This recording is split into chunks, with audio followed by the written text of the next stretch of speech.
มีรถมาไกลๆตรงนั้นละเนี่ยปิดลงแล้วจะเห็นว่าตอบสนองได้เร็วนะครับไม่แยงตารถคันด้านหน้าแล้วเราลองเร่งขึ้นทางชันตรงนี้นะครับเป็นตัว S อ๋อถ้าตรงเนี้ยมันชันมากนะครับเมื่อกี้ผมต้องเหยียบลงไปลึกอยู่แต่พอความเร็วขึ้นมาสัก40-50เนี่ยมันจะพุ่งไปต่อนะครับคือมันไหลไปแบบไม่มีรีเจนเลยนะครับถ้าเราเปิด Hill Descent Control ไว้อย่างเงี้ยไม่มีการรีเจนเลยนะครับ0กิโลวัตต์อย่างเดียวได้กลิ่นขนาดเนี้ยอุณหภูมิระดับ100แน่นอนครับนี่150-160องศาเลยนะครับแต่ก็ได้เห็นความแตกต่างนะครับที่เราลงรอบแรกด้วย Hill Descent Control ลงมาแค่นิดเดียวอุณหภูมิจานเบรก180กว่าแต่นี้เราลงมาตั้งไกลแล้วผมพยายามเหยียบเบรกบ่อยๆแล้วนะครับอุณหภูมิจานเบรกเนี่ยขึ้นมาแค่แถวๆ45-70องศานะครับสำหรับใครที่กำลังมองหาที่ชาร์จรถที่บ้านขอแนะนำ Cleanline AC Smart Charger มีทั้งรุ่น7กิโลวัตต์และ22กิโลวัตต์มาพร้อมกับมาตรฐานความปลอดภัยถึง9อย่าง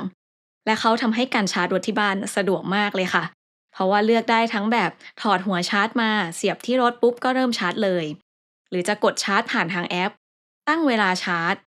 ด้วยการแตะการ์ดหรือจะชาร์จแบบ TOU ก็ได้นะคะ Cleanline มีศูนย์บริการครอบคลุมทั้ง5ภูมิภาคทั่วไทยในแพ็กเกจเนี่ยรับประกันตัวเครื่องนานถึง4ปีถ้าเครื่องมีปัญหาไปซ่อมให้ถึงที่ฟรีและมีเครื่องสำรองให้ใช้ระหว่างรอซ่อมด้วยค่ะสนใจติดต่อ Cleanline ได้เลยค่ะสวัสดีค่ะตอนนี้คุณอยู่กับช่อง CG Go ค่ะและวันนี้เชนกับก๊อฟอยู่กับรถไฟฟ้า 100% จากค่าย BYD C Lion 7นะคะคือต้องบอกว่าก่อนหน้านี้เนี่ยเราเคยทำคลิปรีวิวตัว All Wheel Drive Performance ไปแล้วก็มีเพื่อนๆพี่ๆหลายๆคนบอกว่าอยากให้รีวิวตัวพรีเมียมด้วยวันนี้จัดให้แล้วนะคะสำหรับตัวพรีเมียมเนี่ยราคาเขาจะอยู่ที่ 1,249,900 บาทแล้วก็ถ้าเพิ่มเงินอีก 150,000 บาทเนี่ยก็จะได้เป็นตัว All Wheel Drive Performance สำหรับทั้ง2ตัวนะคะเขาใช้แบตเตอรี่ตัวเดียวกันก็คือเป็น BYD Blade Battery ขนาด 82.5 กิโลวัตต์อเวอร์ระยะทางตามมาตรฐาน NEDC เนี่ยถ้าเป็นพรีเมียมที่อยู่กับเราเนี่ยคันนี้เนี่ยเขาขับเคลื่อนล้อหลังนะคะเป็นมอเตอร์เดี่ยวจะวิ่งได้ระยะทาง567กิโลเมตรถ้าเป็นตัว All Wheel Drive Performance เนี่ยตามสเปคเนี่ยจะอยู่ที่542กิโลเมตรก็ห่างกันนิดหน่อยแล้วก็เรื่องของการชาร์จเนี่ยสำหรับคันนี้เนี่ยถ้าเป็นชาร์จ AC Type 2 นะคะก็จะรับได้สูงสุด11กิโลวัตต์และถ้าเป็นตัวชาร์จเร็วนะคะ DC CCS2 เนี่ยจะรับได้ที่สูงสุด150กิโลวัตต์คันนี้เนี่ยแรงบิดสูงสุดอยู่ที่380นิวตันเมตรแรงม้าให้มาที่313แรงม้าอัตราเร่งจาก0ถึง100กิโลเมตรต่อชั่วโมงใช้เวลา 6.7 วินาทีสำหรับเรื่องของรูปลักษณ์ภายนอกนะคะตัวพรีเมียมกับ All Wheel Drive เนี่ยหน้าตาไม่ต่างกันนะคะหลักๆเลยที่ต่างกันเนี่ยจะเป็นตัวล้อซึ่งถ้าเป็นตัวพรีเมียมเนี่ยจะเป็นล้ออัลลอย19นิ้วส่วนตัว All Wheel Drive Performance เนี่ยจะเป็นล้อขนาด20นิ้วแล้วก็สำหรับตัวพรีเมียมนะคะล้อด้านหน้ากับด้านหลังเนี่ยจะเป็นคนละขนาดกันล้อหน้าเนี่ยให้ยางมาเป็นตัว Continental Eco Contact 6ขนาด 235/50 R19 ส่วนยางล้อหลังจะเป็นขนาด255/45 R19 ช่องชาร์จของตัวนี้นะคะจะอยู่ที่ด้านหลังทางด้านขวานะคะ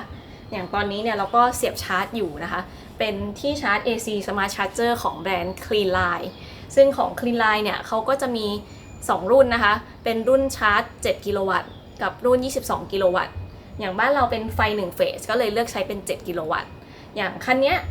เขารองรับชาร์จ AC ได้สูงสุด11กิโลวัตต์แต่ถ้าการเดินทางของเราในแต่ละวันเนี่ยไม่ได้เยอะมากไม่เกิน100กิโลเมตรเนี่ยขับกลับมาที่บ้านเสียบชาร์จไว้ข้ามคืนนะคะชาร์จเต็มอยู่แล้วก็7กิโลวัตต์เนี่ยก็ถือว่าเพียงพอซึ่งถ้าใครกำลังมองหา EV Charger หรือเครื่องชาร์จรถไฟฟ้าไว้ที่บ้านนะคะเราก็มีทำคลิปรีวิวตัวคุณสมบัติการติดตั้งของตัว Cleanline ไว้ด้วยนะคะนั้นก็ไปกดดูได้ค่ะอีกจุดหนึ่งนะคะที่เป็นข้อแตกต่างระหว่างตัวพรีเมียมกับตัว All Wheel Drive Performance เนี่ยก็คือที่ด้านหลังนะคะถ้าเป็นตัวพรีเมียมเนี่ยจะมีเขียนว่า BYD C Lion 7เฉยๆแต่ถ้าเป็นตัว All Wheel Drive Performance เนี่ยเขาจะมีเขียน 4.5S ก็คือ 4.5 วินาทีไว้ด้วยนะคะอันนั้นก็เป็นการบ่งบอกความแรงของรถซึ่งอัตราเร่ง0ถึง100กิโลเมตรต่อชั่วโมงเนี่ยใช้เวลาแค่ 4.5 วินาทีเดี๋ยวมาเปิดดูด้านหลังกันบ้างนะคะตำแหน่งของการเปิดเนี่ยก็คืออยู่ตรงกลางตัวรถนะคะเหนือป้ายทะเบียนเปิดเป็นระบบไฟฟ้านะคะที่เก็บของข้างหลังเนี่ยถือว่ากว้างขวางพอสมควรเลยจะเห็นว่า เราบรรทุกถุงปูนด้านหลังมาเนี่ย6ถุงนะถุงละ20 กิโลกรัมที่ห้องโดยสารครึ่งหลังตรงนั้นเนี่ยอีก4ถุงก็คือรวมกัน200 กิโลกรัมถุงปูนแล้วเนี่ยตรงนี้เราใส่ตัวกระเป๋าเดินทางไซส์ carry on อีก2ใบก็ยังมีที่เหลือนะคะคือจริงๆแล้วเนี่ยถ้าไม่มีถุงปูนเนี่ย carry on นี่เชื่อว่า4ใบสบายๆเลยและด้านใต้นี้นะคะก็จะมีที่เก็บของด้วยนะคะอย่างตอนนี้เนี่ยเราก็ใส่เรื่องของตัวอุปกรณ์ปะยางฉุกเฉินอุปกรณ์ซ่อมฉุกเฉินไว้ด้วย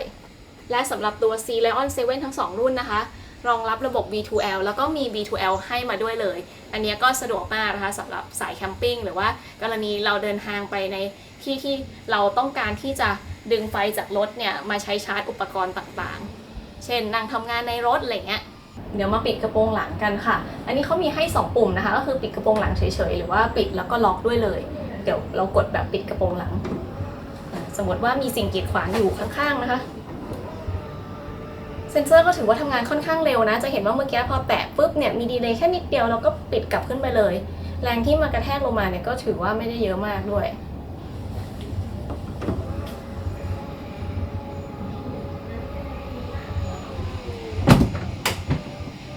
เดี๋ยวดูช่องเก็บของด้านหน้ากันนะคะ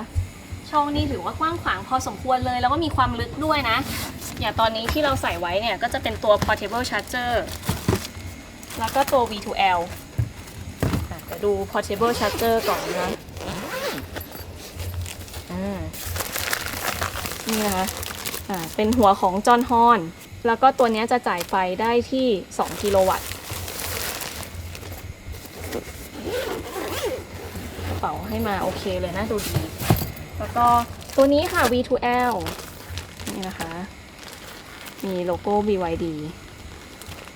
อันนี้ก็สะดวกมากเป็นอีกอันนึงที่ชอบที่ BYD เขาแถมมาให้เลยกับตัวรถ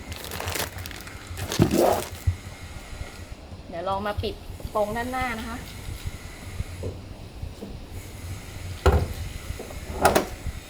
ปิดง่ายมากอันนี้ประทับใจชอบมากแล้ววันนี้เราจะพา Sea Lion 7 Premium ขับทางไกลกันนะคะจากกรุงเทพไปเชียงใหม่ระยะทางประมาณ700 กว่ากิโลเมตรก็ระหว่างทางนะคะเดี๋ยวจะได้เห็นเรื่องของค่าเฉลี่ยการใช้พลังงานความแรงในการชาร์จแล้วก็รีวิวภายในไปด้วยเลยนะคะพาขึ้นเขาด้วยรอบนี้ก่อนจะออกเดินทางนะคะฝากให้กำลังใจพวกเราด้วยการกดติดตามช่อง CG Go กดไลค์คลิปนี้นะคะและถ้าสนใจสามารถสมัครเป็นสมาชิกช่อง CG Go ได้ค่ะตอนนี้ก็พร้อมออกเดินทางแล้วนะคะไปกันเลยค่ะ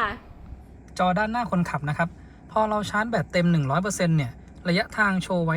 567 กิโลเมตรซึ่งจุดเนี้ยเราสามารถตั้งค่าได้นะครับว่าจะให้โชว์เป็นแบบ NEDC หรือว่าโชว์เป็น Dynamic นะครับเรามาที่หน้าจอกลางกดที่รูปรถแล้วก็หัวข้อพลังงานใหม่ตรงนี้เราเลือกได้ว่าจะเป็นมาตรฐานก็คือโชว์เป็น NEDC แล้วก็ Dynamic เนี่ยจะคำนวณตามการขับขี่ของเรานะครับสังเกตที่ตัวเลขบนหน้าจอคนขับนะครับตอนนี้567 กิโลเมตรผมเลือกเป็น Dynamic รอแป๊บหนึ่งนะครับเนี่ยจะเปลี่ยนเป็น573 กิโลเมตรที่ตรงมุมนี้นะครับดูที่แผนที่นะครับตัวแผนที่เนี่ยเราสามารถกดที่ปุ่มตรงนี้เขาจะบอกเป็นรัศมีที่รถจะสามารถวิ่งไปได้นะครับกับแบตที่เรามี 100% ตอนเนี้ยวิ่งไปถึงประมาณไหนนะครับสำหรับพื้นที่ที่ผมดูเทียบกับระยะทางเนี่ยเขาว่าจะไปถึงแค่แถวๆประมาณกำแพงเพชรซึ่งผมคิดว่าสีเขียวๆเนี่ยที่เขาทำไว้เนี่ยน่าจะเผื่อไว้แล้วนะครับเพราะว่าที่แบต 100% เนี่ยถ้าเราไม่ได้ขับเร็วมากจริงๆผมว่าน่าจะไปถึงตากได้อยู่หรืออย่างน้อยก็ต้องถึงกำแพงเพชรแถวนี้นะครับแต่นี้ดูระยะสีเขียวเขาทำเข้ามาใกล้ๆอาจจะโชว์บอกแค่แบตสักประมาณ 80% ก็ได้นะครับตรงนี้อย่างน้อยก็ไม่ทำให้ชะล่าใจนะครับเป็นเขียวๆบอกประมาณนี้ซึ่งพอเราขับไปเนี่ยตัวเนี่ยมันก็จะต้องมีการอัปเดตเพิ่มนะครับอาจจะขยายออกไปถ้าเราขับช้าหรือว่า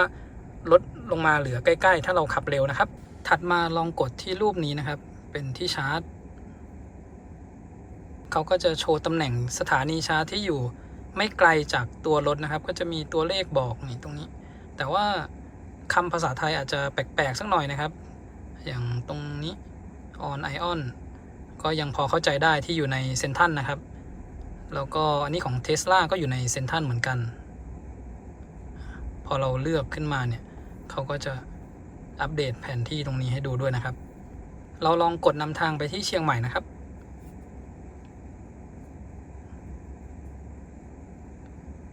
พอกดนำทางเนี่ยเขาก็จะเลือกเส้นทางให้เรานะครับก็จะมีตัวเลือกมาด้วย3ตัวเลือกแล้วก็จะมีตัวแดงๆบอกเลยนะครับว่าแบตเตอรี่เนี่ยมันไม่พอนะสังเกตที่ตรงนี้จะมีรูปชาร์จแบตนะครับให้กดที่ตรงนี้ดูเมื่อกี้เขาคำนวณแป๊บหนึ่งนะครับก็จะได้ที่ชาร์จระหว่างทางขึ้นมาจะเห็นว่าภาษาไทยเนี่ยแปลกๆอยู่นิดนึงนะครับ ALX จริงๆก็คือAlexa นะครับ Alex by EGAT เนี่ยก็จะบอกด้วยนะครับว่ากำลังไฟ125กิโลวัตต์ลองกดดูหน่อยอันนี้ก็อยู่ตรงก่อนที่จะถึงเมืองตากนะครับมีข้อมูลของสถานีชาร์จบอกไว้คร่าวๆด้วยตอนนี้เราขับอยู่บนทางด่วนนะครับก็จะมีภาพโชว์ขึ้นมาบริเวณที่มันเป็นทางแยกแล้วก็เรากดนำทางไว้ตรงนี้ก็จะเป็นภาพนะครับให้เราไปทางดินแดงแจ้งวัฒนะมีเสียงพูดบอกมานะครับเมื่อกี้ว่าให้ใช้2เลนขวาถ้าทางซ้ายเนี่ยจะไปบางนาเมื่อกี้ผมไปแตะโดนนิดนึงมันก็เลยดับไปนะครับแล้วก็สำหรับตัวแผนที่เนี่ยเราสามารถเซตให้มันโชว์ที่หน้าจอด้านหน้าคนขับได้ด้วยนะครับมาที่รูปรถตรงนี้แล้วก็มาที่โหมดมิเตอร์นะครับมันจะมี HUD อันนี้ Head Up Display แล้วก็เขาเขียนว่ามิเตอร์นะมันคือจอด้านหน้าคนขับตรงนี้นะครับถ้าเราเลือกปิดก็จะไม่โชว์อะไรเกี่ยวกับการนำทางมันสามารถโชว์เป็นเรียบง่ายอันนี้จะบอกระยะทางที่ต้องขับไปกับทิศทางนะครับแล้วก็หน้าจอขนาดเล็กก็จะเป็นหน้าจอแผนที่เล็กๆตรงนี้ขึ้นมาถัดมาแบบหน้าจอเต็มจะเป็นแผนที่ขึ้นมาเต็มหน้าจอของคนขับเลยนะครับในตัวแผนที่นำทางของเขานะครับเขาเอาพวกการจราจรเนี่ยมาคำนวณด้วยนะครับผมดูจากเวลาที่เขาคำนวณให้ว่าจะไปถึงเชียงใหม่อีก8ชั่วโมง36นาทีเทียบกับนำทางด้วย Google เนี่ยก็ต่างกันอยู่ประมาณ15นาทีนะครับไม่ได้ต่างกันมากบางคันเรากดนำทางดูเนี่ยเขาไม่ได้เอาการจราจรเนี่ยมาคำนวณด้วยไอ้เวลาที่จะไปถึงปลายทางเนี่ยมันจะดูใช้เวลาน้อยกว่าความเป็นจริงนะครับอันนี้จะเห็นว่าช่วงที่เป็นรถโล่งๆเนี่ยก็จะเป็นสีเขียวก่อนหน้านี้ที่ผมเปิดให้ดูรถติดๆก็จะเป็นสีแดงนะครับเทียบความเร็วบนหน้าจอรถกับ GPS นะครับตอนนี้เราเซต Adaptive Cruise Control ไว้ที่ความเร็ว100กิโลเมตรต่อชั่วโมงบน GPS เนี่ยจะอยู่ประมาณ 97-98 กิโลเมตรต่อชั่วโมงนะครับระหว่างที่เราใช้งาน Adaptive Cruise Control เนี่ยเราเซตความเร็วไว้ที่100กิโลเมตรต่อชั่วโมงผมสังเกตว่าตัวเลขเนี่ยมันจะไม่ค่อยนิ่งนะครับบางทีมันจะอยู่100แล้วก็วิ่งขึ้นวิ่งลงคือถ้าเทียบกับคันอื่นๆเวลาเราเซตความเร็ว100เนี่ยแล้ววิ่งอยู่ทางเรียบๆประมาณนี้นะครับส่วนใหญ่แล้วตัวเลขเขาก็จะนิ่งๆนะครับแต่คันนี้จะอย่างที่เราเห็นเมื่อกี้นะครับอาจจะ100 101ไม่งั้นก็100กับ99เนี่ยประมาณ100กับ99เนี่ยขึ้นลงอยู่แบบนี้นะครับที่เห็นเป็นลูกศรสีฟ้าๆเนี่ยเพราะว่าตอนนี้เรากดนำทางไว้นะครับแล้วก็ผมเจอปัญหาหนึ่งนะเวลาที่เราใช้ตัว Apple CarPlay แล้วเรานำทางเนี่ยไอตัวลูกศรบนหน้าจอเนี่ยมันจะบอกให้เราเลี้ยวซ้ายอยู่ตลอดเวลานะครับมันจะไม่เป็นแบบนี้นะอันนี้เขายังชี้ว่าตรงไปก่อนประมาณ5กิโลเมตรนะครับแล้วถึงจะเลี้ยวซ้ายเดี๋ยวไว้ผมลองใช้ Apple CarPlay แล้วก็จะลองถ่ายให้ดูอีกทีหนึ่งนะครับตัวโหมด Lane Keep นะครับเขาสามารถจำค่าได้นะถ้าเรากดปิดไว้เวลากลับมาขับใหม่เนี่ยก็ไม่ต้องปิดทุกครั้งนะครับแต่จะมีอยู่โหมดหนึ่งนะครับถ้าคนที่ไม่ชอบเนี่ยจะต้องปิดทุกครั้งก็คือตัวกล้องตรงนี้ที่มันจะคอยมอนิเตอร์คนขับอย่างเช่นตอนนี้ผมเปิดไว้ใช่ไหมเขาก็จะเตือนอยู่เรื่อยๆนะให้จับตาดูถนนเราอาจจะหันมาใช้จออยู่แป๊บหนึ่งแป๊บเดียวก็จะเตือนขึ้นมานะครับแล้วก็จะมีเตือนความเหนื่อยล้าของผู้ขับขี่ด้วยเวลาที่เราขับต่างจังหวัดนานๆเนี่ยเผื่ออาการเหมือนจะหลับในเขาก็จะมีเตือนนะครับแต่ถ้าใครไม่ชอบให้เตือนสามารถปิดได้นะครับโดยที่เวลาที่เราเลือกปิดเนี่ยเขาก็จะถามขึ้นมาอีกครั้งเพราะมันเป็นเกี่ยวกับระบบความปลอดภัยนะครับก็เลือกให้ปิดได้ทีนี้ก็จะไม่เตือนอะไรแล้วนะครับ ในรีวิวเนี่ยจะเห็นว่าผมมีพกเครื่องวัดคาร์บอนไดออกไซด์มาด้วยตลอดนะครับเวลาขับทางไกลเนี่ยถ้าค่าคาร์บอนไดออกไซด์ในรถมันสูงจะทำให้เราง่วงนอนนะครับตอนนี้ค่าคาร์บอนไดออกไซด์ภายในรถอยู่ที่ 1,400 นะครับประมาณ 1,400 นี่ก็ยังถือว่าพอรับได้นะครับแล้วก็ตอนนี้ผมกดให้รับอากาศจากภายนอกเข้ามาด้วยตัวรถเนี่ยมีบอก PM 2.5 นะครับบอกว่าข้างนอกเนี่ยอยู่ที่ประมาณ 18 แล้วก็ในรถอยู่ที่ประมาณ 6 นะครับถ้าประมาณเนี้ย PM 2.5 ไม่ได้หนักมากเราก็ยังรับอากาศภายนอกเข้ามาได้นะครับเพราะว่าในรถเนี่ยสามารถกรอง PM 2.5 ได้ผมเอาเครื่องวัด PM 2.5 มาเทียบกันด้วยที่รถเนี่ยโชว์ว่าภายในรถ 8 นะครับแต่เครื่องวัดเนี่ยบอกว่าอยู่ที่ 2 นะครับสำหรับค่า PM 2.5 เดี๋ยวระหว่างที่ขับใช้งานไปเนี่ยเดี๋ยวผมจะลองเปรียบเทียบดูนะครับถ้าขับผ่านจุดที่ PM 2.5 หนักๆอาจจะเป็นสัก 80 เนี่ยแล้วเทียบดูในรถนะครับว่าจะอยู่ที่เท่าไหร่เทียบกันกับตอนที่เรากดรับอากาศจากภายนอกเข้ามานะครับเพราะว่าถ้าเรากดให้เป็นอากาศหมุนเวียนภายในรถไอ้แบบเนี้ยจะกรอง PM 2.5 ได้ดีอยู่แล้วนะครับมันก็จะลงไปเหลือค่าสักประมาณ 1-2 นะครับสำหรับค่าคาร์บอนไดออกไซด์เนี่ยถ้าเราขับรถนานๆเป็นชั่วโมงนะครับแล้วเรากดให้อากาศหมุนเวียนภายในรถอย่างเดียวเนี่ยมันจะขึ้นไปประมาณ 3-4,000 แล้วเราจะรู้สึกว่าง่วงนอนนะครับลองสังเกตดูก็ได้นะเวลาที่เราขับรถในเมืองเนี่ยตอนก่อนที่เราจะมาขับรถอาจจะยังไม่ได้มีอาการง่วงนอนแต่พอมาขับรถติดอยู่สักแป๊บนึงเนี่ยจะเริ่มง่วงนอนแล้วหรือเป็นการขับทางไกลก็ได้ที่บอกว่าขับรถที่ความเร็วช้าๆ80-100เนี่ยง่วงนอนมันไม่ได้ง่วงเพราะว่าเราขับช้าอย่างเดียวนะครับมันมาจากสาเหตุที่ค่าคาร์บอนไดออกไซด์เนี่ยมันสะสมอยู่ในรถเพิ่มสูงขึ้นเรื่อยๆนะครับอันเนี้ยตอนที่ให้ผมให้ดูตอนแรกมันอยู่ประมาณ 1,400 นี่เพิ่มขึ้นมา 1,600 แล้วเพราะว่ากดให้อากาศหมุนเวียนเฉพาะภายในรถนะครับซึ่งถ้าเป็นการเดินทางไกลต่างจังหวัดแล้วอากาศภายนอกเนี่ยมันดีนะครับไม่ได้ PM 2.5 เยอะก็แนะนำให้กดรับอากาศภายนอกเข้ามาด้วยนะครับลองสังเกตเทียบดูก็ได้อาการง่วงเนี่ยจะน้อยกว่าเวลาที่เรากดให้อากาศหมุนเวียนภายในรถอย่างเดียวนะครับและยิ่งเราขับรถหลายๆคนนะ 4-5 คนนั่งกันเต็มรถเนี่ยหายใจออกมาเรื่อยๆเนี่ยค่าคาร์บอนไดออกไซด์เนี่ยมันจะเพิ่มขึ้นอย่างรวดเร็วนะครับเพราะว่า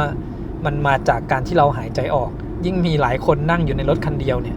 มันก็เพิ่มขึ้นได้รวดเร็วแต่ถ้าเป็นรถคันที่ใหญ่ๆหน่อยแล้วขับคนเดียวนะครับก็อาจจะใช้เวลานานสักหน่อยกว่าที่ค่าคาร์บอนไดออกไซด์เนี่ยจะสะสมขึ้นไปเยอะๆนะครับก็ขนาดของตัวรถก็มีผลเหมือนกันนะครับสำหรับ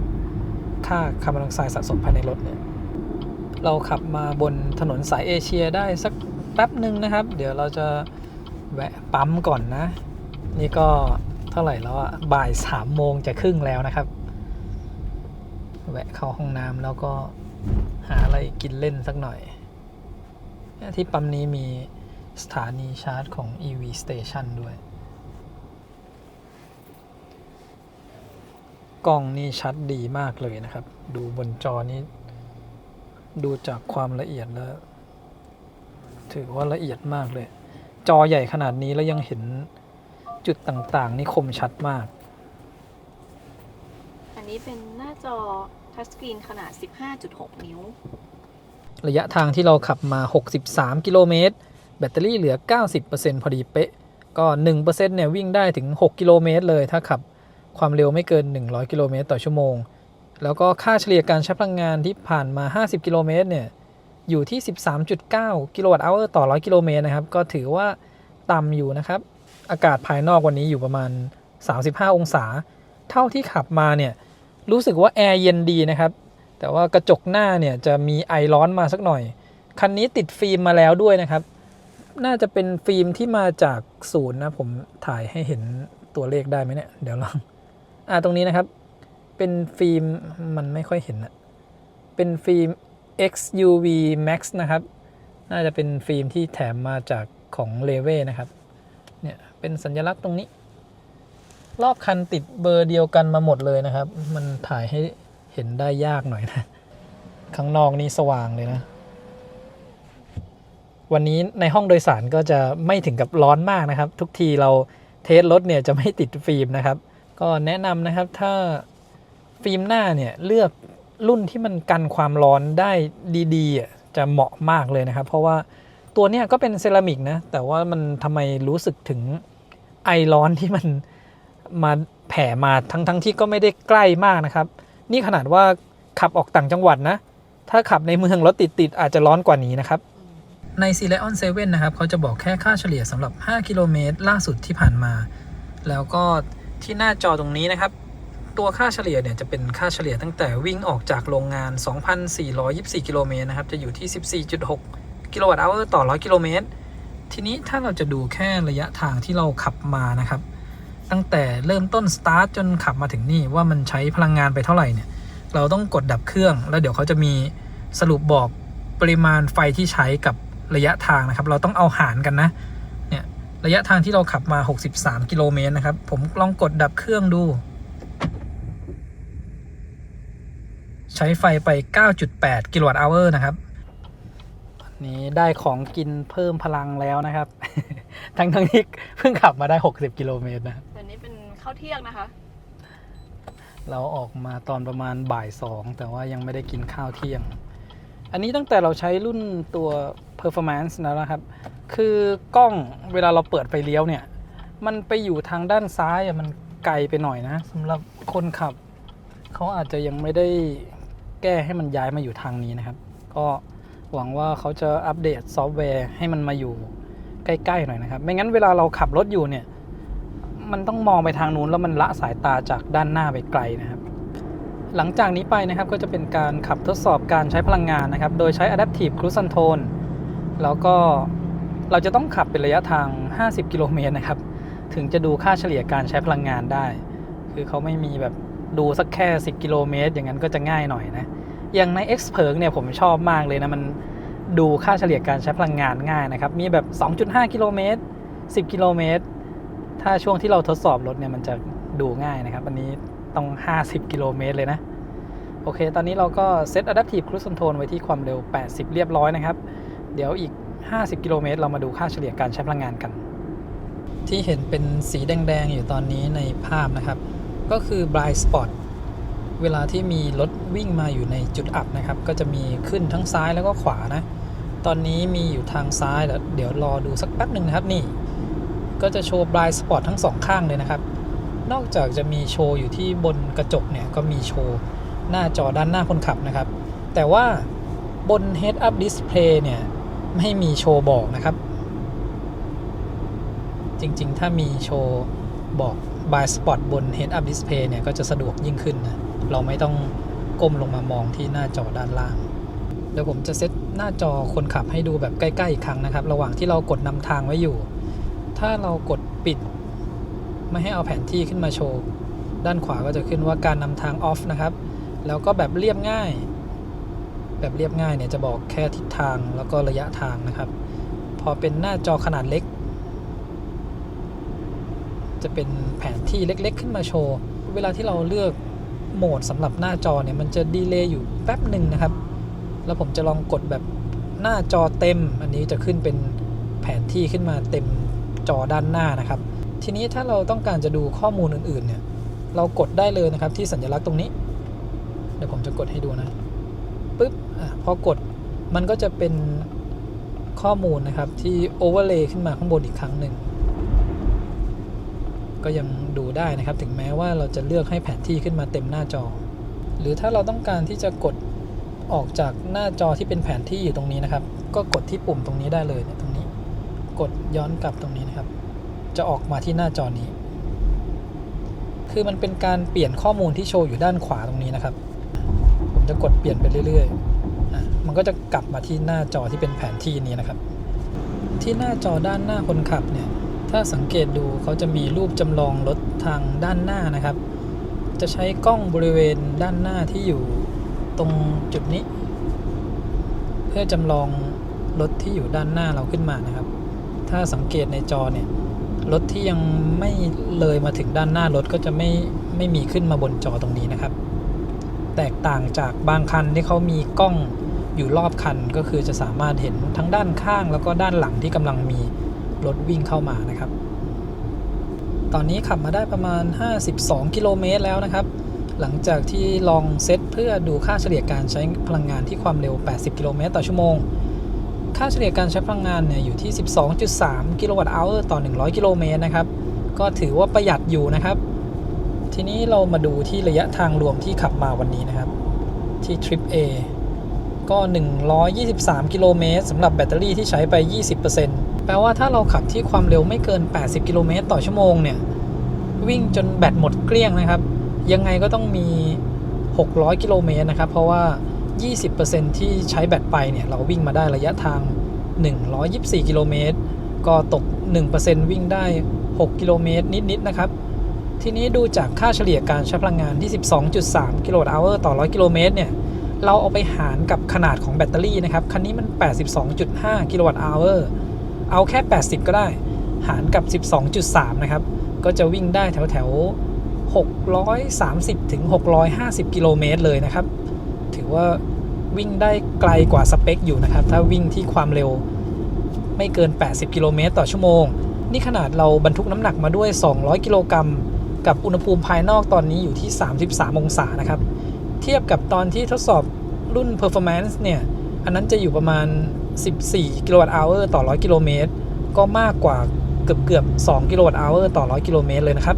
มาดูที่กราฟการใช้พลังงานนะอันนี้สำหรับ50กิโลเมตรที่ผ่านมานะครับก็พยายาม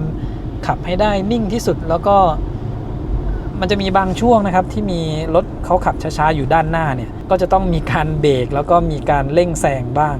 แต่โดยเฉลี่ยรวมเนี่ยทั้งกราฟก็จะเห็นว่าเราใช้ความเร็วคงที่มาตลอดนะครับความเร็วเฉลี่ยของรถเนี่ยอยู่ที่75กิโลเมตรต่อชั่วโมงอันนี้ผมรีเซ็ตในช่วงหลังนะลืมกดรีเซ็ตตอนแรกๆทีนี้สำหรับรถคันนี้นะครับที่ความเร็ว80กิโลเมตรต่อชั่วโมงเนี่ยเทียบกับ GPS จะอยู่ประมาณ77-78กิโลเมตรต่อชั่วโมงนะครับมาดูค่าเฉลี่ยที่ความเร็ว100กิโลเมตรต่อชั่วโมงนะครับวิ่งมาได้ระยะทาง52กิโลเมตรค่าเฉลี่ยการใช้พลังงานเนี่ยอยู่ที่ 15.5 กิโลวัตต์ชั่วโมงต่อ100กิโลเมตรดูที่กราฟทางนี้นะครับที่ความเร็ว100กิโลเมตรต่อชั่วโมงเนี่ยกราฟอาจจะไม่ค่อยนิ่งสักเท่าไหร่นะครับเพราะว่าจะมีหลายช่วงที่เราต้องมีเร่งแซงคันด้านหน้าบ้างนะครับคร่าวๆก็ทำค่าเฉลี่ยได้ที่ 15.5 กิโลวัตต์ชั่วโมงต่อ100กิโลเมตรนะครับถ้าเป็นรุ่น performance เนี่ยจะอยู่ประมาณ 17-17.5 กิโลวัตต์ชั่วโมงต่อ100กิโลเมตรนะครับก็ต่างกันอยู่ประมาณ2กิโลวัตต์ชั่วโมงต่อ100กิโลเมตรเหมือนกันทั้งความเร็ว80แล้วก็ความเร็ว100กิโลเมตรต่อชั่วโมงนะครับความเร็วเฉลี่ยเนี่ยก็อยู่ที่ประมาณ95กิโลเมตรต่อชั่วโมงถ้าคำนวณระยะทางคร่าวๆที่ความเร็ว100กับขนาดแบตเตอรี่นะครับเอา80หาร 15.5 ก็จะวิ่งได้ประมาณ500กิโลเมตรนะครับ510ประมาณนี้สำหรับการทดสอบหาค่าเฉลี่ยการใช้พลังงานนะครับผมจะพยายามขับให้ไม่มีคันด้านหน้าเนี่ยขวางอยู่นะเพราะว่ากราฟมันจะไม่นิ่งนะครับมันจะมีการเร่งแล้วก็มีการชะลอความเร็วเราก็จะได้รีเจนคือช่วงที่ได้รีเจนเนี่ยมันจะทำให้ค่าเฉลี่ยการใช้พลังงานเนี่ยมันน้อยกว่าความเป็นจริงไปหน่อยนะครับแต่ว่าถ้าเวลาเราขับใช้งานจริงเนี่ยกราฟมันก็จะเป็นขึ้นลงเพราะว่าเราจะต้องมีการเบรกมีการเร่งอยู่เรื่อยๆนะครับทำให้ค่าเฉลี่ยการใช้พลังงานที่ผมลองทดสอบให้ดูเนี่ยมันจะมากกว่าเวลาที่เราขับเองนะอย่างเช่นที่ความเร็ว80กิโลเมตรต่อชั่วโมงผมล็อกความเร็วไว้ที่80แล้วก็วิ่งให้มันโล่งๆที่สุดเท่าที่จะโล่งได้นะครับพยายามไม่เร่งขึ้นให้มันเกิน80แล้วก็ไม่แตะเบรกนะครับกราฟมันจะได้นิ่งที่สุดแต่ทีนี้เวลาเราขับเองความเร็ว80เนี่ยเดี๋ยวมันก็จะต้องมีชะลอบ้างหลบคันหน้าบ้างค่าเฉลี่ยมันก็จะน้อยกว่าที่ได้ทดสอบให้ดูนะครับรวมถึงที่ความเร็ว100หรือความเร็ว120ตัวรถไฟฟ้าเนี่ยมันจะเปลืองที่สุดก็คือเวลาที่เราขับแล้วไม่มีการเบรกเพราะมันจะไม่มีการรีเจนกลับเข้ามานะครับทีนี้ที่ความเร็ว120กิโลเมตรต่อชั่วโมงเนี่ยพอเป็น BYD นะครับที่เราจะต้องวิ่งให้ได้50กิโลเมตรเนี่ยถึงจะดูค่าเฉลี่ยการใช้พลังงานที่เป็นกราฟได้ก็ทำให้ทดสอบการใช้พลังงานที่ความเร็ว120เนี่ยมันยากสักหน่อยนะครับถ้าเป็นอย่างเช่นที่ผมบอก Xpeng เนี่ยเราขับแค่ 2.5 กิโลหรือ10กิโลเนี่ยเราก็หาค่าเฉลี่ยการใช้พลังงานได้แล้วอันนี้มันจะง่ายหน่อยนะครับทีเนี้ยกลับมาดูที่ค่าคาร์บอนไดออกไซด์ภายในรถนะครับ คือระหว่างที่ขับมาเนี่ยผมก็กดให้มันรับอากาศจากภายนอกเข้ามานะเพราะว่าค่า PM ข้างนอกก็อยู่แค่ประมาณ29แล้วก็ในรถอยู่ที่6แต่ตอนนี้ดูค่าคาร์บอนไดออกไซด์นะครับขึ้นมาประมาณ 2,500 คือผมยังแปลกใจอยู่นิดนึงนะไม่รู้ว่าระบบการรับอากาศภายนอกเข้ามาของ Sea Lion เนี่ยเขาทำงานยังไงคราวที่ใช้ Performance เนี่ยตอนแรกผมเข้าใจว่าถ้า PM ข้างนอกสูงๆเนี่ยถึงแม้เราจะกดรับอากาศจากภายนอกเข้ามาเขาก็จะไม่ค่อยรับอากาศเข้ามานะครับแต่วันนี้มันอยู่แค่ประมาณ24เองเนี่ยตัวรถก็ไม่ค่อยจะรับอากาศภายนอกเข้ามาเต็มที่นะครับถ้ารับอากาศภายนอกเข้ามาเต็มที่เนี่ยมันจะต้องเหลือแค่ประมาณไม่ถึง 1,000 นี่ผมสังเกตมาเรื่อยๆเลยมันมีเพิ่มขึ้นด้วยเดี๋ยวคงต้องลองดูไปเรื่อยๆนะครับหรือว่าข้างนอกจะต้องเป็น PM สักต่ำกว่าหลัก10หรือเปล่าอันนี้ก็ไม่แน่ใจแต่ตอนที่เราทดสอบอยู่ช่วงแถวรังสิตนะค่า PM มันก็ใกล้ๆเคียงกันนะครับที่ผมกดให้ดูพอกดรับอากาศจากภายนอกเข้ามาค่าคาร์บอนไดออกไซด์ก็ลดลงไปนะครับอันนี้ก็เดี๋ยวคงต้องทดสอบต่อไปเรื่อยๆดูนะครับตอนนี้เราอยู่ที่ไหนกันคะอยู่อุทัยธานีแล้วครับขับมาได้ประมาณ204กิโลเมตรจากที่กรุงเทพแล้วก็ตอนนี้แบตเหลือ 64% นะครับก่อนหน้านี้ก็มีทดสอบการใช้พลังงานที่ความเร็ว80ความเร็ว100ที่เราได้เห็นไปนะถ้าขับแบบไม่เกิน80เนี่ยคันนี้สามารถขับได้จนถึง600กิโลเมตรนะครับแต่ว่าอาจจะต้องขับจนแบตแทบหมดเลยนะครับนี่ขนาดว่าเราบรรทุกน้ำหนักมา200กิโลกรัมแล้วด้วยนะครับก็ถือว่าประหยัดพลังงานอยู่นะแล้วก็วิ่งได้มากกว่าที่เคลมใช่ถ้าเราขับความเร็ว80แล้วก็วันนี้อุณหภูมิภายนอกจะอยู่ประมาณ 33-35 องศาโทนสีวันนี้เนี่ยมันจะออกเหลืองๆนะคะคือเป็นวันที่ฟ้าหมดตั้งแต่เช้าจนถึงตอนนี้ด้วยแล้วก็แดดเนี่ยออกไปทางเหลืองๆเป็นช่วงที่ PM 2.5 เนี่ยหนักทั่วประเทศเลยเดี๋ยวเรามาดูภายในกันบ้างนะคะคันนี้เนี่ยภายในเนี่ยจะตกแต่งด้วยสีดำนะคะเบาะนี่เป็นเบาะแนปป้าหนังแล้วก็มี Panoramic Glass Roof มาให้นะคะขนาด 2.1 ตารางเมตรอันนี้ทางแบรนด์ก็บอกว่าตัว Glass Roof เนี่ยเขาช่วยลดเรื่องของแสงแดดกับ UV ที่เข้ามาในตัวรถด้วยด้านหน้าของคนขับนะคะอันนี้จะเป็นหน้าจอขนาด 10.25 นิ้วก็ถือว่าใหญ่เลยนะใช่ใหญ่มองสะดวกดีนะครับมีทั้งจอขนาดใหญ่แล้วก็มี Head Up Display ก็ถือว่าทำมาดีเลยครับจอก็ละเอียดดีส่วนหน้าจอทัชสกรีนตรงกลางนะคะนี่ก็ขนาด 15.6 นิ้วแล้วก็สามารถที่จะหมุนได้นะคะด้วยระบบอิเล็กทรอนิกส์เดี๋ยวลองกดนะเดี๋ยวจะเห็นว่าตอนนี้เราวางโทรศัพท์ไว้ตรงนี้ด้วยนะเดี๋ยวลองดูว่ามันจะโดนหรือเปล่าไม่โดนนะคะห่างๆเลยนะสบายเลยแล้วก็ยังไม่บังช่องแอร์สักเท่าไหร่นะต้องบอกว่าสักเท่าไหร่เพราะว่าถ้าเรายกสุดเนี่ยให้มันเป่าบนเนี่ยเป่าเข้าหลังจอเลยยังเหลือให้ครึ่งนึงเมื่อกี้พอปรับเป็นแนวตั้งรู้สึกเหมือนว่าจอมันใหญ่มากเพราะมันสูงมันยาวนะใช่มันยาวถัดจากตัวหน้าจอทัชสกรีนนะคะก็จะเป็นตัวเบรกช่องแอร์ซึ่งเป็นการปรับแบบแมนนวลอันนี้ก็เป็นสิ่งที่เชงชอบนะคะเพราะว่าปรับแบบแมนนวลนี่ปรับได้ง่ายอยากจะให้แอร์ไปทางไหนนี่เราก็เอามือปรับได้เลยตรงนี้ก็จะมีช่องชาร์จอันนี้จะเป็นไวเลสชาร์จนะคะกำลังไฟสูงสุด50 วัตต์แล้วก็จะเห็นว่าจะมีช่องสำหรับลมเป่าระบายความร้อนด้วยอันนี้ที่เห็นอยู่เพราะว่ารถคันนี้เอาที่เป็นซิลิโคนมาวางทับอีกทีนะครับถ้าที่มากับรถเองเนี่ยก็จะเป็นกำมะหยี่อยู่ตรงนี้ก็ถัดมาตรงนี้ก็จะเป็นบริเวณเกียร์นะคะแล้วก็ปุ่มปรับเสียงของเครื่องเล่นนะคะอันนี้เป็นรูปไฟฟ้าสำหรับตั้งรีเจนคือคันนี้ดีตรงที่ว่ามีปุ่มต่างๆมาให้นะครับอันนี้ก็เอาไว้ปิดเปิด by spot อันนี้เป็นออโต้โฮแล้วก็ไฟฉุกเฉินที่ตรงนี้นะครับถัดมาตรงนี้เอาไว้เปลี่ยนโหมดการขับขี่แล้วก็ปุ่มนี้ start stop นะครับ start เครื่องดับเครื่องมีตั้งแอร์เป็นออโต้เปิดปิดแอร์แล้วก็ไล่ฟ้าด้านหน้าคือมีปุ่มมาให้เรา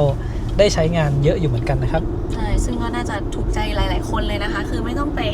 นั่งหาบนจอก็ได้ใช่ตัวเปลี่ยนโหมดการขับขี่กับปรับรีเจนเนี่ยถือว่าสะดวกเลยนะเป็นอะไรที่อาจจะต้องได้ใช้บ่อยนะครับใช่ เพราะพอคุ้นแล้วเนี่ยจะใช้งานได้เร็วแล้วก็เวลาขับรถอยู่เนี่ยไม่ต้องละสายตามาจากถนนเลยนะคะปรับเกียร์อยู่นี่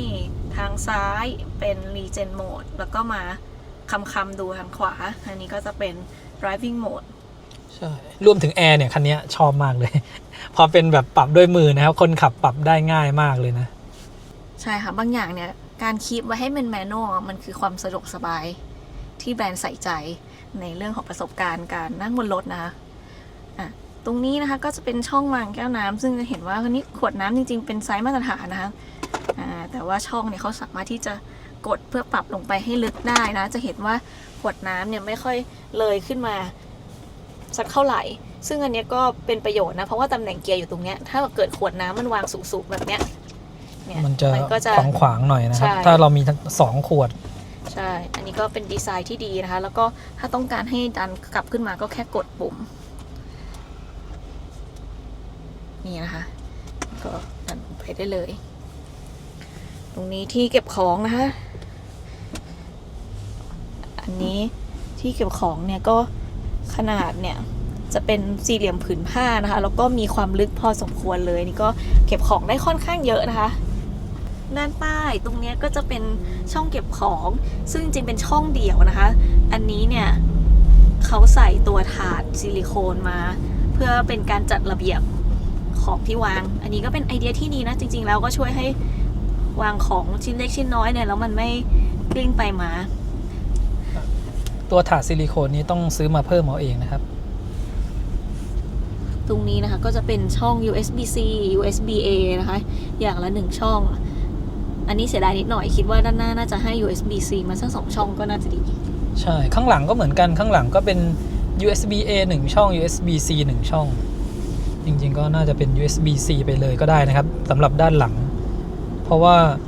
เดี๋ยวนี้ถ้าจะชาร์จแบบฟาสต์ชาร์จอาจจะต้องเป็นพอร์ต USB-C ใช่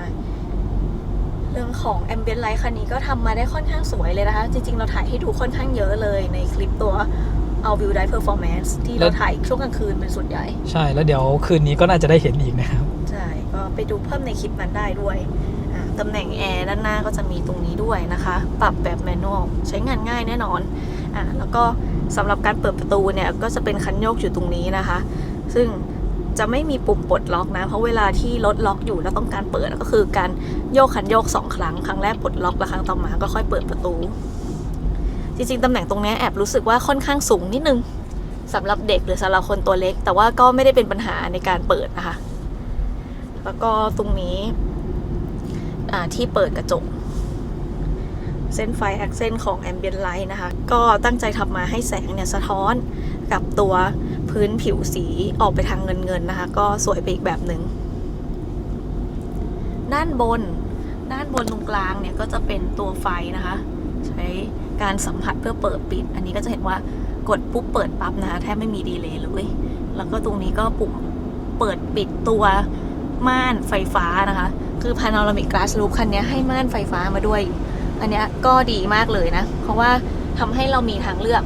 ว่าอย่างตอนนี้แดดร้อนเราอยากปิดก็ปิดได้ใช่แล้วก็ที่ผมได้ถ่ายให้ดูไปก่อนหน้านี้นะครับตอนที่เราแวะปั๊มจะเห็นว่าตัวม่านบังแดดเนี่ยช่วยลดอุณหภูมิที่ลงมาจากหลังคากระจกไปได้ถึงประมาณ7องศาเลยนะโอเคก็เหมาะกับอากาศร้อนบ้านเรานะคือแบบใช่ถ้าเราปิดไว้เนี่ยแล้วกลับมาขึ้นรถเนี่ยอุณหภูมิก็น่าจะต่ำกว่าการที่เปิดไว้ด้วยใช่ก็ช่วยให้ทำความเย็นในห้องโดยสารได้เร็วขึ้นด้วยเพราะว่าไม่ได้แบบกระจกลงมาตรงๆนะรถไฟฟ้านี่จริงๆก็มีข้อดีอีกอย่างนะครับเพราะว่าเราสามารถสั่งใช้งานแอร์เนี่ยผ่านแอปก่อนที่เราจะกลับมาขึ้นรถเราได้เลยนะครับกดเปิดแอร์รอไว้กลับมาที่รถก็แอร์เย็นๆพร้อมที่จะขับแล้วนะครับเดี๋ยวมาดูตัวช่องเก็บของด้านข้างนะคะช่องเก็บของด้านข้างก็เก็บของได้พอสมควรนะคะไม่ถือว่าเล็กเลยนะก็ขวดน้ำนี่ต้องวางได้อย่างน้อย3ขวดแล้วยังวางของตรงนี้ได้เพิ่มอีกนิดหน่อยคันนี้เนี่ยเครื่องเสียงจะเป็นไดโนดิโอนะคะซึ่งมีทั้งหมด12ตำแหน่งเท่าที่เราลองฟังระหว่างขับมานี่ก็ถือว่าเสียงดีอยู่นะครับอีกสิ่งหนึ่งที่เขาให้มาแล้วก็ชอบมากนะคะเพราะว่า หลายๆแบรนด์ในราคาเดียวกันเนี่ยเขาไม่ให้มาแล้วก็คือช่องเก็บของด้านหน้านะคะแล้วก็การเปิดเป็นแบบแมนนวลนะคะเปิดง่ายปึ๊บช่องตรงนี้เนี่ยมีไฟมาให้นะคะแล้วก็จะเป็นลักษณะของช่องเก็บของที่เป็นแคบๆยาวๆก็จะเก็บพวกเอกสารพรบทะเบียนรถนู่นนี่ไว้ตรงนี้มาดูที่บังแดดอันนี้กระจกนี้เป็นแบบสี่เหลี่ยมผืนผ้าถือว่าค่อนข้างใหญ่นะความสว่างของไฟเนี่ยกลางๆนะคะไม่ได้สว่างมากตอนนี้ที่เห็นเนี่ยจะเห็นว่าแสงแดดเนี่ยน่าจะส่องเข้ามาที่หน้าเชงมากกว่าไฟเองนะคะประมาณนี้นะคะอาจจะต้องรอดูตอนกลางคืนอีกทีว่าช่วยสักขนาดไหนแต่ส่วนตัวไฟซ้ายขวาเชงชอบมากกว่าไฟเป็นกรอบนะเพราะพอไฟเป็นกรอบแล้วเชงใส่แว่นด้วยอะทุกอย่างมันยิ่งสะท้อนไปมาแล้วทำให้เวลามองมันรู้สึกว่าไม่ค่อยชัดเท่าไหร่ตอนนี้เรามาถึงปั๊มเชลที่นครสวรรค์นะครับอันนี้จะแวะเข้าห้องน้ำเฉยๆแบตเตอรี่เราเหลือ 60% นะครับวิ่งมาได้ระยะทาง222กิโลเมตรตัวเลขนี่กำลังสวยเลย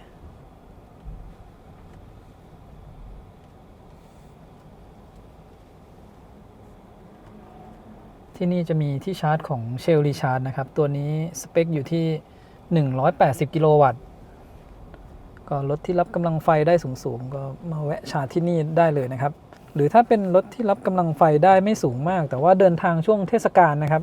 ก็แวะมาชาร์จที่นี่ได้นะครับตู้180กิโลวัตต์ถ้าเราชาร์จ2คันเนี่ยหารครึ่งก็ยังได้คันละ90กิโลวัตต์นะครับแบตเตอรี่เหลือ 60% พอดีแล้วก็ระยะทางเนี่ยผมบอกเมื่อกี้นะสวยมากเลย 222.2 กิโลเมตรตอนที่เราขับรุ่น Performance มาเนี่ยแบตเตอรี่เหลือ 53% นะครับส่วนรุ่น Premium มาถึงจุดนี้แบตเหลือ 60% แล้ววันนี้เราขับมาตอนกลางวันอุณหภูมิภายนอกร้อนกว่าด้วยนะครับ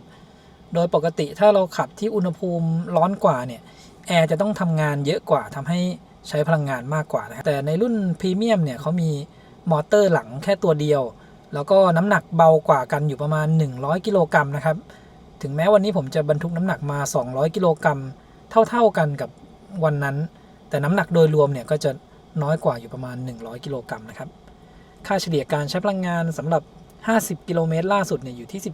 17.3 กิโลวัตต์hour ต่อ100กิโลเมตรอันนี้จะเป็นการใช้ความเร็วที่รวมๆนะครับเป็น100ถึง120กิโลเมตรต่อชั่วโมงอันนี้คือกราฟที่ผมบอกนะครับเวลาที่เราขับใช้งานจริงเนี่ยมันจะต้องมีการเร่งมีการเบรกตัวกราฟเนี่ยมันจะไม่ได้เหมือนเวลาที่เราทดสอบการใช้พลังงานนะครับมันจะใกล้เคียงอยู่ตรงนี้นิ่งๆอันนี้ถ้าเรามีการเบรกบ่อยๆเนี่ยมันก็จะได้การรีเจนไฟกลับเข้ามาทำให้สุดท้ายแล้วค่าเฉลี่ยรวมเนี่ยมันก็จะไม่ได้สูงมากนะครับแต่ถ้าเรากดความเร็วแช่เลยนะ120หรือ140เนี่ยมันก็จะลากยาวเลยนะครับก็จะเปลืองไฟมากกว่าที่เราขับแบบทั่วๆไปนี้นะครับตอนที่เรามาถึงนี่ยังสว่างอยู่นะครับแต่ว่าเมื่อกี้เห็นว่าวิวด้านหลังปั๊มเนี่ยมันสวยนะสรุปว่าเรา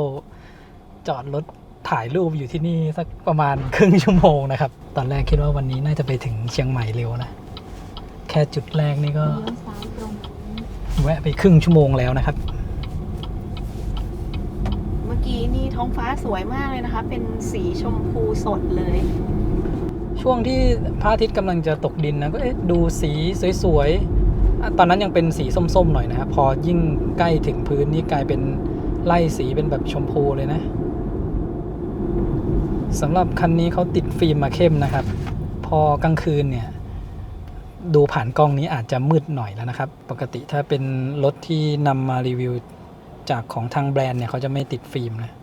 คันนี้เราเช่ามารีวิวให้ดูนะครับตั้งแต่ขับพ้นเลี่ยงเมืองนครสวรรค์มานะครับความเร็วที่ใช้เนี่ยจะอยู่ประมาณ100ถึง120กิโลเมตรต่อชั่วโมงแล้วเดี๋ยวผมจะไปแวะปั๊มปตท.ตรงกำแพงเพชรที่เป็นหับชาร์จนะครับอาจจะแค่แวะไปเช็คพอยต์เฉยๆนะเราน่าจะยังไม่ต้องชาร์จนะครับเพราะว่าตอนนี้แบตเตอรี่เหลือ 44% ผมคิดว่าไปชาร์จที่ตากก็ได้เลยนะครับถ้าจะชาร์จได้กำลังไฟสูงๆถึง150กิโลวัตต์เนี่ยแบตเตอรี่ต้องต่ำกว่า 54% ลงมานะครับตอนนี้แบตเตอรี่เราก็เหลือ 44% ถ้าชาร์จกับตู้180กิโลวัตต์ของปตทเนี่ยก็รับได้เต็มๆนะครับแล้วก็พอเกิน 54% ขึ้นไปเนี่ยกำลังไฟจะตกลงมาเหลือที่ประมาณ120กิโลวัตต์จนถึง 64% ทีนี้ก่อนที่จะขับมาเนี่ยผมเอาไปทดสอบชาร์จจาก9ถึง 80% แล้วถ้าเราอัดกำลังไฟแรงๆตั้งแต่แบตเตอรี่เปอร์เซ็นต์น้อยๆนะครับเช่น 9% เนี่ยแล้วชาร์จ150กิโลวัตต์มาเนี่ยมันจะชาร์จอยู่ได้สักไม่เกิน9นาทีนะครับทีนี้พออุณหภูมิแบตเตอรี่เริ่มสูงเนี่ยเขาก็จะปรับกำลังไฟให้มันต่ำลงมาเหลือสักประมาณ100กิโลวัตต์ถึง90กิโลวัตต์นะครับช่วงที่ทดสอบชาร์จเนี่ยจากเปอร์เซ็นต์แบตเตอรี่ 10% ถึง 35% เนี่ยรับได้เต็ม150แต่พอเกิน 35% ก็ดรอปลงมาเหลือ90ถึง100อันนี้คือแบตเตอรี่อุณหภูมิเริ่มสูงแล้วเขาเลยลดอุณหภูมิแบตเตอรี่ลงนะครับแต่ว่าถ้าตามสเปคจริงๆเนี่ยรับ150ได้จนถึง 54%วันนี้ผมก็กำลังคิดดูอยู่เหมือนกันนะครับว่าตอนที่เราไปชาร์จที่ตากเนี่ยอาจจะลองชาร์จกับตู้ปตทหรือ Elex ที่เป็น125กิโลวัตต์ดูดีหรือเปล่าว่ามันน่าจะรับได้ที่120นานขึ้นนะครับเช่นสมมุติเราไปถึงแบตเหลือสัก 10% แล้วเราลองชาร์จกับตู้120ดูว่าจะรับได้120จนถึง 64% หรือเปล่านะครับตามที่ผมคิดไว้คือถ้าอุณหภูมิภายนอกมันไม่ได้สูงมากอาจจะคงกำลังไฟสูงๆไว้ได้นานขึ้นนะครับแล้วก็ถ้าเราไม่ได้ชาร์จแบบเต็มแม็กซ์ของสเปคของแบตเตอรี่นะมันก็จะสามารถชาร์จที่กำลังสูงๆได้นานๆนะครับอย่างเช่นคันนี้ที่บอกว่าสเปครับ DC ได้สูงสุด150กิโลวัตต์แต่เราอัดตั้งแต่แบบแบตต่ำๆมันก็เป็นปกตินะครับที่แบตจะร้อนก่อนทำให้เขาต้องลดอุณหภูมิลงมาแต่ถ้าเป็นรถรุ่นใหม่ๆนะครับที่เดี๋ยวนี้รับ DC ได้ถึง280หรือ300กิโลวัตต์ขึ้นไปเนี่ยแล้วเราเอาไปชาร์จกับตู้120หรือ150เนี่ยมันยังห่างไกลกับ Max อยู่เยอะเขาเลยสามารถชาร์จที่150ได้นิ่งๆยาวๆนะครับลองดูก่อนนะครับว่าไปถึงที่ตากแล้วตู้ชาร์จพวก120เนี่ยว่างที่จะได้ชาร์จคันเดียวหรือเปล่าคือถ้าผมไปแวะชาร์จที่เชลดีชาร์จมันก็น่าจะอัดกำลังไฟเข้าแรงๆแล้วเดี๋ยวมันก็จะดรอปลงก่อนนะครับในอนาคตเนี่ยถ้ามันมีจุดชาร์จแรงๆเยอะๆแต่เราต้องการที่จะชาร์จแบบทำเวลาเราก็อาจจะชาร์จจุดหนึ่งแค่สักไม่กี่นาทีแล้วก็แวะไปชาร์จจุดหน้าต่อนะครับแต่เอาจริงๆนะที่ผมทดสอบชาร์จเมื่อวานเนี่ยเราชาร์จ9ถึง 80% มันก็ใช้เวลาแค่39นาทีแล้วก็คันนี้ถ้าเราไม่ได้ขับเร็วมากนะครับแบตเตอรี่ 1% เราสามารถขับได้ถึงระยะทาง6กิโลเมตรตีว่า5กิโลเมตรก็ได้เราชาร์จ40นาทีเนี่ยได้แบตมาอีก 70% มันก็วิ่งได้ต่อประมาณ350กิโลเมตรแล้วนะครับสำหรับจากแบตเตอรี่10ถึง 80% เนี่ยก็ถือว่าไม่ได้นานมากนะถ้าเราแวะชาร์จช่วงที่มันกลางทางพอดีแวะ30นาทีนี่ก็แป๊บๆเองเข้าห้องน้ำหรือแวะกินข้าวนะครับถ้าดูจากกราฟตอนนี้นะครับก็จะเป็นขึ้นลงอันนี้ก็คือแบบที่เราขับใช้งานตามปกติแบบที่ผมบอกนะครับเวลาขับนี่เราก็มีเร่งแซงมีเบรกนี่เป็นการใช้ความเร็วแบบ120เลยแล้วก็ค่าเฉลี่ยการใช้พลังงานบนหน้าจอตอนนี้อยู่ที่ 18.4 กิโลวัตต์อเวอร์ต่อ100กิโลเมตรนะครับคันนี้ขนาดแบตคือ 82.5 กิโลวัตต์อเวอร์ถ้าเราเอาหารกับ 100% เนี่ย 1% ก็ประมาณ 0.8 กิโลวัตต์อเวอร์หรือ800วัตต์อเวอร์นะครับแล้วก็ตอนนี้เราใช้พลังงานอยู่ประมาณ 18.4 มันก็คือ184วัตต์อเวอร์ต่อกิโลเมตรเราเอาสักประมาณ800เมื่อกี้ก็ได้มาหารกับ184วัตต์อเวอร์เนี่ยก็ตีว่า 1% เนี่ยจะวิ่งได้ประมาณ4กิโลเมตรนะครับถ้าค่าเฉลี่ยการใช้พลังงานอยู่ที่184วัตต์อเวอร์ต่อกิโลเมตรตอนนี้ก็มาถึงปั๊มปตทที่กำแพงเพชรแล้วนะครับที่เป็นหับชาร์จมีทั้งหมด8หัวชาร์จเป็นตู้180กิโลวัตต์จำนวน4ตู้นะครับที่นี่ถ้าเราชาร์จคู่กัน2คันก็หาร2นะครับอันนี้แบตเตอรี่เราเหลือตั้ง 42% นะครับยังไม่จำเป็นต้องชาร์จเลยนะที่ผมบอกว่าขับไปถึงที่กำแพงเพชร ขับไปถึงที่ตากได้แน่นอนนะครับอันนี้แค่มาเช็คพอยต์เราจะจอดตรงที่ไม่มีตู้ชาร์จนะครับ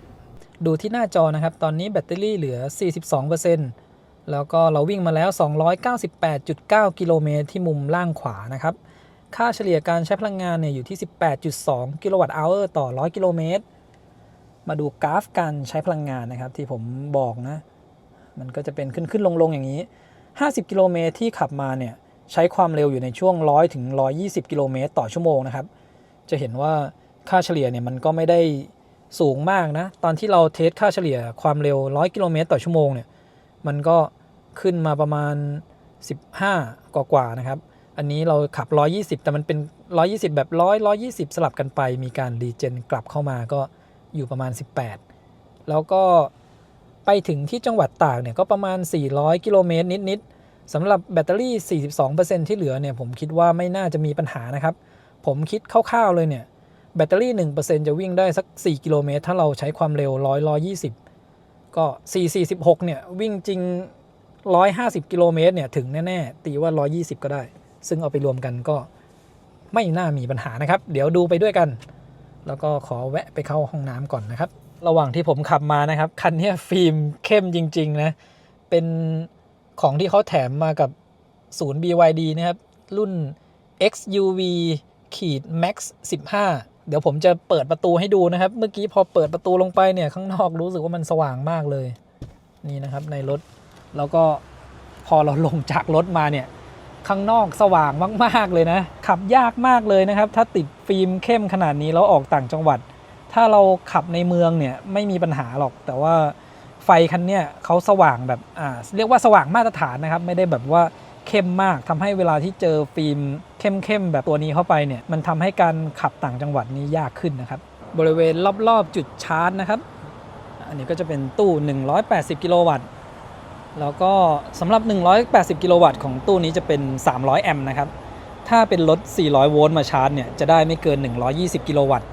เราสามารถดูสเปคของตู้ได้ที่ด้านข้างนี้นะครับเขาจะบอกว่าเอาต์พุตสูงสุดที่300 แอมป์ถ้าชาร์จกับตู้นี้ก็ได้150 กิโลวัตต์สำหรับ C-Lion เนี่ยสเปค150 กิโลวัตต์แล้วก็แรงดันไฟระหว่างชาร์จเนี่ยจะอยู่ประมาณ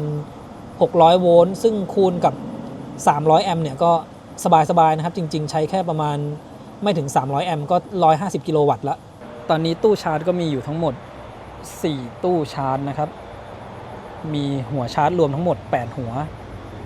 ก็จะมีตรงที่ผมจอดเนี่ยเขาก็ทำเผื่อไว้นะครับยังไม่ได้มีตู้ที่5มาลงไปกันต่อนะครับ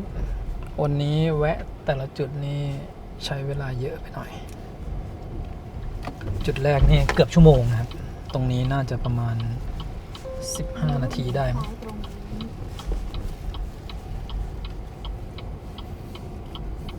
ในกล้องผมไม่แน่ใจนะว่าจะเห็นเหมือนกันหรือเปล่ามันมืดมากเลยนะครับติดฟิล์มเข้มๆแล้วขับต่างจังหวัดตอนกลางคืนความเร็วที่ใช้เนี่ยหลังจากนี้ผมก็จะใช้แต่100 ถึง 120 นะครับจะไม่เหมือนในช่วงแรกที่เราทดสอบความเร็วอันนั้นใช้แค่ประมาณ80แล้วก็100อันนี้พอรถโล่งๆเนี่ยเราก็ขับที่ความเร็วสูงขึ้นมาได้นะครับพอดูความสว่างในกล้องกับที่เราเห็นด้วยตาเนี่ยในกล้องเนี่ยเขาจะปรับให้ดูสว่างกว่าที่เรามองเห็นนะคะมาดูที่กล้องรอบคันระหว่างที่เราขับรถอยู่นะครับในคันนี้ที่ความเร็วสูงก็สามารถดูกล้องรอบคันได้นะครับตอนนี้เราใช้ความเร็วอยู่ประมาณ115 กิโลเมตรต่อชั่วโมงบางคันที่30 กิโลเมตรต่อชั่วโมงเนี่ยเขาก็จะตัดกล้องรอบคันไปแล้วเรากดดูได้เลยนะครับเป็นกล้องหน้ากล้องหลังกล้องซ้ายกล้องขวานะครับหรือว่าจะกดดูเป็นแบบ 3D นี่ดูเหมือนว่าเราเห็นรถเราอยู่จากมุมด้านนอกเลยนะครับมองไปด้านหลังหรือว่ามองไปที่ด้านหน้าก็ได้แล้วก็ผมว่ากล้องเขาถือว่าชัดดีนะครับกดเลือกมุมได้เลยนะกดกลับมาเป็น 2D เนี่ยตอนกลางคืนนะครับดูก็ยังดูรู้สึกว่าชัดดีเลยส่วนหนึ่งนะก็คือฟิล์มในรถมันเข้มนะครับเราก็นึกว่าข้างนอกเนี่ยมันน่าจะมืดกว่านี้แต่ว่าในกล้องคือมันไม่โดนฟิล์มนะครับเนี่ยตรงนี้มืดๆก็แบบมองเห็นรายละเอียดต่างๆได้ชัดดีอยู่นะครับช่วยได้เยอะเลย ใช่มี noise แต่มันก็เป็นปกติแหละที่จะมี noise แต่ก็ไม่ได้เยอะแต่ว่า noise แต่ว่าภาพมันละเอียดไงนะคมชัดเลยแล้วก็ไม่ได้ noise แบบเป็นเม็ดแบบใหญ่มากขึ้นมานะ ก็ยังดูภาพรวมเข้าใจ ใช่แล้วก็ตอนนี้ผมจะให้ดูที่ฝั่ง ambient light ของผู้โดยสารนะครับเมื่อกี้เชงเขากดปลดเข็มขัดไปนิดนึงเพื่อหยิบของด้านหลังเนี่ยเพิ่งสังเกตว่าไฟแอมเบียนทางด้านซ้ายเนี่ยขึ้นเตือนเป็นสีแดงเลยนะครับ เดี๋ยวเสียบกลับไป มีเสียงเตือนแล้วก็แอมเบียนไลท์เปลี่ยนเป็นสีแดงตอนนี้แบตเหลือ 30% นะครับเราขับมาได้346กิโลเมตรแล้วก็ผมลองกดดูที่แผนที่นะครับว่าที่แบต 30% เนี่ยเราจะไปถึงที่ไหนได้บ้างก็ตรงเส้นเนี่ยตอนนี้ก็ครอบคลุมไปถึงจังหวัดตากอยู่นะครับไปถึงทางแม่สอดด้วยนะทำไมผมรู้สึกว่ามันระยะทางมันดูเยอะกว่าที่จะไปได้จริงไปหน่อยนะผมว่า 30% เนี่ยถ้าเราขับจนแบตเกลี้ยงนะครับแต่ต้องใช้ความเร็วไม่สูงมากก็อาจจะทำได้ถึงประมาณไม่เกิน150กิโลเมตรนะแต่ถ้าขับ120เนี่ยก็เต็มที่ให้แค่สัก100กิโลเมตรนะครับก็คิดว่าไปถึงตากเนี่ยแบตเตอรี่น่าจะเหลือสักประมาณ 10% ได้นะเดี๋ยวลองดูอีกทีนะครับจะเห็นว่าตอนแรกที่เรากดดู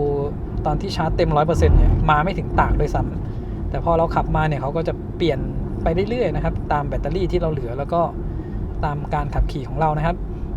จุดที่เรามาถึงตรงนี้ก็จะเป็นแยกที่เลี้ยวขวาไปกำแพงเพชรแล้วก็เรากดกลับไปให้เป็นนำทางไฟแดงพอดีนะครับเดี๋ยวผมกดนำทางไปที่เชียงใหม่เหมือนเดิมแล้วจากจุดนี้อีก342กิโลเมตรก็คือแบตไปไม่ถึงแน่ๆนะครับเขาก็เตือนบอกเราก็จะต้องกดตรงนี้ให้หาสถานีชาร์จให้ก็จะเป็นนี่นะครับที่ Elex by EGAT จุดเดิมเขาเอาจุดเดิมมาให้เลยนะครับที่เราลองกดดูตั้งแต่แรกกดย้อนกลับมาดูก่อนก็จะไปอีก66กิโลเมตรกดนำทางผมสังเกตว่าแล้วทำไมเขาไม่มีบอกนะครับว่าที่เราจะไปถึง Elex by EGAT แบตจะเหลือกี่เปอร์เซ็นต์อันนี้ไม่บอกนะอีกประมาณ40กิโลเมตรนะครับจะถึงที่จังหวัดตากเดี๋ยวผมจะเซต Adaptive Cruise Control เป็นความเร็ว120นะครับและตอนนี้แบตเตอรี่เราเหลือ 23% กับระยะทาง40กิโลเมตรเนี่ยก็เดี๋ยวลองลุ้นๆกันดูนะครับผมลองรีเซ็ตทริป B แล้วก็รีเซ็ตกราฟค่าเฉลี่ยนะครับเดี๋ยวเราจะได้ลองดูค่าเฉลี่ยการใช้พลังงานแบบที่ใช้ความเร็ว120นะครับแล้วเป็น120แบบ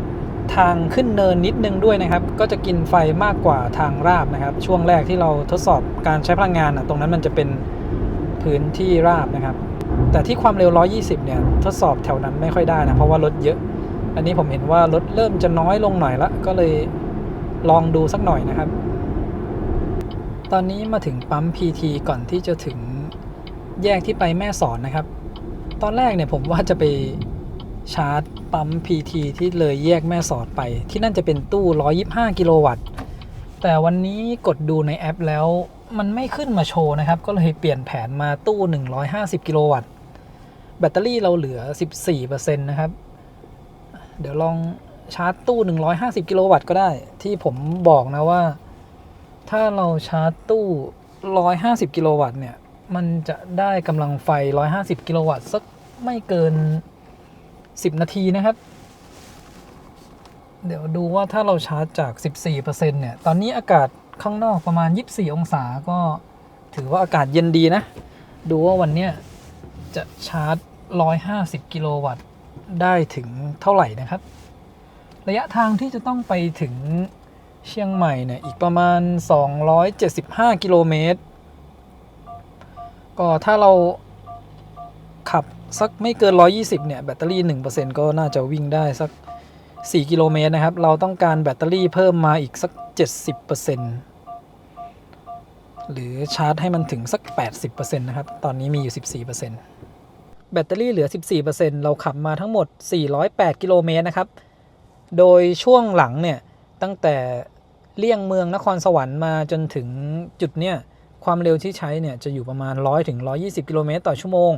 แล้วก็ตั้งแต่ขับมาจากตรงปั๊มปตทนะครับที่เป็นหับที่ผมแวะเข้าไปช่วงที่เราขับได้300กิโลเมตรพอดีเนี่ยหลังจากนั้นผมใช้ความเร็วประมาณ110 120เป็นหลักเลยนะครับยิ่งช่วงประมาณ40กิโลเมตรสุดท้ายก่อนที่จะมาถึงที่นี่เนี่ยใช้ความเร็วแทบจะ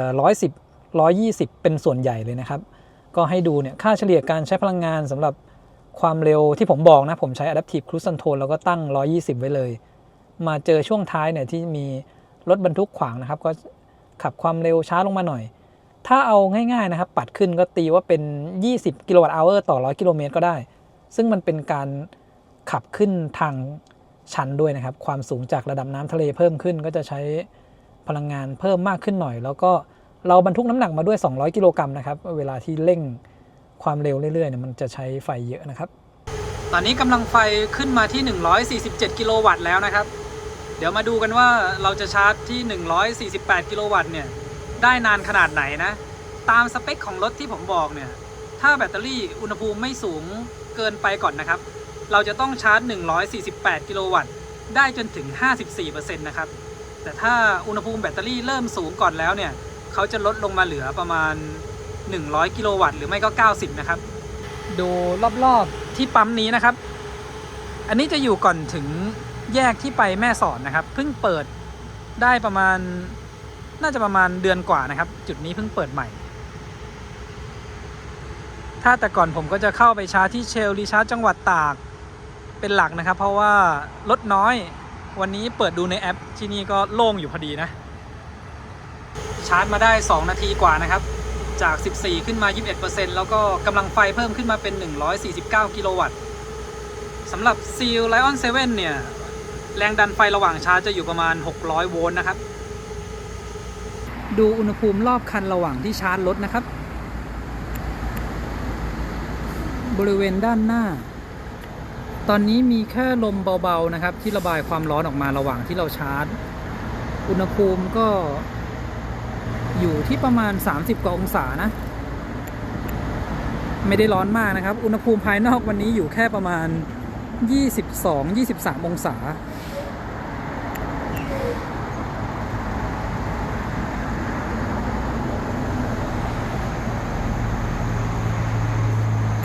ตรงจุดที่อุณหภูมิสูงหน่อยก็คือที่มีกล้องนะครับ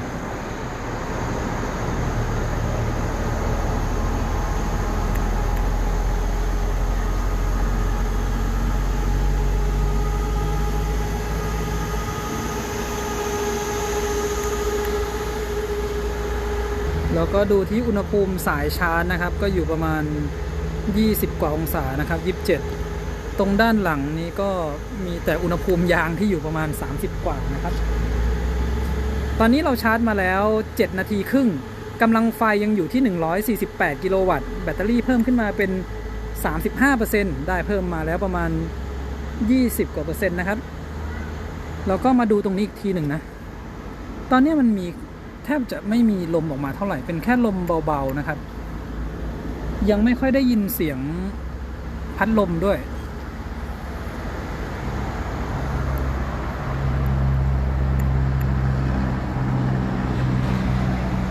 ดูอุณหภูมิแถวแบตเตอรี่หน่อยนะครับด้านล่างคือมันมีลมออกมาจากแถวนี้ที่เป่าออกมานะครับ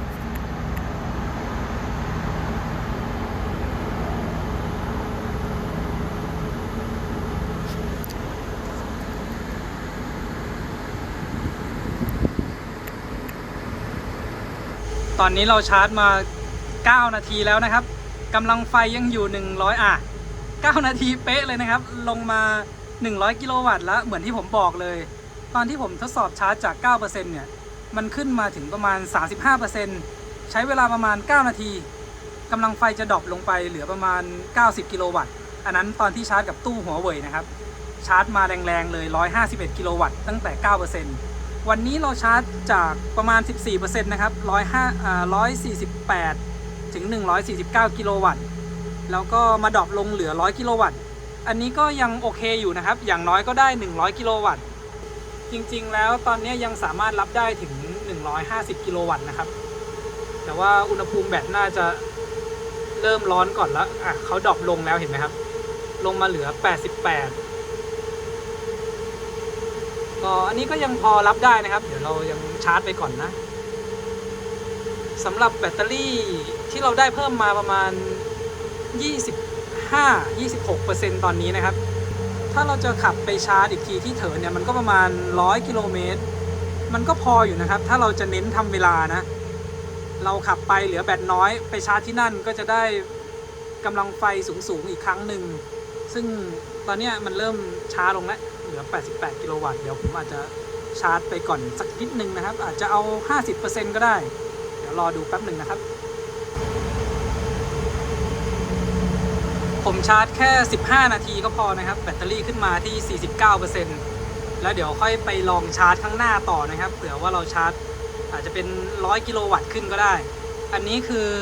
จะลองทำเวลาดูเฉยๆนะครับจริงๆเราปล่อยให้ชาร์จที่นี่จนถึงแบต 80% เลยก็ได้นะครับตอนนี้แบตเตอรี่เพิ่มขึ้นมาเป็น 49% นะครับแล้วก็ผมได้ยินน่าจะเป็นเสียงพัดลมนะครับที่ตอนเนี้ยดังขึ้นมาเพราะว่า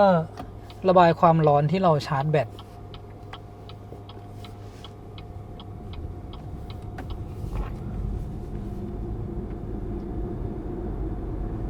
อย่างที่ผมบอกไปนะครับจริงๆแล้วเราสามารถชาร์จที่สถานีเนี่ยจนถึง 80% ผมว่าใช้เวลาไม่น่าจะเกิน40นาทีนะครับแต่ว่าผมจะลองอีกวิธีหนึ่งดูถ้าเราชาร์จแค่เท่านี้มันเหลือ90แล้วเราขับไปก่อนให้แบตเตอรี่เหลือน้อยลงนะครับแล้วก็อุณหภูมิแบตเริ่มเย็นขึ้นเราค่อยชาร์จอีกรอบนะครับดูว่าจะใช้เวลาน้อยลงหรือเปล่าหรือว่าถ้าขับไปแล้วเจอตู้ EV Station โล่งๆอยู่นะครับก็อาจจะลองชาร์จกับตู้ EV Station ดูนะครับเพราะว่ากำลังไฟตอนชาร์จเนี่ยมันจะอยู่ประมาณไม่เกิน110กิโลวัตต์นะครับคันนี้อย่างที่ผมได้ถ่ายให้เห็นแรงดันไฟตอนที่เราชาร์จเนี่ยมันจะอยู่ประมาณ600โวลต์คูณกับ200แอมป์ของตู้120กิโลวัตต์เนี่ยถ้าได้เต็มนะครับมันก็คือ120แต่ว่าเวลาเราชาร์จมันอาจจะอยู่สักประมาณ110กว่านะครับโหมดการขับขี่เนี่ยจะมีอยู่ทั้งหมด4โหมดนะครับจะมี Eco Standard Sport แล้วก็โหมดหิมะเวลาที่เราต้องการจะเปลี่ยนโหมดการขับขี่เนี่ยก็จะมีปุ่มอยู่บริเวณใกล้ๆกับตำแหน่งของเกียร์นะครับที่ได้ถ่ายให้ดูไปก่อนหน้านี้เดี๋ยวจะลองดูในโหมดต่างๆนะครับเราจะเริ่มในโหมด Eco กันก่อนผมจะขับความเร็วสักประมาณ90กิโลเมตรต่อชั่วโมงนะครับเริ่มที่โหมด Eco นะแล้วก็ลองเหยียบเร่งความเร็วในโหมด Eco เนี่ยเวลาที่เราเหยียบเร่งความเร็วออกไปเนี่ยมันจะให้ความสมูทนะครับให้ความนุ่มนวลจริงๆแล้วที่ขับมาเนี่ยส่วนใหญ่ผมก็ใช้โหมด Eco นะคือถ้าเราต้องการจะเร็วขึ้นแค่กดคันเร่งลงไปให้ลึกมันก็ไม่ได้เหมือนว่าเราขับอยู่ในโหมด Eco นะครับมันก็เร่งได้เร็วเหมือนกันทีนี้มาลองในโหมด Standard กลับไปที่ความเร็วประมาณ90นะครับเราจะลองเร่งความเร็วที่ประมาณ90แล้วก็เหยียบเร่งความเร็วอันเนี้ยจะให้ความรู้สึกว่าอัตราเร่งเนี่ยเพิ่มขึ้นมากว่า Eco อีกนิดนึงนะครับนี่ก็เป็นช่วงลงเนินด้วยนะทีนี้ไปที่โหมด Sport ในโหมด Sport เนี่ยที่ความเร็ว90นะครับตรงนี้แล้วผมกดคันเร่งลงไปอันเนี้ยมันถึงจะรู้สึกแตกต่างขึ้นมานะครับว่าเวลาที่เราเหยียบคันเร่งลงไปลึกๆเนี่ยหลังเราก็จะติดเบาะเข้าไปเลยนะครับรู้สึกถึงอาการดึงที่ต่างกันกับ Eco และ Standard นะครับจริงๆแล้วเนี่ยในรุ่นพรีเมียมนะครับที่ความแรงระดับ300แรงม้าเนี่ยก็ถือว่าเหลือๆแล้วนะครับสำหรับการขับใช้งานทั่วไปเนี่ย300แรงม้านี่ก็แทบจะเป็นอีกเท่านึงของรถ บ้านๆทั่วไปตอนนี้เลยนะครับทั่วไปก็อาจจะอยู่ประมาณ150แรงม้านะครับประมาณนั้นอันนี้ได้มาถึง300แรงม้าแล้วก็ที่โหมดต่างๆนะครับเราจะสามารถตั้งรีเจนได้2ค่านะครับเป็นค่ารีเจนแบบมาตรฐานกับสูงบนหน้าจอตรงนี้จะแสดงว่า Standard กับ Larger เราสามารถกดบนหน้าจอก็ได้หรือว่าจะกดปุ่มที่อยู่ทางด้านซ้ายของเกียร์นะครับผมลองดูแล้วนะครับที่ความเร็วอย่างเช่น100กิโลเมตรต่อชั่วโมงเนี่ยเรายกเท้าออกจากคันเร่งค่ารีเจนในการรีเจนแบบเบานะครับ Standard เนี่ยจะอยู่ประมาณ-20 ถึง-22 กิโลวัตต์แต่ถ้าตั้งให้เป็น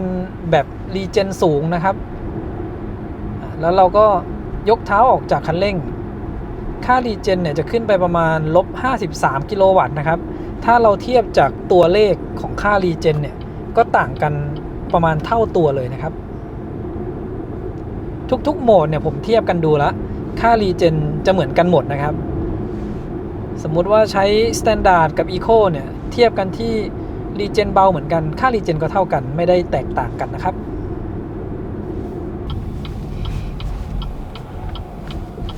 เอาแวะปั๊มเพื่อเช็ดกระจกกันก่อนนะครับแล้วก็เลี้ยวซ้ายตรงที่เนี่ยจะมีสถานีชาร์จของ EV Station ด้วยนะครับตอนนี้แบตเราเหลือ 36% ตอนนี้ก็แวะเข้าห้องน้ำเรียบร้อยแล้วนะครับก็เช็ดกระจกหน้านิดนึงให้สะอาดขึ้น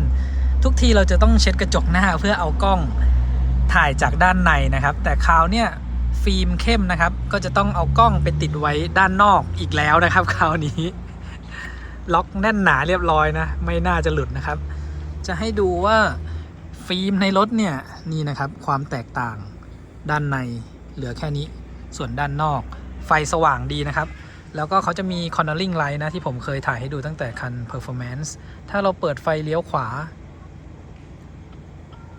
จะมีไฟที่ส่องไปทางด้านขวาแล้วก็เวลาที่เปิดไฟเลี้ยวซ้ายก็จะมี cornering light ส่องออกไปนะครับลองเปิดไฟสูงดูหน่อยนะนี่ไฟสูงก็สว่างดีนะครับความสว่างของไฟหน้าเนี่ยถือว่าอยู่ในระดับมาตรฐานนะครับไม่ได้รู้สึกว่ามันเข้มมากทีนี้พอเรามาติดฟิล์มที่มันเข้มๆแบบเนี้ยมันก็จะลดแสงสว่างของไฟหน้าลงไปเยอะนะครับถ้าขับในเมืองเนี่ยคิดว่าอันนั้นไม่ค่อยมีปัญหาอะไรนะแต่ว่าพอเรามาขับต่างจังหวัดนะครับเวลาถนนที่มันมืดๆไม่ได้มีไฟส่องถนนเนี่ยมันมองยากเหมือนกันนะครับถ้า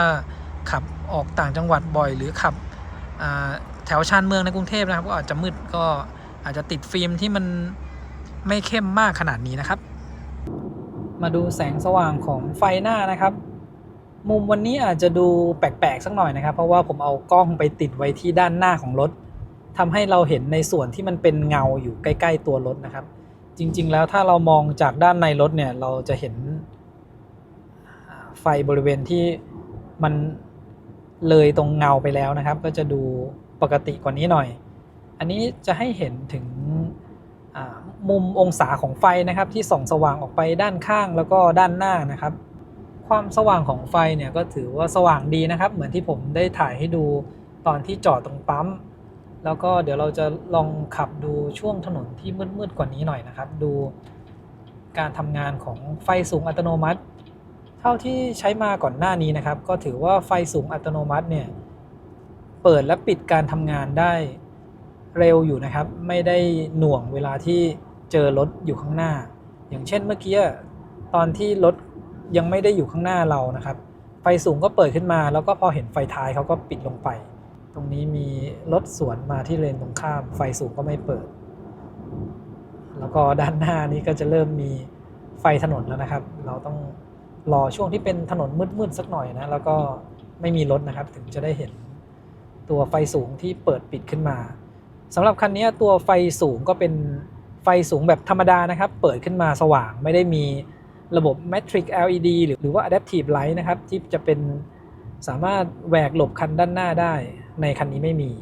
แต่จะมีตัว Cornering Light นะครับที่เวลาเราเข้าโค้งหรือว่าเปิดไฟเลี้ยวเนี่ยก็จะมีไฟที่ส่องไปบริเวณโค้งนะครับที่ด้านหน้านี้เราจะเข้าจุดที่ถนนมืดหน่อยแล้วนะครับเดี๋ยวลองดูนะแต่ว่ามีรถสวนมานะครับตัวไฟสูงก็ยังไม่เปิดขึ้นมา รอดูตรงโค้งนิดหน่อยฝั่งตรงข้ามมีรถสวนมานะครับก็จะเห็นว่าไฟสูงเขาก็ไม่ได้เปิดขึ้นมานะคือบางคันถ้าเซ็นเซอร์ไม่ค่อยดีเนี่ยช่วงที่เห็นไฟหน้าของรถเลนตรงข้ามนิดหน่อยเขาก็อาจจะเปิดไฟสูงขึ้นมาแต่คันนี้ไม่เปิดขึ้นมานะครับก็ถือว่าทำได้ดีอยู่นะครับข้างหน้านี้เป็นถนนมืดสนิทแล้วนะครับตอนนี้ไฟสูงเปิดขึ้นมาแล้วเดี๋ยวลองขับไปดูนะครับถ้ามีรถสวนมาเมื่อไหร่เนี่ยการทำงานของไฟหน้าก็ตอบสนองได้เร็วนะครับตัวไฟสูงมีรถมาไกลๆตรงนั้นละเนี่ยปิดลงแล้วจะเห็นว่าตอบสนองได้เร็วนะครับไม่แยงตารถคันด้านหน้าแล้วก็เดี๋ยวพอพ้นจากรถที่สวนมาอยู่ด้านขวานะครับข้างหน้าเรามีรถอยู่ไกลๆนู่นน่ะที่เห็นไฟท้ายแดงๆนะครับเขาก็ไม่เปิดไฟสูงขึ้นมานะเนี่ยอันนี้ผมก็เลยเปิดให้ได้เห็นนะครับว่าตัวระบบไฟสูงอัตโนมัติใน Sea Lion 7 ถือว่าทำงานได้ดีนะครับไม่เปิดขึ้นมาแยงตารถคันด้านหน้าสำหรับมุมก้มเงยของไฟหน้านะครับเราสามารถปรับชดเชยได้5ระดับนะครับจากเมนูบนหน้าจอกลางเลยนะครับจะมีตั้งแต่0ถึง5เดี๋ยวผมจะลองปรับให้มันก้มลงมาสุดเลยนะครับอันนี้ก็จะเข้ามาใกล้ตัวรถเลยนะครับสังเกตว่าตำแหน่งไฟที่ส่องตอนนี้ไม่ถึงท้ายรถคันด้านหน้านะครับเดี๋ยวผมจะเว้นระยะห่างให้คงที่นะครับแล้วก็ปรับมุมไฟขึ้นไปสุดก็จะค่อยๆเงยขึ้นไปเรื่อยๆนะครับทั้งที่ตอนนี้รถคันด้านหน้าเคลื่อนตัวออกไปนะครับถ้าหากว่าเราบรรทุกหนักที่ด้านท้ายมาเยอะๆเนี่ยรถเราอาจจะหน้ายกขึ้นนะครับแล้วมันไฟอาจจะไปแยงตาตัวกระจกมองด้านข้างเขาเนี่ยเราก็ปรับให้ไฟก้มลงมาสัก 1-2 ระดับนะครับแต่อย่างเช่นที่วันนี้ผมบรรทุกน้ำหนักมา200กิโลกรัมเนี่ยก็ไม่ได้รู้สึกว่าหน้ารถเราเชิดขึ้นนะครับที่ดูจากระดับไฟที่ส่องมารถคันด้านหน้าเนี่ยก็ยังไม่ถึงกระจกมองข้างของเขานะครับมาถึงปั๊ม PT ที่เถิดนะครับเหลืออีกประมาณ173กิโลเมตรจะถึงที่เชียงใหม่แล้วก็แบตเตอรี่เราเหลือ 24% นะครับถ้าคำนวณว่าเราจะขับอีก173กิโลเมตรเนี่ยผมเผื่อเป็น180เลยก็ได้แบตเตอรี่ 1% ตีว่าขับได้สัก4กิโลเมตรนะครับคำนวณให้มันน้อยไว้หน่อยหนึ่งเพราะว่าจะขับขึ้นทางชันก็อย่างน้อยเนี่ยจะต้องมีสัก 50% นะครับ4-5-20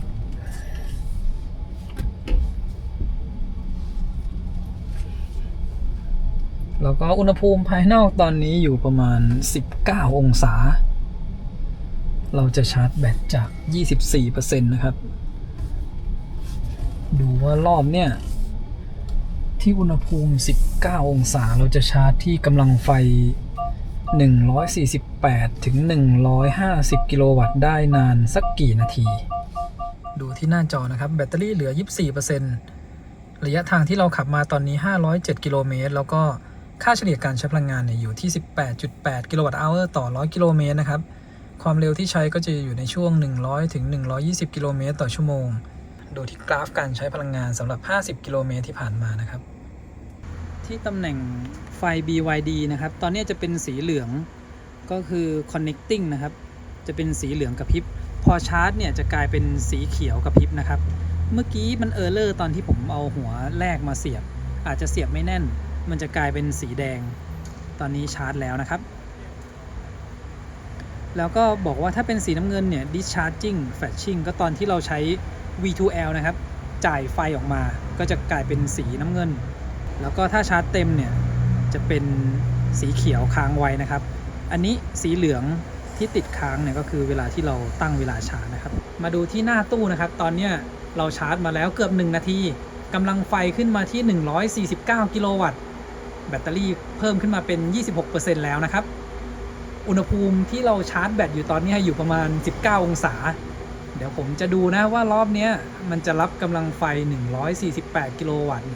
ไปได้สักกี่นาทีนะครับตอนนี้เราชาร์จมา8นาทีแล้วนะครับ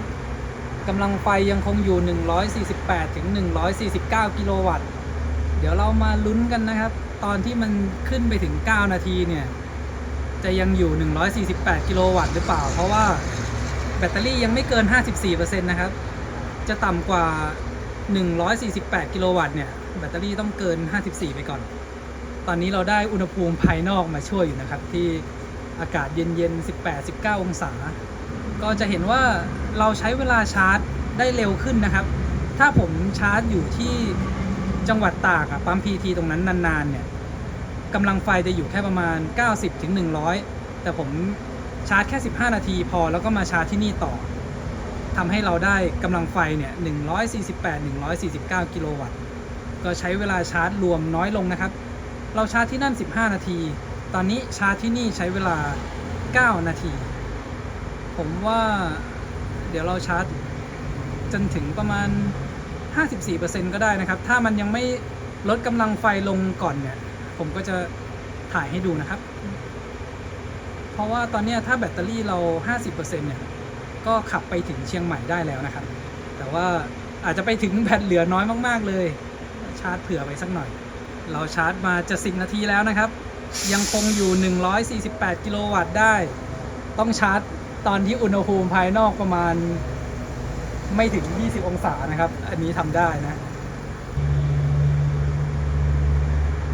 ได้ประมาณ10นาทีนะครับ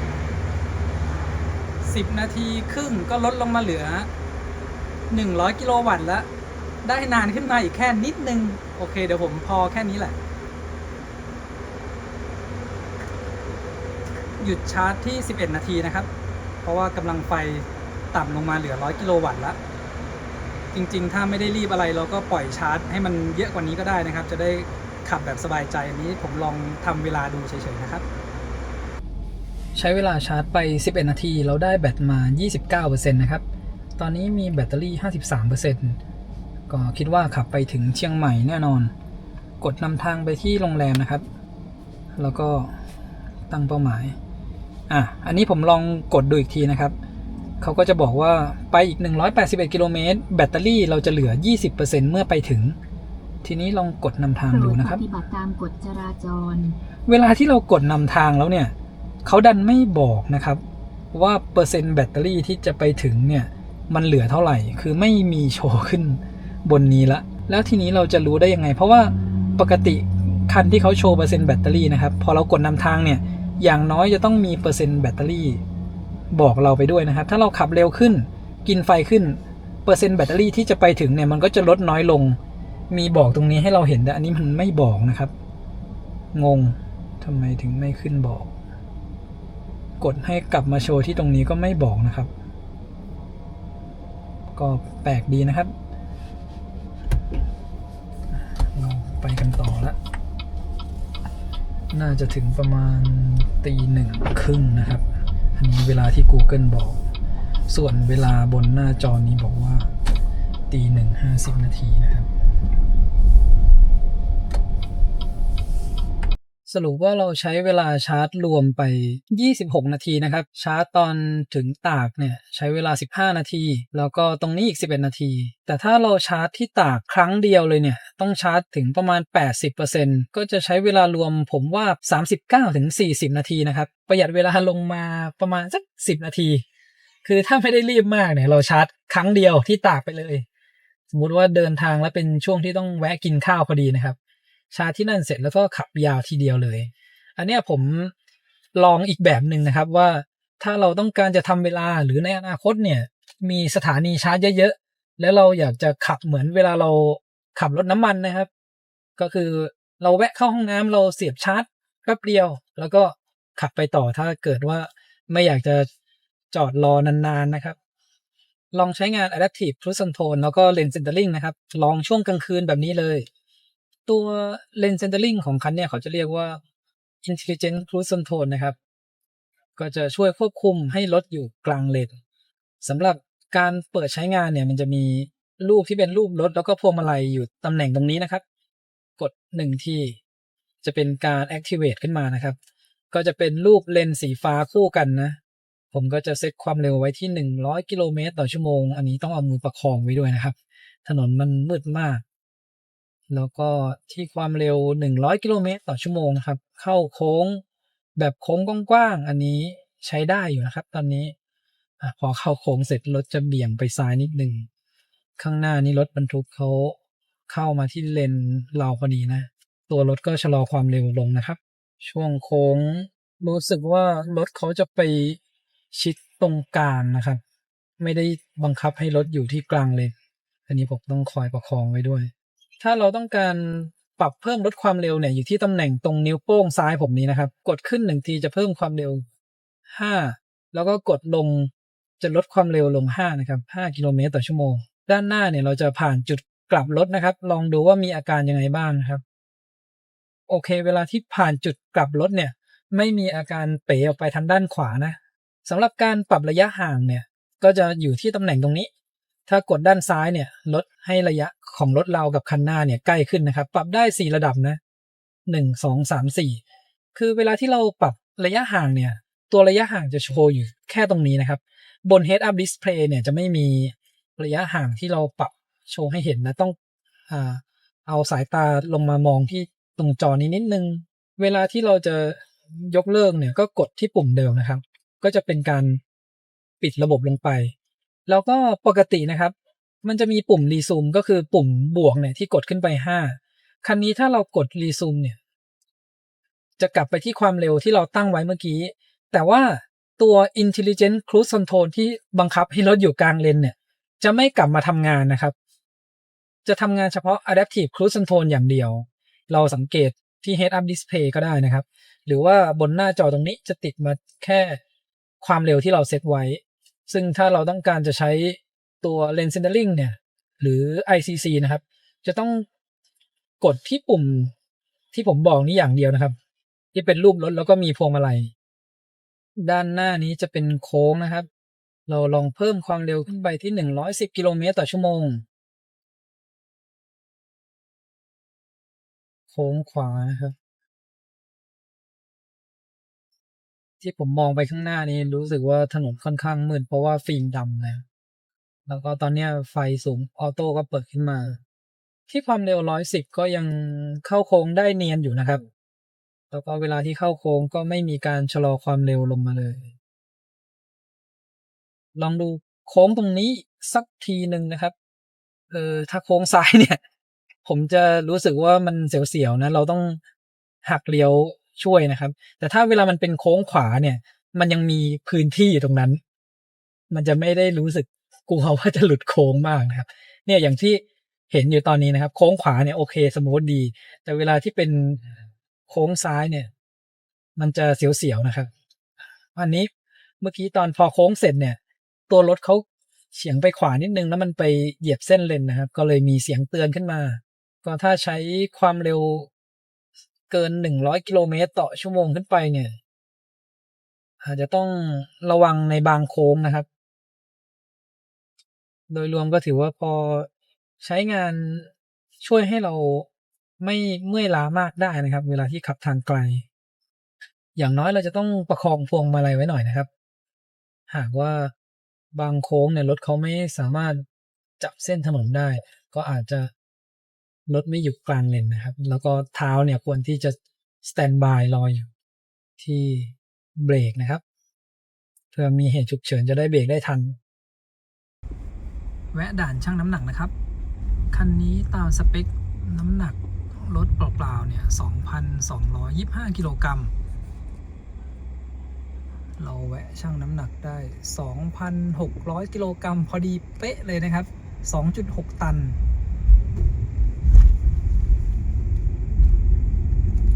เราขับอยู่บนดอยขุนตาลนะครับแล้วก็ใช้ความเร็วประมาณ90ถึง100กิโลเมตรต่อชั่วโมงการขับเข้าโค้งเนี่ยก็ถือว่าให้ความมั่นใจอยู่ในระดับหนึ่งนะครับก็จะมีอาการโครงบ้างนิดหน่อยนะช่วงล่างคันนี้ก็เรียกว่านุ่มแบบกำลังดีนะครับไม่ได้นุ่มย้วยนะนุ่มกระชับดีนะครับลมยางที่เติมมาเนี่ยก็คือ42 psi นะครับเราบรรทุกน้ำหนักมาด้วยก็เติมลมยางมาสูงหน่อยเรื่องช่วงล่างนะครับผมว่า ตัวพรีเมียมเนี่ยให้ความนุ่มเพิ่มขึ้นมากว่าในรุ่น Performance นะครับเทียบตอนที่ไม่ได้บรรทุกน้ำหนักเลยนะแล้วขับในเมืองเนี่ยเวลาขับผ่านพวกถนนที่ขรุขระนะครับผมว่าพรีเมียมเนี่ยขับในเมืองแล้วนุ่มสบายกว่าเนี่ยส่วนขับทางไกลก็ตอนที่เอาคัน Performance ขับไปนครสวรรค์เนี่ยก็ถือว่าโอเคนะครับเวลาขับทางไกลมันก็รู้สึกนุ่มกว่าเวลาที่ขับในเมืองแล้วก็ช่วงที่ขับทางไกลเราก็บรรทุกน้ำหนักเพิ่มมาเหมือนกันเลยนะครับโดยรวมนะครับที่ขับมาตอนเนี้ยก็600กิโลเมตรแล้ว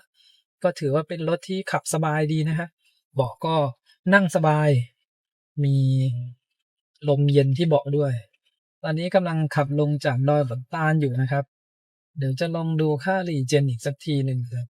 คือการที่เราจะดูค่ารีเจนสูงๆเนี่ยไม่ใช่ว่าเหยียบแรงๆลงไปทีเดียวแล้วมันจะพุ่งขึ้นไปสุดครับเราต้องผมค่อยๆเหยียบเบรกค้างลงไปลบ152กิโลวัตต์นะครับโอ้มันรีเจนได้แรงกว่าที่ชาร์จไฟอีกนะครับรีเจนได้แรงมากก่อนที่จะถึงแยกดอยติที่ลำพูนเนี่ยปั๊มคาวเทคนี้จะมีสถานีชาร์จของ eVolt 150กิโลวัตต์นะครับอันนี้ผมพาเลี้ยวเข้ามาดูเฉ เลี้ยวย ๆ ข นะ วาตรงนี้ เลี้ยวขวาตรงนี้ ก็จะเหมือนกับในคลิปของตัว Performance นะครับที่ผมพาไปชาร์จที่ เลี้ยวซ้าย อ่างทอง ตรงนี้ นี่ก็จะมีตู้ของ eVolt นะครับ อันนี้ผมเปิดให้ดูผ่านแอป eVolt นะครับเรากดมาหัวชาร์จเป็น150กิโลวัตต์นะครับถ้าจะชาร์จได้150กิโลวัตต์เนี่ยจะต้องเป็นรถที่เป็นแบต800โวลต์นะครับหรือว่าอย่างเช่น Lion 7เนี่ยก็ถือว่าเป็นระบบ800โวลต์นะครับแต่ว่าเวลาที่ชาร์จเนี่ยแรงดันจะอยู่ประมาณ600โวลต์คราวที่เราชาร์จที่อ่างทองก็ขึ้นไปประมาณ130ถึง140กิโลวัตต์นะครับผมไม่แน่ใจเหมือนกันว่าตู้เนี่ยตัวกระแสไฟเนี่ยเขาสูงสุดอยู่ที่กี่แอมป์พาเลี้ยวเข้ามาดูนิดนึงนะครับตอนนี้แบตเตอรี่เราเหลืออยู่ 17% จะต้องขับไป32กิโลเมตรก็คิดว่าไม่น่าจะมีปัญหานะ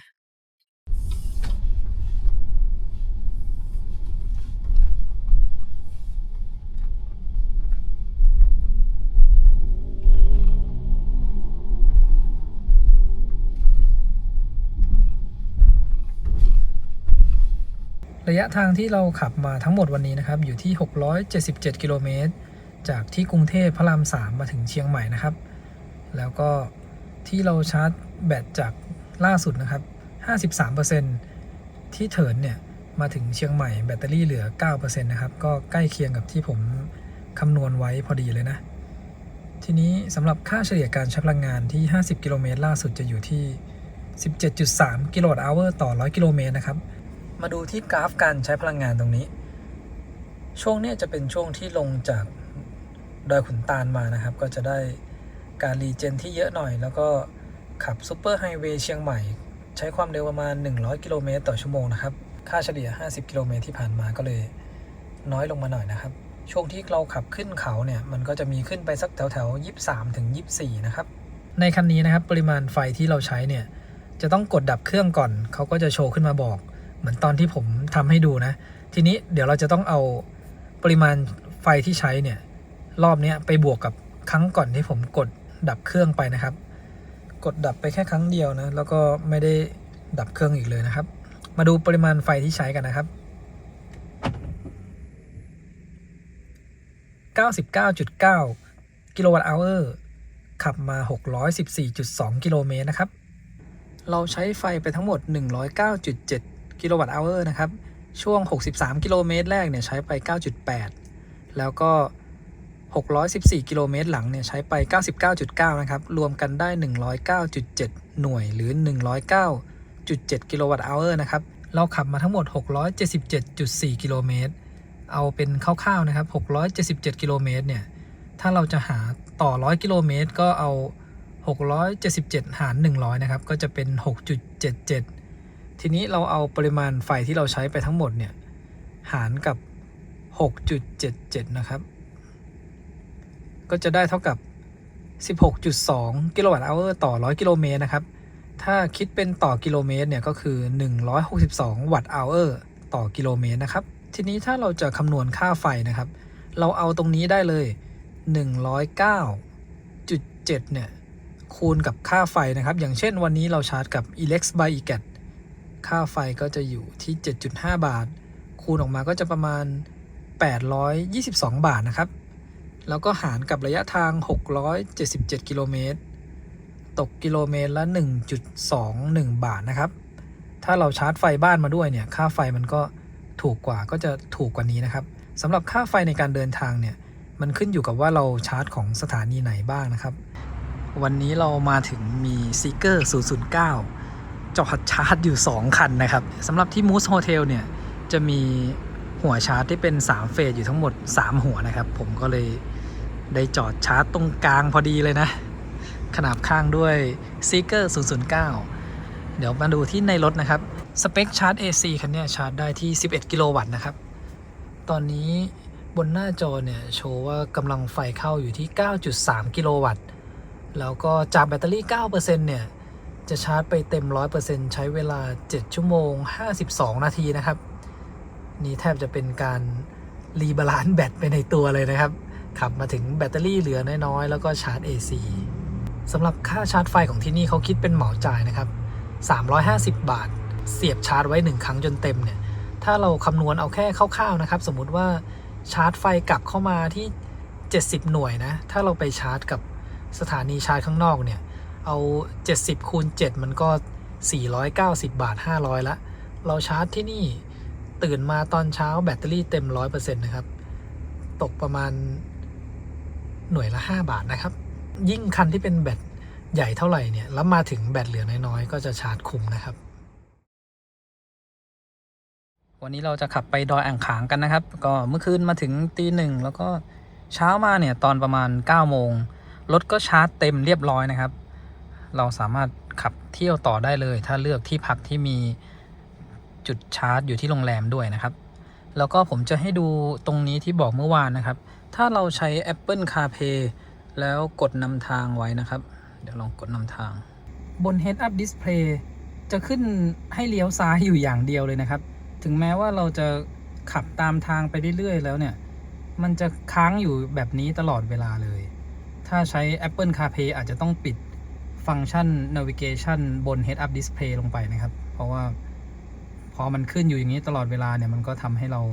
รำคาญนะครับตัว Head Up Display เราสามารถเลือกข้อมูลที่ต้องการจะให้แสดงผลได้นะครับว่าจะโชว์แค่ความเร็วหรือว่าให้โชว์แบบครบทุกอย่างเหมือนตอนนี้นะครับเดี๋ยวผมจะลองปิดให้ดูนะครับถ้าเราปิดตัวนำทางลงไปมันจะเหลือแค่ความเร็วแล้วก็ข้อมูลสำหรับเวลาเราใช้พวก Adaptive Cruise Control นะครับดูได้ที่เมนูตรงนี้นะครับตรงนี้นำทางกับระบบช่วยขับขี่กลับมาดูที่ Head Up Display อีกครั้งหนึ่งถ้าผมปิดตัวระบบช่วยขับขี่จะเหลือแค่ความเร็วอย่างเดียวนะครับเมื่อวานที่ผมให้ดูค่าคาร์บอนไดออกไซด์ภายในรถนะครับที่พูดค้างไว้ว่าเดี๋ยวระหว่างทางเนี่ยจะดูค่าคาร์บอนไดออกไซด์ปรากฏว่าผมก็ยังงงนะครับสำหรับการทำงานของระบบหมุนเวียนอากาศใน Sea Lion 7 เนี่ยคือตอนเนี้ยค่า PM ภายนอกอยู่แค่ประมาณ14นะครับแล้วผมก็เลือกให้เป็นรับอากาศจากภายนอกเข้ามาซึ่งถ้าค่ามันขึ้นมาประมาณ 1,300 เนี่ยแปลว่าเขาไม่ได้รับอากาศจากภายนอกเข้ามาเต็มที่นะครับอาจจะรับเข้ามานิดนึงก็ได้ซึ่งผมสังเกตเมื่อวานเนี่ยระหว่างที่ขับก็ตั้งให้มันเปิดเป็นรับอากาศจากภายนอกนะครับแต่ว่าค่าคาร์บอนไดออกไซด์เนี่ยมันไม่ค่อยจะลดลงสักเท่าไหร่แล้วแต่เวลานะครับที่จะลดลงเนี่ยอย่างเช่นตอนเนี้ยขึ้นไป 1,500 แล้วทีนี้เวลาผมเทียบกันนะครับก็จะเทียบกับค่าคาร์บอนไดออกไซด์ถ้าเป็นรถคันอื่นๆที่ทดสอบเนี่ยเรากดรับอากาศเข้ามาเต็มที่ค่าตรงเนี้ยมันก็จะลดลงไปเหลือ700 800แล้วก็เราจะได้กลิ่นข้างนอกเข้ามานะครับก็คือเขารับอากาศเข้ามาเต็มที่แต่ในรถคันเนี้ยทั้งที่เรากดเป็นแบบนี้นะครับให้มันรับอากาศจากภายนอกเข้ามาดูจากค่าคาร์บอนไดออกไซด์เนี่ยเหมือนว่าเขาจะไม่รับอากาศจากภายนอกเข้ามานะครับแต่ช่วงที่ขับผ่านบริเวณที่มันมีกลิ่นข้างนอกแบบกลิ่นแรงๆนะครับกลายเป็นว่ากลิ่นเนี่ยเข้ามาเต็มที่แต่ อากาศภายนอกไม่ค่อยเข้ามาผมก็งงเหมือนกันว่ามันทำงานยังไงทำไมมาแต่กลิ่นนะครับ ส่วนเรื่องการกรอง PM 2.5 เนี่ยก็กรองได้ดีนะครับตัวเลขภายในรถจะอยู่ไม่เกิน 10ขับมาถึงจุดที่เราใช้สำหรับเริ่มต้นขับขึ้นดอยอ่างขางแล้วนะครับมาจากที่เชียงใหม่เนี่ยระยะทางทั้งหมด 138.9 กิโลเมตรแบตเตอรี่เราเหลืออยู่ 68%แล้วก็ค่าเฉลี่ยการใช้พลังงานสำหรับ 50 กิโลเมตรล่าสุดนะครับจะอยู่ที่ 15 กิโลวัตต์อเวอร์ต่อ 100 กิโลเมตรช่วงที่ขับมาใกล้ๆถึงฝางนะครับมันก็จะเป็นลงเนินมามันทำให้ค่าเฉลี่ยการใช้พลังงานเนี่ยลดน้อยลงนะครับช่วงที่ค่าเฉลี่ยการใช้พลังงานขึ้นไปสูงสุดก็จะอยู่ประมาณ 20-21 กิโลวัตต์อเวอร์ต่อ 100 กิโลเมตรนะครับช่วงที่ขับขึ้นเนินขึ้นทางชันนะครับก่อนขับขึ้นนะครับผมรีเซ็ตกราฟไปเรียบร้อยแล้วนะครับเดี๋ยวเราจะได้ดูกราฟการใช้พลังงานตอนที่ขับขึ้นแล้วก็ขับลงดอยอ่างขางนะครับซึ่งค่าเฉลี่ยการใช้พลังงานเนี่ยจริงๆมันจะต้องวิ่งให้ครบ50 กิโลเมตรถึงมันจะออกมาเป็นค่าเฉลี่ยที่ตรงกันกับตรงนี้นะครับแต่ว่าถ้าเราขับไม่ครบ50เนี่ยตัวค่าเฉลี่ยมันอาจจะเอาค่าก่อนหน้านี้มารวมด้วยนะครับแค่ตอนนี้เขาลบกราฟทั้งหมดออกไปแต่ผมรีเซ็ตเพื่อที่ว่าเดี๋ยวเราจะได้เห็นตัวกราฟตอนที่เราขับขึ้นแล้วก็ขับลงนะครับทีนี้มาดูที่หน้าจอกลางอีกทีนึงนะครับก่อนที่เราจะขับขึ้นเนี่ยแบตเตอรี่มี 68% แล้วก็ระยะทางเหลืออยู่ที่388กิโลเมตรนะครับในช่วงแรกนี้จะขับโหมด normal ก่อนนะครับขับไปจนถึงช่วงเนินแรกที่เราจะทดสอบหยุดบริเวณกลางเนินเพื่อดูว่าเวลาที่เราจอดอยู่บริเวณเนินเนี่ยอาการของรถจะเป็นยังไงนะครับบางคันเวลาเราจอดกลางเนินก็จะถอยหลังลงบางคันเรายกเท้าออกจนรถเนี่ยลดความเร็วลงมาใกล้ๆศูนย์เขาสามารถเร่งความเร็วไหลขึ้นไปบนเนินเองได้นะครับทีนี้เรามาดูของคันนี้กันบ้างนะครับว่าเป็นยังไงอุณหภูมิภายนอกตอนนี้อยู่ประมาณ33องศานะครับช่วงเช้าๆเนี่ยอากาศเย็นอยู่ประมาณต่ำกว่า20องศาแต่พอกลางวันเนี่ยแดดแรงๆก็ขึ้นมาถึง30เลยนะครับในตัวเมืองเชียงใหม่ก็เหมือนกันช่วงเช้าก็จะอยู่ประมาณ18-19องศานะแต่พอช่วง11โมงเที่ยงนี่ก็ร้อนแล้วนะครับช่วงนี้จากจุดนี้ไปจะเริ่มขึ้นเนินชันแล้วนะครับแล้วก็เดี๋ยวเราจะลองยกเท้าออกจากคันเร่งจนรถหยุดนิ่งนะครับไม่มีรถตามมาด้านหลังนะ3-2-1-0คันนี้ก็จะไหลถอยหลังเบาๆนะครับค่อยๆไหลลงใช่ไม่ได้ไหลลงเร็วมากทีนี้เขาจะมีออโต้โฮด้วยผมลองเปิดออโต้โฮแต่ว่ายกเท้าออกจากคันเร่งดูนะครับ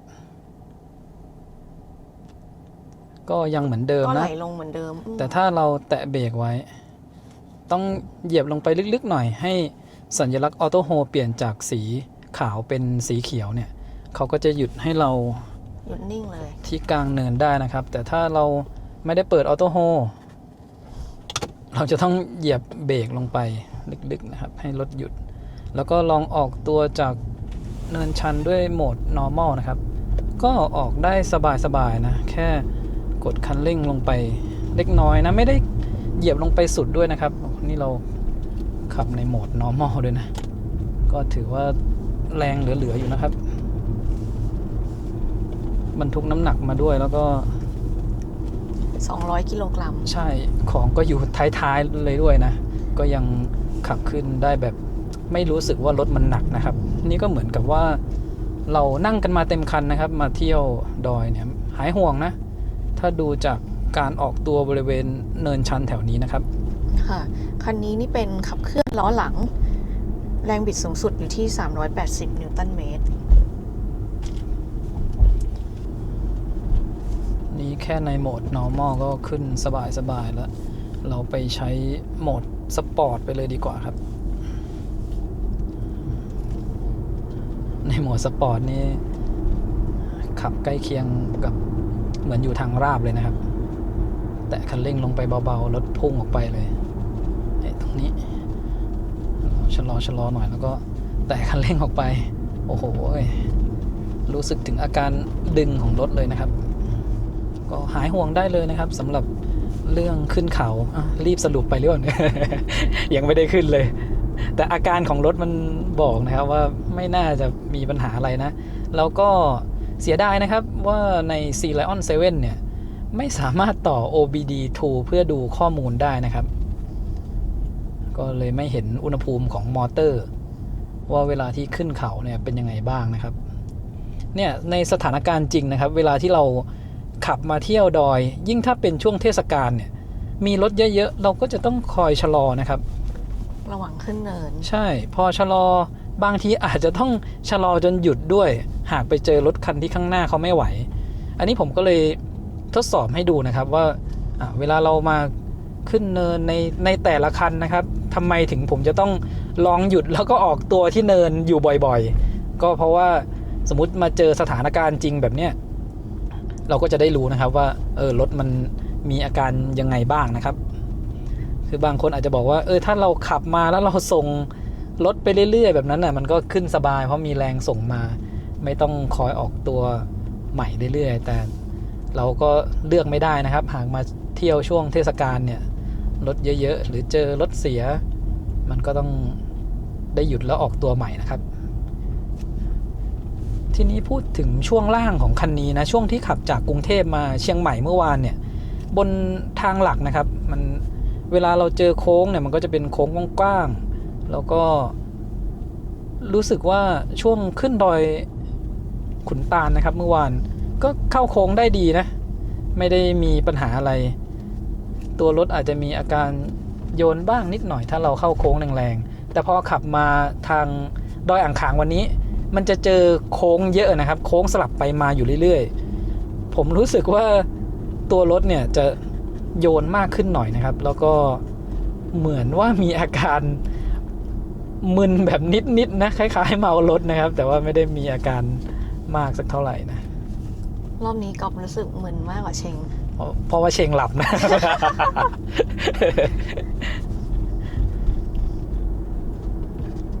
แต่ว่าถ้าเมามันปกติเราก็จะรู้สึกมึนมากกว่านิดนึงเพราะว่าก๊อฟเป็นคนขับไงใช่ใช่ก็คือถ้าเทียบกันกับตอนที่เคยขับแอตโต้นะครับตอนนั้นเอาไปทางแม่สอดแล้วก็ขับไปทางแม่ละมาดช่วงที่จะขับมาทางจอมทองเนี่ยมันก็ผ่านโค้งหลายโค้งผมก็รู้สึกว่าเฮ้ยทำไมขับรถแล้วมันขับเองเมาเองอันนั้นน่ะจะอาการเยอะหน่อยถ้าเป็นแอตโต้เราจะรู้สึกถึงความโครงแล้วก็ย้วยที่มากนะครับแต่อันนี้เป็นอาจจะแบบว่าแค่นิดหน่อยนะเพราะว่าขับทางไกลเมื่อวานผมก็ชอบช่วงล่างของคันนี้อยู่นะครับก็ขับนุ่มสบายดีใช่ค่ะเมื่อวานนั่งทางไกลกรุงเทพเชียงใหม่มาเนี่ยก็รู้สึกว่าคันนี้ก็โอเคนะตัวบอกอะไรต่างๆด้วยก็ถือว่าโอเคเลยนั่งทางไกลแล้วสำหรับเชงเนี่ยถือว่าเป็นอีกคันหนึ่งที่ค่อนข้างสบายช่วงล่างมีความกระชับค่อนไปทางนุ่มถ้าเทียบกับรุ่น Performance เนี่ยก็นุ่มขึ้นมากว่ากันอีกระดับหนึ่งนะครับยิ่งเทียบตอนที่ขับแบบไม่บรรทุกน้ำหนักในเมืองเนี่ยทางขรุขระคันนี้ผมว่าไม่แข็งกระด้างเท่านะครับอันนี้เราลองเร่งแซงเลยนะครับจะเป็นช่วงที่แซงได้ถ้าพ้นจากทางตรงตรงนี้ก็จะแซงลำบากหน่อยนะครับพอเราขับขึ้นมาถึงจุดนี้นะอุณหภูมิลดลงไปประมาณ 3-4 องศาแล้วนะครับ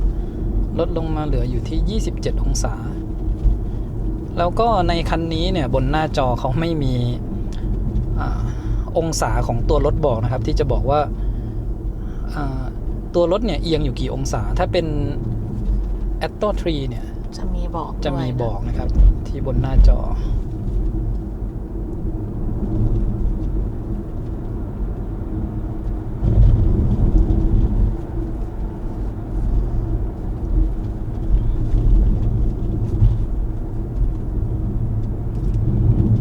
ช่วงนี้ก็กำลัง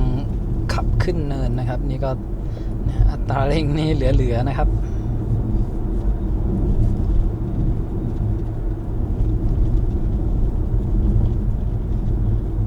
ไม่ได้มาอ่างขางน่าจะประมาณ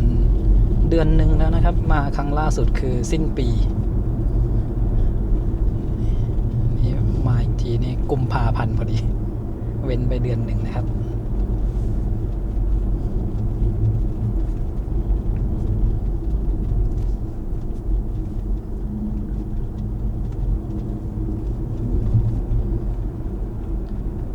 น้ำหนักรวมตัวรถตอนนี้อยู่ที่ 2.6 ตันนะครับเมื่อคืนที่เราแวะชั่งน้ำหนักถ้าตามสเปคแล้วน้ำหนักตัวรถเปล่าๆเนี่ยอยู่ที่ 2,225 กิโลกรัมเบากว่ารุ่น Performance อยู่ประมาณ 115 กิโลกรัมนะครับ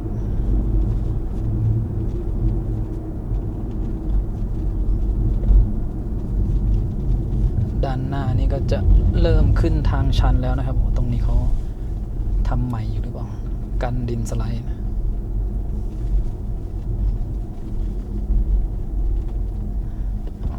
มีรถลงมาพอดีนะ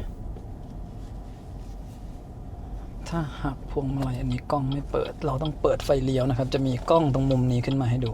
คือถ้าเป็นรถที่แรงม้าน้อยๆนะครับรถน้ำมันหรือว่าเวลาที่เราขึ้นทางชันเนี่ยแล้วเข้าโค้งแคบๆมันจะใช้กำลังเยอะนะครับลองหยุดตรงนี้แล้วก็เร่งออกตัวนะครับสบายเลยนะแต่คันเร่งเบาๆนะครับแล้วก็เมื่อกี้ที่ผมพูดค้างไว้อยู่เนี่ยถ้ารถที่เหมือนว่าพละกำลังจะไม่พอเนี่ยมันก็ต้องตีโค้งกว้างๆนะแต่แบบพอเป็นรถไฟฟ้านะครับพละกำลังแรงบิดเยอะๆตั้งแต่ที่ความเร็วต่ำเนี่ยเราสามารถ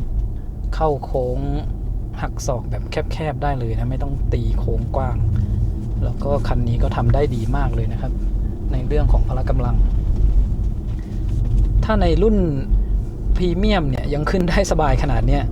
รุ่น Performance เนี่ยผมว่าเหลือๆนะครับน่าจะพุ่งขึ้นดอยได้สบายๆเลยเพราะว่าจากที่ได้ลองรถไฟฟ้าที่เป็น Dual Motor เนี่ยทุกรุ่นนะครับขึ้นเขาได้แรงดีจริงๆอัตราเร่งเนี่ยแทบจะไม่ต่างกับเวลาที่เราขับอยู่ทางราบเลยนะครับไม่ต่างอันนี้คือหมายถึงความรู้สึกนะครับถ้าเรามาจับที่ความเร็วยังไงมันก็อาจจะต่างสักนิดนึงนะเสียงแตรก็โอเคอยู่นะครับคันนี้เนี่ยผมลองเข้าโค้งแบบแคบๆนะรอบนี้เราไม่ต้องเปิดไฟเลี้ยวตัวกล้องก็เปิดขึ้นมาให้ดูนะครับจะเป็นกล้องคนละมุมนะ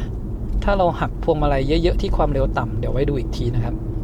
ถ้าตอนที่ผมเปิดไฟเลี้ยวเนี่ยมันก็จะเป็นกล้องอีกจากด้านข้างแต่เมื่อกี้เหมือนเปิดเป็นกล้องแบบ360องศานะครับให้ดูมุมท็อปวิวอย่างเช่นตรงนี้ถ้าเราหักเลี้ยวเยอะๆแต่ความเร็วน่าจะยังเยอะอยู่อันนี้ไม่ขึ้นมานะแล้วเราลองเร่งขึ้นทางชันตรงนี้นะครับเป็นตัว S ถ้าตรงนี้มันชันมากนะครับเมื่อกี้ผมต้องเหยียบลงไปลึกอยู่แต่พอความเร็วขึ้นมาสัก40-50เนี่ยมันจะพุ่งไปต่อนะครับลองตรงนี้ดูนะครับก็คล้ายๆกับหลายๆคันนะครับถ้าความเร็วขึ้นมาที่50แล้วเนี่ยจะพุ่งขึ้นไปได้เลยนะครับจุดเมื่อกี้ถือว่าชันมากในโหมดสปอร์ตนี้ต้องเหยียบคันเร่งจนสุดเลยนะครับ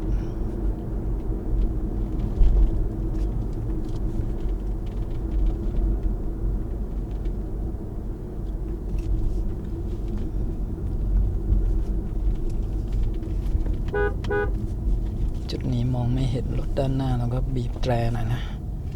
มีรถสวนลงมานี่ครับถ้าจุดที่ชันๆเนี่ยรถที่เป็นมอเตอร์เดี่ยวนะครับจะต้องเหยียบคันเร่งลงไปลึกสักหน่อยนะ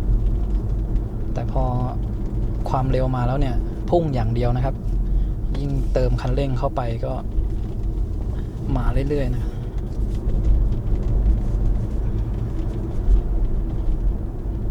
อุณหภูมิภายนอกตอนนี้เหลือ21องศาแล้วนะครับเนี่ยอันนี้ผมลองเข้าโค้งแบบนี้ให้ดูเลยนะทีนี้ต้องอยู่ที่ยางด้วยเนี่ย อันนี้ยางจะเริ่มฟรีนิดนึงไม่มีปัญหานะครับลองชะลอตรงนี้อีกทีหนึ่งแล้วก็ออกตัวอันนี้ต้องเหยียบสุดหน่อยนะครับ พอเราออกตัวบริเวณเนินที่มันชันมากๆโอ้ย เมื่อกี้การหายใจอยู่นะครับแล้วทีนี้พอความเร็วมันเกิน50มันพุ่งเลยขึ้นมาถึงจุดพักรถแล้วนะครับถ้าขึ้นมาแล้วไม่ไหวก็พักตรงนี้ก่อนหรือว่าตอนที่ลงเนี่ยเบรกร้อนก็เข้าไปจอดพักก่อนนะครับโอ้ย อันนี้รถมันดึงนะพูดไปกันหายใจไป ตรงจุดนี้นะเรามาถึงจุดนี้แล้วตรงนี้ก็จะเป็นช่วงชันๆอีกช่วงหนึ่งนะครับมันเป็นทางแบบยาวๆเหมือนว่าไม่ได้ชันมากนะแต่เป็นช่วงที่ตัดกำลังรถได้ดีเลยนะครับจุดข้างหน้านี่แหละถ้าคันไหนไม่ไหวก็จะมามอเตอร์ร้อนอยู่แถวนี้นะครับเหยียบสุดนะครับตอนนี้ความเร็วมันจะค่อยๆมาตรงนี้เดี๋ยวมันจะเป็นสเต็ปนิดนึงเบาหน่อยแล้วก็นี่เป็นเนินชันนะครับทางโล่งๆอยู่พอดีเอาอีกสักทีนึงเหยียบสุด เหยียบสุดมันจะค่อยๆออกไปอย่างนี้นะครับถ้าเป็นมอเตอร์เดี่ยวแต่ว่าไม่มีถอยหลังนะก็คือเหยียบแล้วก็ค่อยๆออกใช่เพราะไม่ได้ยกสุดแต่ถ้าเป็นดัวมอเตอร์นะครับเรามาหยุดแล้วออกตัวแบบเมื่อกี้มันจะพุ่งเลยนะครับแล้วก็ยิ่งเป็นตัว Lion 7 Performance เนี่ยผมว่าเหลือครับ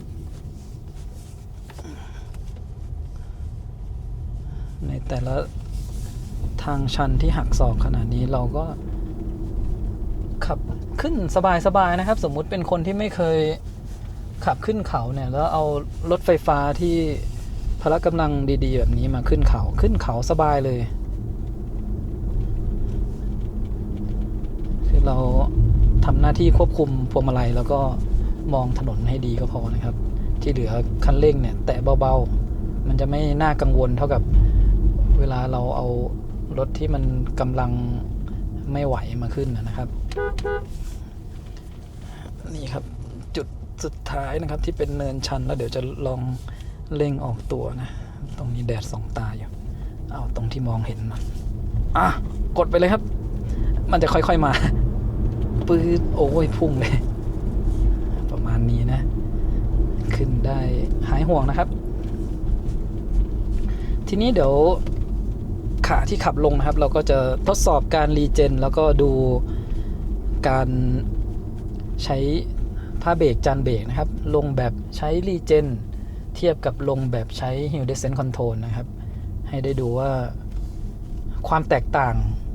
ของอุณหภูมิจานเบรกเนี่ยมันเป็นยังไงนะครับเวลาที่มาขับลงเขาเนี่ยจะได้เลือกใช้งานได้ถูกสังเกตกราฟทางด้านซ้ายมือเนี่ยมันพุ่งขึ้นแบบสุดกราฟแล้วนะครับบางช่วงเนี่ยสุดจนลากเป็นเส้นตรงอยู่ที่ด้านบนสุดเลยนะจริงๆผมว่า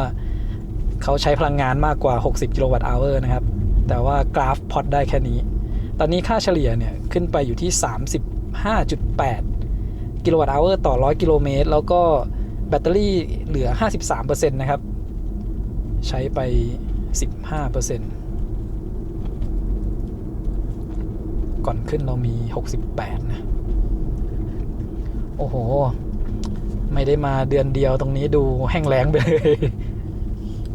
ดูโล่งนะคือรอบที่แล้วเนี่ยเต็มไปด้วยรถจอดนะคะช่วงธันวาคมมีมาเที่ยวชมดอยอ่างขางแล้วก็ค้างคืนกันเต็มเลยใช่นักท่องเที่ยวแล้วก็ตอนนั้นยังมีหญ้ามีพวกใบไม้เขียวๆเยอะอยู่นะครับตอนนี้อากาศก็เริ่มร้อนขึ้นแล้วนะครับพวกใบไม้แล้วก็หญ้าข้างทางก็เริ่มแห้งเหี่ยวไปแล้วนี่ก็จะดูบรรยากาศแบบแห้งๆหน่อยถ้าเทียบกับช่วง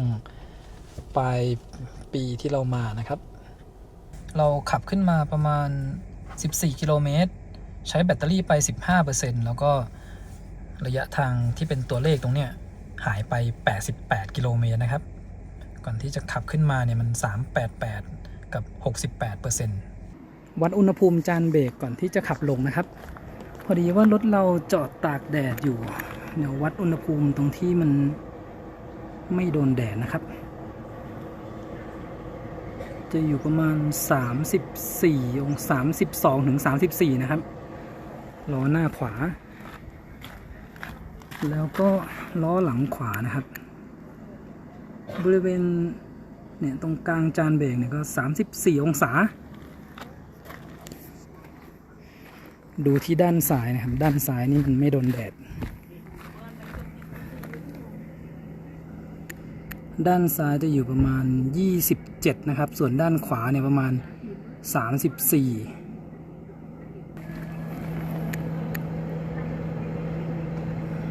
ด้านหน้าซ้ายก็ประมาณ29เราจะลองขับลงทางชันโดยใช้โหมดระบบควบคุมการทรงตัวบนทางลาดชันนะครับหรือก็คือ Hill Descent Control อันนี้เรามาที่รูปรถนะครับแล้วก็มาที่โหมด ADAS เลื่อนลงมาก็จะเจอระบบควบคุม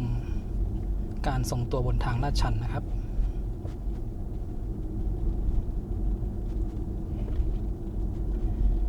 สำหรับโหมดเนี่ยเท่าที่ผมได้ลองให้ดูกับรถคันอื่นๆนะครับ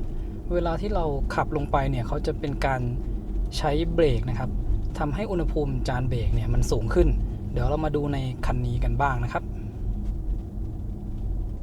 โหมด Hill Descent Control เนี่ยปกติจะทำงานอยู่ที่ความเร็วประมาณไม่เกิน40กิโลเมตรต่อชั่วโมงนะครับผมลองเปิดใช้งานพอเรากดเปิดใช้งาน Hill Descent Control เนี่ยที่กำลังไฟตรงเนี้ยจะเป็น0กิโลวัตต์เลยนะครับแปลว่าเขาตัดการรีเจนออกไปแล้วถ้าเราขับลงไปแบบเนี้ยยาวๆเนี่ยอุณหภูมิจานเบรกจะสูงขึ้นแน่นอนนะครับแล้วก็บริเวณตรงนี้นะครับจะมีรูปไฟสีเขียวๆกระพริบก็คือเป็นรูปรถเนี่ยลงทางลาดชันนะครับให้รู้ว่าระบบกำลังทำงานอยู่ตรงนี้มันเป็นทางเรียบแล้วผมลองกดคันเร่งลงไปนะครับพอเราแตะคันเร่งลงไปเนี่ยสัญลักษณ์จะติดค้างก็คือเขายังไม่ทำงานนะครับเราขับให้ความเร็วต่ำกว่า40แล้วก็ยกเท้าออกจากคันเร่งนะครับตอนนี้ Hill Descent Control ทำงานความเร็วจะอยู่ประมาณ 24-25 กิโลเมตรต่อชั่วโมงจะรู้สึกได้ถึงการที่รถพยายามชะลอความเร็วนะครับเหมือนกับเราแตะเบรกเลยนะถ้ารถมันเริ่มเร็วขึ้นเนี่ยความรู้สึกมันจะเหมือนว่าเราเอาเท้าเนี่ยแตะเข้าไปที่เบรกนะครับแล้วก็ความเร็วเนี่ยจะอยู่ประมาณไม่เกิน25กิโลเมตรต่อชั่วโมงสำหรับโหมดเนี่ยมันเหมาะสำหรับเวลาเราลงทางที่มันเป็นทางชันมากๆนะครับแล้วเราไม่คุ้นชินจริงๆก็อาจจะสำหรับรถที่ไม่ใช่รถไฟฟ้านะครับเพราะว่าถ้าเกิด Engine Brake เนี่ยมันช่วยชะลอความเร็วไม่ไหวแล้วเราไม่คุ้นกับเส้นทางไปเจอทางชันมากๆเวลาเราลงไปเราอาจจะแตะเบรกแรงไปหน่อยนะครับรถมันอาจจะเสียการทรงตัวได้เขาเลยมีโหมดนี้มาช่วยนะครับเวลาที่เราไปลงทางชันแล้วมันอาจจะเป็นถนนดินเป็นฝุ่นแบบนี้นะครับแต่ถ้าระบบเนี่ยเขาจะช่วยจัดการในเรื่องการเบรกให้นะครับรวมถึง ABS ด้วยมันก็จะค่อยๆลงไปแบบเนี้ยไหลไปแบบปลอดภัยนะครับแต่พอเป็นรถไฟฟ้าเนี่ยเราจะมีรีเจนนะครับที่มาช่วยหน่วงความเร็วเวลาที่เราลงทางลาดชันก็ไม่ต้องใช้โหมดนี้นะครับใน BYD เองเนี่ยเดี๋ยวเราจะได้ดูตอนที่ผมพาขับลงอีกรอบนะครับว่าถ้าเราลงด้วยรีเจนล้วนๆเนี่ยไม่ต้องใช้ระบบ Hill Descent Control อุณหภูมิจานเบรกจะต่างกันขนาดไหนตรงเนี้ยถือว่าค่อนข้างชันนะครับแล้วเขาควบคุมรถให้มันอยู่ที่ความเร็วไม่เกิน15กิโลเมตรต่อชั่วโมงเหมือนเราพยายามแตะเบรกเข้าไปเรื่อยๆเลียเบรกนะครับถ้าลงไปแบบเนี้ยยาวๆนะครับเบรกมันจะร้อนมากนะครับนี่เดี๋ยวลองไปอีกสักพักจะได้เห็นอุณหภูมิที่มันขึ้นแบบชัดเจนนะครับแล้วก็เวลาที่เรามาขับช่วงที่เป็นเทศกาลเนี่ยก็น่าจะมีรถแบบลงกันเยอะๆบางคันเขาอาจจะชะลอเราก็ต้องค่อยๆลงตามเนี่ยพอลงช้าๆเนี่ยแล้วเรามาเปิดใช้ Hill Descent Control อีกคือตัดการรีเจนของรถออกไปเลยนะครับอันนี้มันขึ้นมาแค่ตัวเลข1กิโลวัตต์นะแล้วถ้าผมลองเหยียบเบรกเข้าไปเพิ่มเหยียบเบรกก็ไม่มีการรีเจนนะครับถ้าเรายังอยู่ในโหมด Hill Descent Control แล้วก็ผมจะค่อยๆเพิ่มความเร็วขึ้นแค่เราเพิ่มความเร็วขึ้นนิดนึงเนี่ย Hill Descent Control จะตัดการทำงานนะครับให้สังเกตที่รูปรถเขียวๆตรงนี้มันจะเป็นสีเขียวติดค้างแต่ถ้ามันกระพริบอยู่เนี่ยแสดงว่าตอนนี้ Hill Descent Control กำลังทำงานอยู่ผมเร่งความเร็วขึ้นไปสักประมาณ40นี่ไหลไปเลยนะเราต้องค่อยๆแตะเบรกนะครับแล้วก็ให้เดี๋ยวผมลองลดลงมาให้มันต่ำกว่า40ดูก่อนเราต้องให้รถเนี่ยความเร็วต่ำกว่า40นะครับถึงตัว Hill Descent Control เขาจะกลับมาทำงานอย่างเช่นเมื่อกี้ผมลองเร่งให้ดูนะครับว่าพอความเร็วเราเกิน40แล้วเรายกเท้าออกจากเบรกเนี่ยรถจะไหลไปเลยนะครับลองอีกทีหนึ่งนะผมอยากรู้คือมันไหลไปแบบไม่มีรีเจนเลยนะครับเหมือนเราสั่งให้ตัดรีเจนทิ้งไปเลยอ่ะถ้าเราเปิด Hill Descent Control ไว้อย่างเงี้ยแล้วเราขับนะครับอย่างเช่นตอนเนี้ยขับความเร็ว40กว่าแล้วแตะเบรกนะครับไม่มีการรีเจนเลยนะครับ0กิโลวัตต์อย่างเดียวแล้วก็ถ้าเป็นการลงเขานะครับก็อาจจะเปิดหน้าต่างไว้นิดนึงถ้าเกิดว่าจานเบรกร้อนเกินมากๆจนแทบจะไหม้เนี่ยเราจะเริ่มได้กลิ่นไหม้เข้ามาในรถนะครับแล้วเดี๋ยวผมจะวัดอุณหภูมิจานเบรกให้ดูนะครับว่าอุณหภูมิแตกต่างจากก่อนที่เราจะลงมาขนาดไหนเมื่อกี้แค่เปิดประตูลงมาเนี่ยก็ได้กลิ่นเบรกแล้วถ้าได้กลิ่นขนาดเนี้ยอุณหภูมิระดับ100แน่นอนครับนี่150 160องศาเลยนะครับทีนี้มาดูที่ล้อหลังขวาเนี่ยก็ขึ้นมา100องศานะครับประมาณ100ถึง174องศาก็จะน้อยกว่าล้อด้านหน้าสักหน่อยหนึ่งมาดูทางด้านซ้ายกันบ้างที่ตอนแรกไม่ถึง30องศานะครับเนี่ยอุณหภูมิจานเบรกขึ้นมา120ถึง180องศาอันนี้จะได้เห็นภาพได้ชัดนะครับนี่ขนาดว่าเราลงมาไม่ได้ไกลมากเลยนะครับแต่ใช้ Hill Descent Control อุณหภูมิจานเบรกเนี่ยจะร้อนมากเลยผมถึงอยากทดสอบให้ดูนะครับว่าถ้าเรามาใช้ระบบช่วยลงทางชันเนี่ยระยะทางยาวๆอุณหภูมิจานเบรกมันจะร้อนมากนะครับแล้วเดี๋ยวเราดูเทียบกับตอนที่ลงด้วยการใช้ระบบรีเจนของตัวรถนะครับได้เห็นอุณหภูมิจานเบรกกันไปแล้วนะครับถ้าใช้ระบบช่วยลงทางลาดชันเนี่ยจานเบรกมันจะร้อนมากเลยนะขับลงมาแค่นิดเดียวนะครับทีนี้ผมขับกลับขึ้นไปใหม่นะตอนนี้ใช้โหมด Standard นะครับลองขึ้นในโหมด Standard ดูตอนแรกที่เราขับขึ้นด้วยโหมด Sport นะครับดูกำลังในโหมด Standard กันบ้าง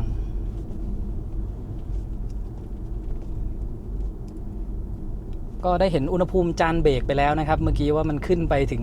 180องศานี่ขนาดว่ายังขับลงไปไม่สุดนะครับแล้วใช้ Hill Descent Control มันก็จะคล้ายๆกับเวลาที่เราขับลงช่วงเทศกาลแล้วรถต่อแถวกันยาวๆเราใช้ Hill Descent Control ลงไปเรื่อยๆนี่จานเบรกร้อนมากแน่ๆนะครับแล้วก็ตอนนี้ผมลองขับกลับขึ้นไปใหม่โดยใช้แค่โหมด Standard นะครับโหมด normal พูดผิดตอนแรกเราขับขึ้นด้วยโหมด sport ลองดูพละกำลังในโหมด normal กันบ้างนะครับเร่งขึ้นไปคือถ้าความเร็วได้ที่สัก50-40ขึ้นไปเนี่ยการเร่งต่อเนื่องเนี่ยก็ทำได้สบายๆนะครับเดี๋ยวเราไปลองดูจุดที่เป็นทางชันแล้วต้องชะลอความเร็วแล้วเร่งใหม่ดูนะครับว่าจะเป็นยังไงบ้างอย่างเช่นโค้งหน้าตรงนี้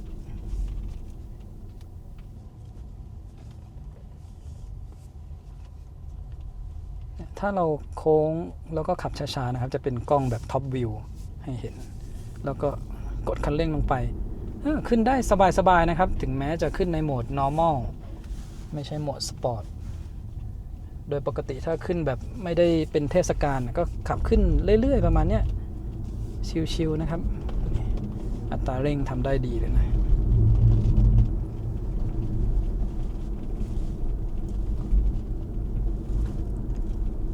ขึ้นได้สบายทั้งโหมด normal แล้วก็ sport นะครับ sport นี่พุ่งมากๆเลยเข้าแบบโค้งแคบๆไปเลยแล้วก็กดคันเร่งลงไปลึกสักหน่อยเนี่ยแป๊บเดียวความเร็วขึ้นมา70-80แล้วนะครับ เมื่อกี้ก่อนที่เราจะจอดเพื่อวัดอุณหภูมิจานเบรกเนี่ยก็คืออุณหภูมิมันขึ้นไปประมาณ170-180แล้วหน้าจอนี้ก็ยังไม่มีสัญลักษณ์อะไรขึ้นมาเตือนนะครับไม่แน่ใจว่าถ้ามันร้อนมากกว่านี้เขาจะมีสัญลักษณ์เตือนบอกหรือเปล่านะครับว่าจานเบรกเนี่ยร้อนแล้วหรือไม่เราก็อาจจะสังเกตที่สัญลักษณ์ของ Hill Descent Control ก็ได้นะครับว่าผมคิดว่าถ้ามันร้อนเกินอาจจะเปลี่ยนเป็นสีอื่นหรือไม่ก็มันจะติดค้างตลอดคือไม่สามารถกลับมาใช้ Hill Descent Control ที่เป็นไฟกระพริบได้นะครับถ้าจานเบรกมันร้อนเกินคิดว่าน่าจะเป็นแบบนั้นนะครับไม่น่าจะให้ใช้ต่อไปเรื่อยๆถ้าอุณหภูมิจานเบรกร้อนมากแล้วนะครับเดี๋ยวผมจะจอดพักอยู่ตรงนี้สักแป๊บหนึ่งนะครับให้จานเบรกเนี่ยเย็นลงก่อนแล้วเราค่อยขับลงระหว่างที่รอให้อุณหภูมิจานเบรกเย็นลงนะครับเดี๋ยวผมจะถ่ายให้ดูพื้นที่ตรงด้านหลังนะครับมีขอมาทาง Facebook นะครับว่าให้วัดพื้นที่ด้านหลังให้หน่อยคือคราวเนี่ยเราแค่มาทดสอบขึ้นดอยอ่างขางนะครับไม่ได้มาแคมปิ้งด้วยแล้วก็ต้องขนปูนลงอีกแล้วนะครับได้แบกปูนลงเก็บไว้ก่อนพื้นที่ที่จะวัดตอนนี้นะครับก็คือมุมทะแยงก่อนนะที่มุมทะแยงนะครับจะอยู่ประมาณ190เซนติเมตรแล้วก็เดี๋ยวลองวัดที่แบบมุมตรงนะครับจากด้านท้ายตรงนู้นมาถึงที่ปลายตรงนี้นะครับก็ประมาณ167เซนติเมตรถัดมาดูที่ความกว้างนะครับจากทางด้านซ้ายสุดนู้นแล้วก็มาถึงตรงริมนี้อยู่ที่121เซนติเมตรแล้วก็วัดตรงนี้อีกทีนะครับจากมุมซ้ายด้านนี้ถึงบริเวณตรงนี้นะครับจะอยู่ที่1เมตร1เซนตรงนี้จะแคบกว่าตรงที่เราพับเบาะลงไปทางนู้นนะครับแล้วก็เบาะที่พับลงไปตอนนี้มันจะเป็นสโลปเอียงขึ้นไปนิดนึงทางด้านหน้านะครับเผื่อว่าใครจะไปนอนแคมปิ้งแต่ที่ความยาวเนี่ยความลึกประมาณ167เซนติเมตรเนี่ยถ้าคนที่สูงอยู่ประมาณนี้คิดว่าก็น่าจะนอนสบายอยู่นะครับแล้วก็วางที่นอนลงไปส่วนตรงนี้พอดีว่าเราเอาถุงปูนออกแล้วนะครับก็จะได้เห็นตรงนี้นะมันจะมีอันนี้อยู่ก็คือตัวปลดล็อกหัวชาร์จฉุกเฉินนะครับเผื่อว่าบางทีเนี่ยตัวเบ้าเนี่ยเขาล็อกไม่ยอมปลดหัวชาร์จก็มาดึงที่สลิงตรงนี้ออกมานะครับแล้วก็ทำการดึงเพื่อปลดหัวชาร์จทีนี้เรามาดูที่ด้านใต้นะครับด้านใต้จะมีที่เก็บของอยู่ตรงนี้นิดหนึ่งที่บอกไปตอนเริ่มคลิปนะครับเราวางของไว้ตรงนี้อาจจะเอาสายชาร์จพกพาหรือตัว V2L เนี่ยมาเก็บตรงนี้ก็ได้แล้วแต่ว่าจะเก็บด้านหน้าหรือด้านหลังนะครับแล้วก็มีพวกอุปกรณ์ปะยางมีเสื้อแจ็คเก็ตสะท้อนแสงตัวไม้สามเหลี่ยมนะครับรวมถึงเอาไว้ตัวนี้ที่เอาไว้ลากจูงก็อยู่ทางด้านหลังนะครับ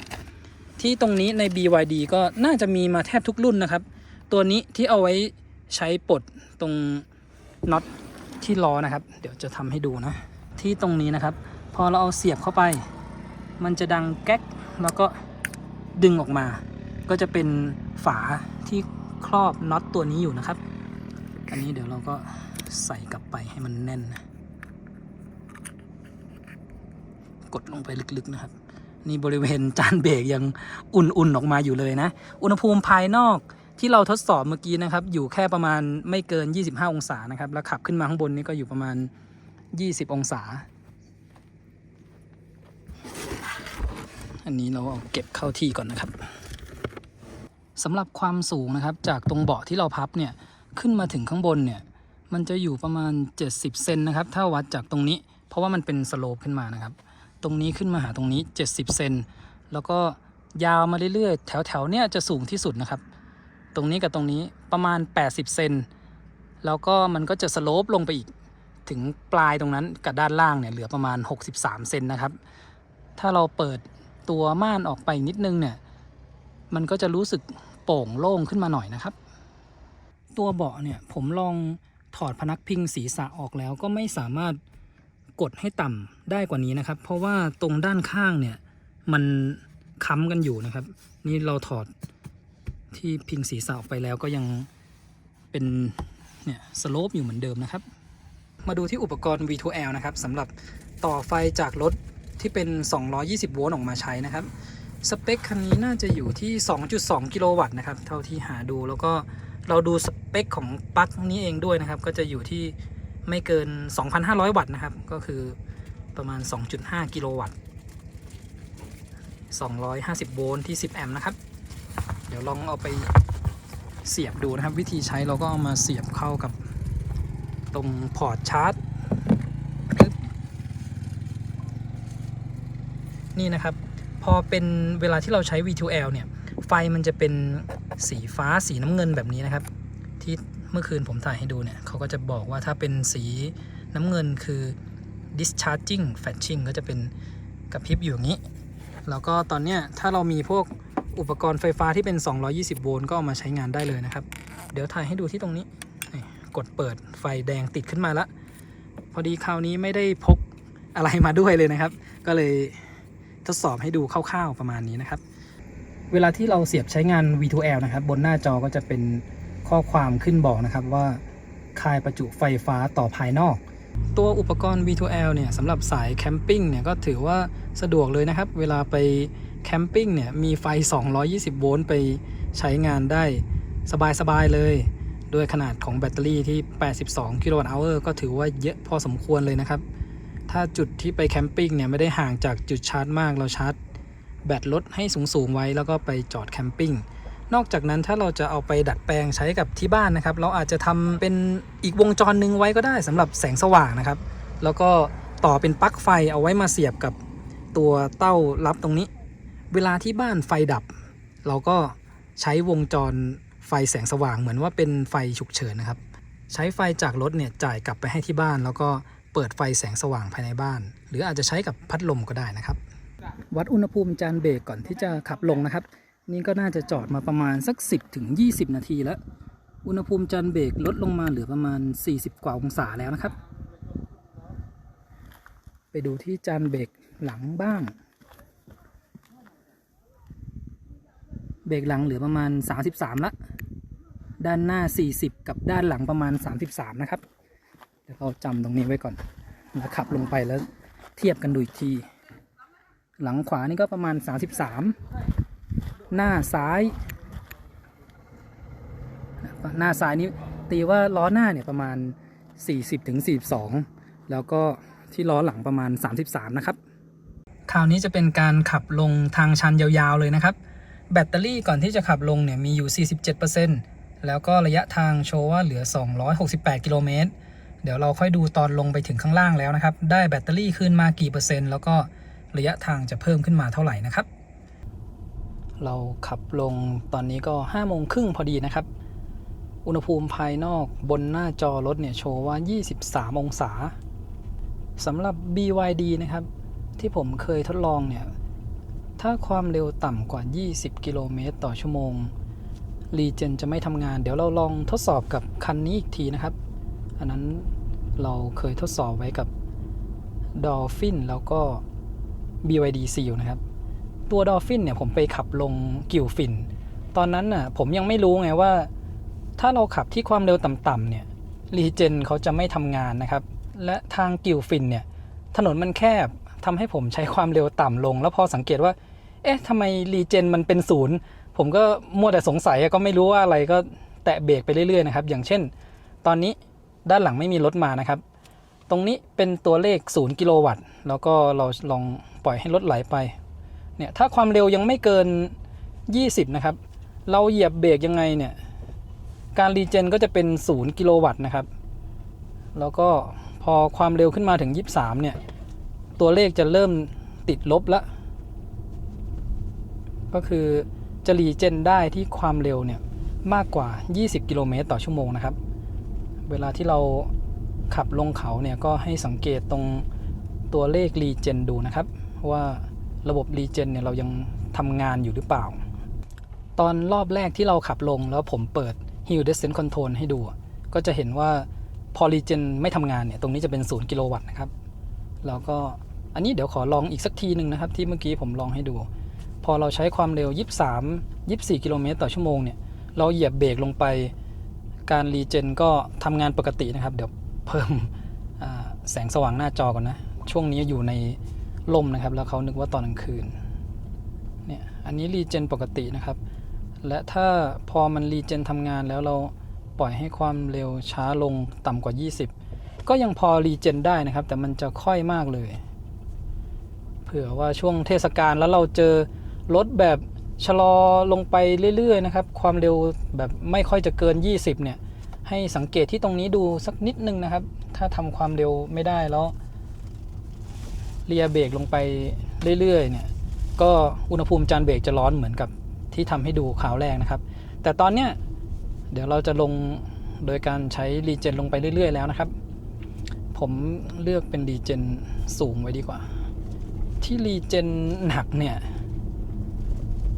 ถ้ายกเท้าออกจากเบรกนะครับรถจะไหลเร็วมากเลยนะเราต้องแตะเบรกช่วยนะครับทีนี้เวลาที่เราแตะเบรกเนี่ยถ้าเราใช้งานรีเจนนะครับเขาก็จะใช้ตัวมอเตอร์นี่แหละมาหน่วงความเร็วถ้าหากว่ามันหน่วงไม่พอจริงๆเขาถึงจะให้ตัวผ้าเบรกเนี่ยมาจับที่จานเบรกเพื่อชะลอความเร็วรถนะครับแต่หลักๆนี่ก็คือจะใช้มอเตอร์หน่วงความเร็วไว้ก่อนเนี่ยช่วงที่ลงชันๆนี่ผมจะพยายามเหยียบเบรกให้บ่อยแล้วก็เยอะที่สุดนะครับจะได้รู้ว่าเนี่ยถ้าเราใช้รีเจนเนี่ยแตะเบรกลงไปเรื่อยๆแบบเนี้ยอุณหภูมิจานเบรกจะเป็นยังไงนะครับนี่ผมก็แช่ไว้เลยนะครับแต่เราต้องเปิดให้รีเจนทำงานนะครับไม่ใช่ว่าเปิด Hill Descent Control แล้วมาเหยียบเบรกแช่แบบนี้นะครับค่าตัวเลขรีเจนก็ขึ้นมาประมาณ-60 กิโลวัตต์ช่วงที่เป็นทางชันๆแบบนี้เดี๋ยวผมปล่อยเท้าออกจากเบรกให้รถเร็วขึ้นหน่อยนะครับแล้วก็แตะเบรกค้างลงไปค่ารีเจนเมื่อกี้ขึ้นไปประมาณ-90 กิโลวัตต์นะครับค่ารีเจนเนี่ยเมื่อคืนผมเห็นตัวเลขที่รีเจนได้สูงสุดเนี่ยขึ้นไปถึง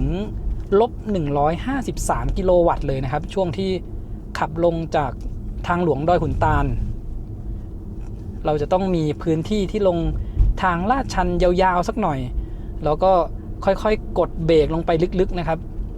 พอมอเตอร์เขาทำการหน่วงเพื่อรีเจนขึ้นไปเรื่อยๆถึงเราจะได้เห็นตัวเลขสูงสุดแต่ถ้าเรากระทืบลงไปทีเดียวเนี่ยมันไม่ทันจะได้เห็นนะครับอย่างเช่นอย่างเงี้ยถ้าเราชะลอเรื่อยๆเนี่ย-46 กิโลวัตต์นะครับแล้วก็โหมดที่ลงนี้ลงอยู่ในโหมด normal นะครับโหมดการขับขี่พอเรามาเจอรถคันด้านหน้าที่เขาขับช้าๆอย่างนี้นะครับความเร็วเราเหลือ20ตอนนี้รีเจนก็ยังใช้งานได้อยู่นะครับเพราะว่าพอความเร็วเกิน20ขึ้นไปแล้วเนี่ยระบบรีเจนทำงานมันก็เลยยังทำงานได้ต่อเนื่องแต่ถ้าเราช้าลงไปเรื่อยๆนะครับจน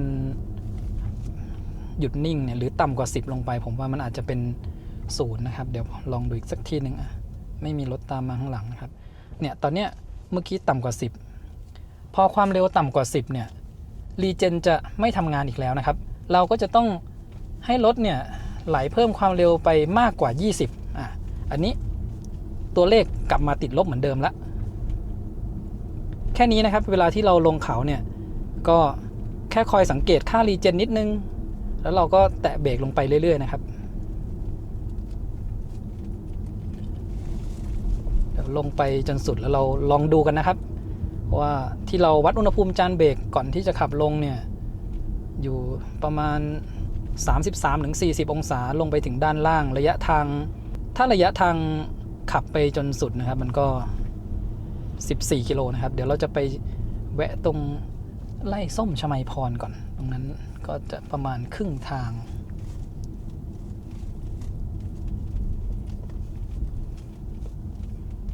ถ้าเป็นการลงเขาแล้วรถคันหน้าเขาขับช้าจริงๆมันแซงไม่ได้นะครับก็มี2อย่างถ้ามันแซงไม่ได้ก็อาจจะเว้นให้เขาขับไปห่างๆสักหน่อยเราจะได้ทำความเร็วได้อันนี้พูดถึงจังหวะที่มันช้ามากจริงๆนะครับจนไม่สามารถใช้รีเจนได้แต่ถ้าเป็นรถน้ำมันเนี่ยเราไม่มีรีเจนเข้ามาช่วยก็อาจจะต้องชะลอหรือจอดให้รถคันหน้าเข้าไปไกลๆก่อนนะครับแล้วเราค่อยขับไปไม่งั้นเราจะต้องคอยเลียเบรกไปเรื่อยๆแบบนี้จานเบรกมันก็จะร้อนนะครับ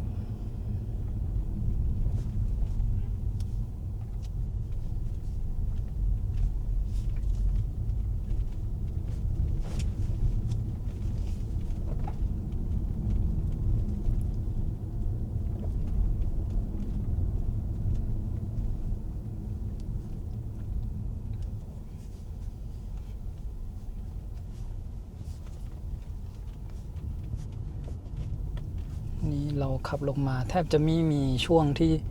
แซงได้เลยนะครับก็ค่อยๆตามคันหน้าไปนะครับผมก็พยายาม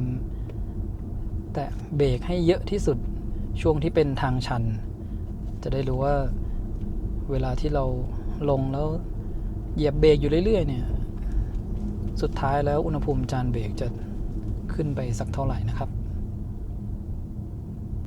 เดี๋ยวผมเว้นระยะจากคันหน้าสักหน่อยเพราะว่ามันใกล้จะหมดบริเวณที่เป็นเนินชันแล้วนะครับเราจะได้ลอง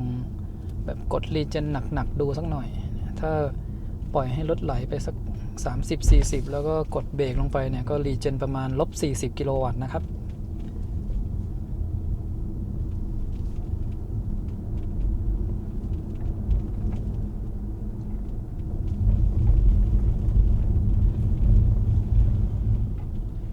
ความแรงของการรีเจนเนี่ย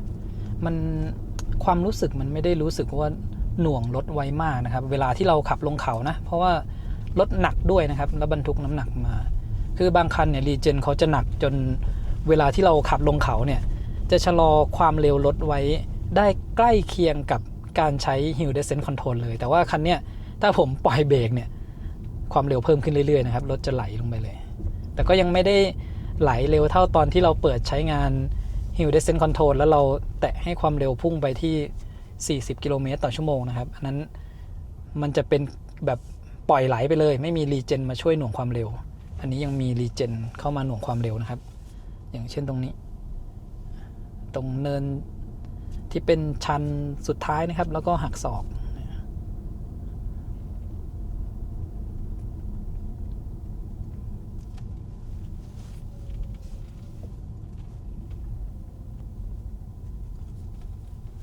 ด้านหลังเราก็ไม่มีรถตามมานะครับเดี๋ยวให้คันหน้าเขาขับไปไกลกว่านี้หน่อยนะครับเราจะได้ลองเร่งความเร็วดูสักหน่อยตอนนี้ผมก็สังเกตที่ค่ารีเจนก็ยังติดลบอยู่นะครับ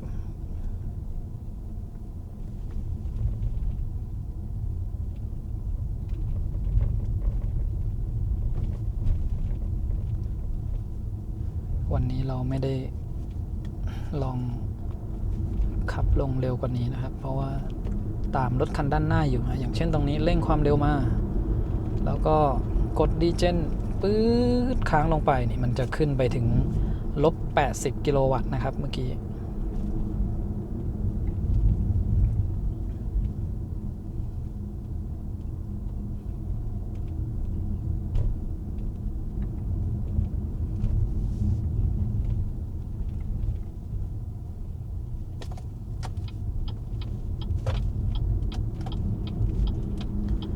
ความหนักในการรีเจนเนี่ยถ้าเราเทียบจากตัวเลขเนี่ยก็ต่างกันอยู่เท่าตัวนะครับก็คือถ้ารีเจนแบบมาตรฐาน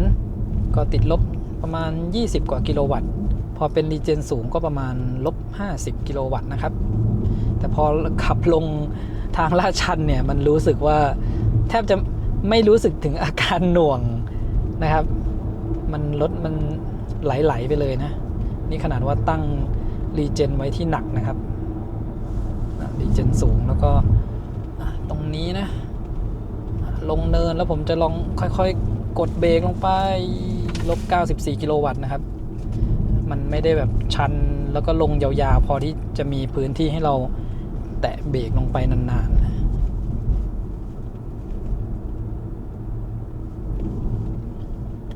ใกล้จะถึงจุดที่เราจะจอดวัดอุณหภูมิจานเบรกนะครับเร่งความเร็วแล้วก็แต่เบรกเพิ่มสักหน่อยหนึ่งแค่นี้ก็ติด-90 กิโลวัตต์นะครับก็อาการของรีเจนที่มันไม่หนักมากเนี่ยก็ดีสำหรับคนที่เพิ่งมาใช้รถไฟฟ้านะครับเวลาที่ยกเท้าออกจากคันเร่งมันไม่ได้รู้สึกหน่วงจนหน้าขมำก็จะได้ไม่เมารถนะครับบางคันรีเจนหนักๆนะเพิ่งมาขับเรายกเท้าออกจากคันเร่งมันก็เหมือนแตะเบรกอย่างเงี้ยก็จะเมารถได้นะครับอุณหภูมิจานเบรกเนี่ยเพิ่มขึ้นมาเป็น50 ถึง 76 องศาจากประมาณ40นะครับ อันเนี้ยผมไม่แน่ใจนะอาจจะเป็นเพราะว่าเราใช้ความเร็วต่ำขับลงมานะครับมันที่เราขับตามคันด้านหน้าแล้วใช้ความเร็วอยู่ประมาณแถว20บ่อยๆนะครับเขาอาจจะต้องมาใช้เบรกเนี่ยช่วยในระดับหนึ่งนะครับแต่ก็ได้เห็นความแตกต่างนะครับที่เราลงรอบแรกด้วย Hill Descent Control ลงมาแค่นิดเดียวอุณหภูมิจานเบรก180กว่าแต่นี้เราลงมาตั้งไกลแล้วผมพยายามเหยียบเบรกบ่อยๆแล้วนะครับอุณหภูมิจานเบรกเนี่ยขึ้นมาแค่แถว45-70 องศานะครับคิดว่าที่มันสูงขึ้นมาสักหน่อยเนี่ยเพราะว่าเราใช้ความเร็วต่ำในการลงเขาวันนี้นะครับปกติถ้าไม่ได้มีรถอยู่ด้านหน้าเนี่ยเราจะใช้ความเร็วสักประมาณ40-50ถ้าค่ารีเจนสูงๆแสดงว่าเขาใช้มอเตอร์รีเจนเข้ามาช่วยได้เยอะนะครับเนี่ยอุณหภูมิจานเบรกก็อยู่ประมาณ43-59นะครับแล้วก็ด้านหน้าก็น่าจะไม่เกินประมาณ70เนี่ยอยู่ประมาณ47-66 องศานะครับก็ได้เห็นถึงความแตกต่างของอุณหภูมิจานเบรกแล้วนะครับว่าถ้าลงแบบใช้ระบบดีเจนของตัวรถเนี่ยตามปกติเลยก็ขับลงแล้วก็เหยียบเบรกเนี่ยอุณหภูมิจานเบรกเนี่ยมันก็ไม่ได้ร้อนขึ้นมากนะครับถ้าเทียบก่อนที่เราลงนะมันประมาณ40นี่มันขึ้นไปสูงสุดประมาณ70ก็เพิ่มขึ้นมา30องศานะครับสำหรับที่ล้อหน้าผมคิดว่าที่อุณหภูมิจานเบรกเนี่ยมันสูงขึ้นมาเป็นเพราะว่าเราขับช้าๆตามคันหน้าลงมานะครับความเร็วอยู่ประมาณ20กว่าทีนี้ระบบรีเจนก็รีเจนได้แต่ว่ามันรีเจนได้น้อยหน่อยนะครับถ้าเราขับลงด้วยความเร็วสักประมาณ40-50เนี่ยช่วงที่มันไม่ได้เป็นทางโค้งแล้วก็ไม่ได้เป็นจุดที่มันชันมากๆนะครับผมว่าอุณหภูมิจานเบรกไม่น่าจะขึ้นมาสูงขนาดนี้ช่วงเทศกาลปีใหม่ที่ผ่านมานะครับก็เห็นในบางกลุ่มนะครับรถไฟฟ้าเนี่ยเขาก็มาขับขึ้นลงเขาเที่ยวดอยกันก็จะเห็นว่าบางคนก็จะใช้โหมดลงเขาตัว Hill Descent Control นะครับแบบนี้มันจะทำให้จานเบรกร้อนได้นะครับเช่นไปใช้ขับลงจากดอยอินทนนท์ยาวๆรถติดๆแล้วก็กดเปิดระบบนี้เห็นว่ามันช่วยชะลอความเร็วให้เราได้แต่จานเบรกจะร้อนนะครับสำหรับ BYD เนี่ยเราก็สังเกตที่ตัวเลขมุมขวาดูได้เลยนะครับถ้ามันขึ้นเป็นตัวเลขติดลบอยู่ก็คือมีการรีเจนอันนี้ก็ไม่น่าห่วงมากนะครับไม่ได้ใช้เบรกล้วนๆอย่างเช่นถนนช่วงนี้นะครับถ้าไม่ได้มีรถอยู่ด้านหน้าจะเห็นว่าเราสามารถใช้ความเร็วสักประมาณ50-60ได้แล้วก็พอเป็นเนี่ยจุดที่มันลาดชันลงเนี่ยเราก็กดเบรกค้างลงไปเลยค่ารีเจนขึ้นไปประมาณ-70 กว่ากิโลวัตต์แต่ช่วงที่เราขับลงจากทางชันๆก่อนหน้าเนี่ยความเร็วที่ใช้ได้ตามคันหน้านะครับก็อยู่ประมาณ20-30 กิโลเมตรต่อชั่วโมงทำให้เขาจะต้องใช้เบรกเข้ามาร่วมด้วยนะครับที่ความเร็วต่ำๆหรือไม่เดี๋ยวเราลองวัดอุณหภูมิจานเบรกดูอีกจุดหนึ่งนะครับลงไปอีกไม่ไกลเนี่ยเมื่อกี้มันอยู่ประมาณ45-70ใช่ไหมครับเดี๋ยวเราลองดูนะนี่เราก็ใช้เบรกมาเยอะไม่แพ้กันนะครับแต่ว่าใช้ความเร็วสูงกว่าเดิมรีเจนได้สูงขึ้นถ้าอุณหภูมิจานเบรกลดลงเนี่ยก็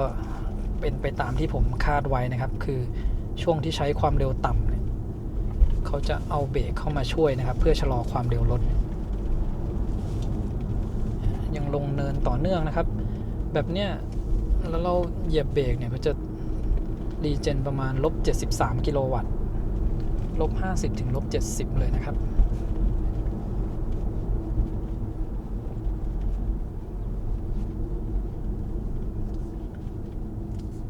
ก็จะเป็นตรงจุดนี้นะครับที่พอจะจอดรถได้อีกจุดหนึ่งเราดูที่อุณหภูมิจานเบรกอีกสักทีหนึ่งนะครับดูที่ล้อหน้ากันก่อนนะครับหน้าขวาอุณหภูมิอยู่ที่40-56 องศาก็เป็นแบบที่ผมคิดไว้เลยนะครับถ้าเราใช้ความเร็วได้สูงขึ้นมาหน่อยเนี่ยสักประมาณ40 กิโลเมตรต่อชั่วโมงแล้วเราเหยียบเบรกเนี่ยเขาจะใช้รีเจนเยอะนะครับทำให้อุณหภูมิจานเบรกเนี่ยไม่สูงมากนะก็เมื่อกี้ด้านหน้าลดลงมาเหลือไม่ถึง70ละด้านหลังอยู่ที่44-67นะครับ เราก็ดูที่ล้อหลังซ้าย ที่ล้อหลังซ้ายเนี่ยก็ลงมาเหลือ39ถึง55แล้วก็ล้อหน้าซ้ายนะครับเนี่ยอุณหภูมิจานเบรกลดลงแล้วนะครับ39ถึง53องศารอบนี้ก็ทำให้เราได้รู้ในสถานการณ์ใหม่นะครับว่าถ้าถึงแม้จะใช้รีเจนแต่เราลงด้วยความเร็วต่ำที่ประมาณ20เนี่ยจานเบรกก็จะเข้ามาใช้งานมากกว่าเดิมสักหน่อยนะครับเทียบกับลงที่ความเร็วสูงนะครับก็จะมีครั้งที่เอาดอลฟินไปลงกิ่วฝิ่นที่ผมเล่าไปก่อนหน้านี้นะอันนั้นน่ะคือเป็นการลงกิ่วฝิ่นแบบใช้ BYD ครั้งแรกนะครับเราก็คิดว่าเวลาเราขับลงเนี่ยยังไงรีเจนมันก็ต้องทำงานแหละแต่พอเริ่มลงจากด้านบนนะครับเราก็ค่อยๆปล่อยให้รถมันไหลไปคราวนั้นแบตก็น่าจะมี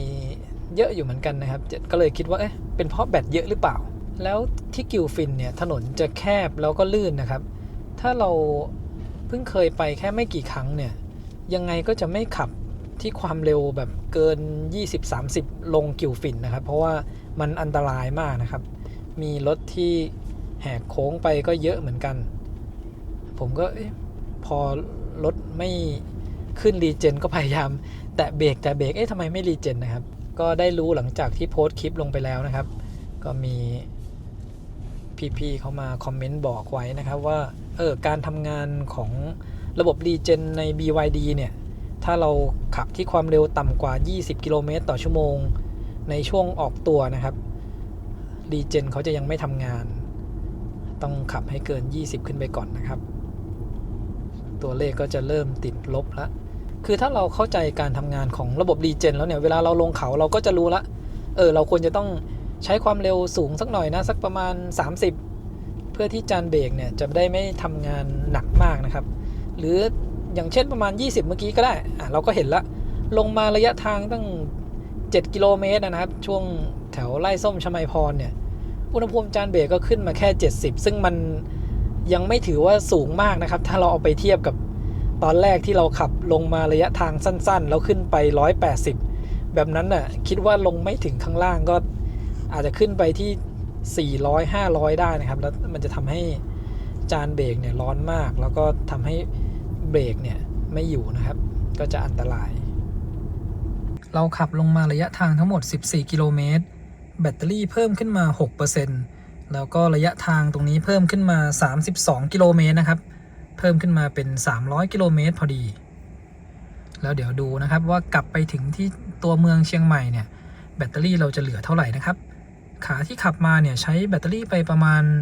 30% แต่ขาขับกลับเนี่ยมันจะประหยัดไฟกว่านะครับเพราะว่าเหมือนเป็นการวิ่งลงเขานะครับวิ่งลงเนินไปสำหรับค่าเฉลี่ยการใช้พลังงานเนี่ยที่เราขับขึ้นแล้วก็ขับลงนะครับระยะทางประมาณ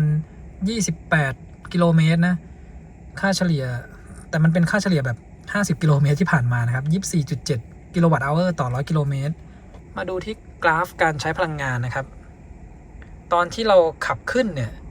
กราฟมันก็ขึ้นไปชนด้านบนเป็นหลักนะครับทีนี้พอช่วงที่ขับลงเนี่ยก็ลงมาด้านล่างเป็นหลักเลยนะครับ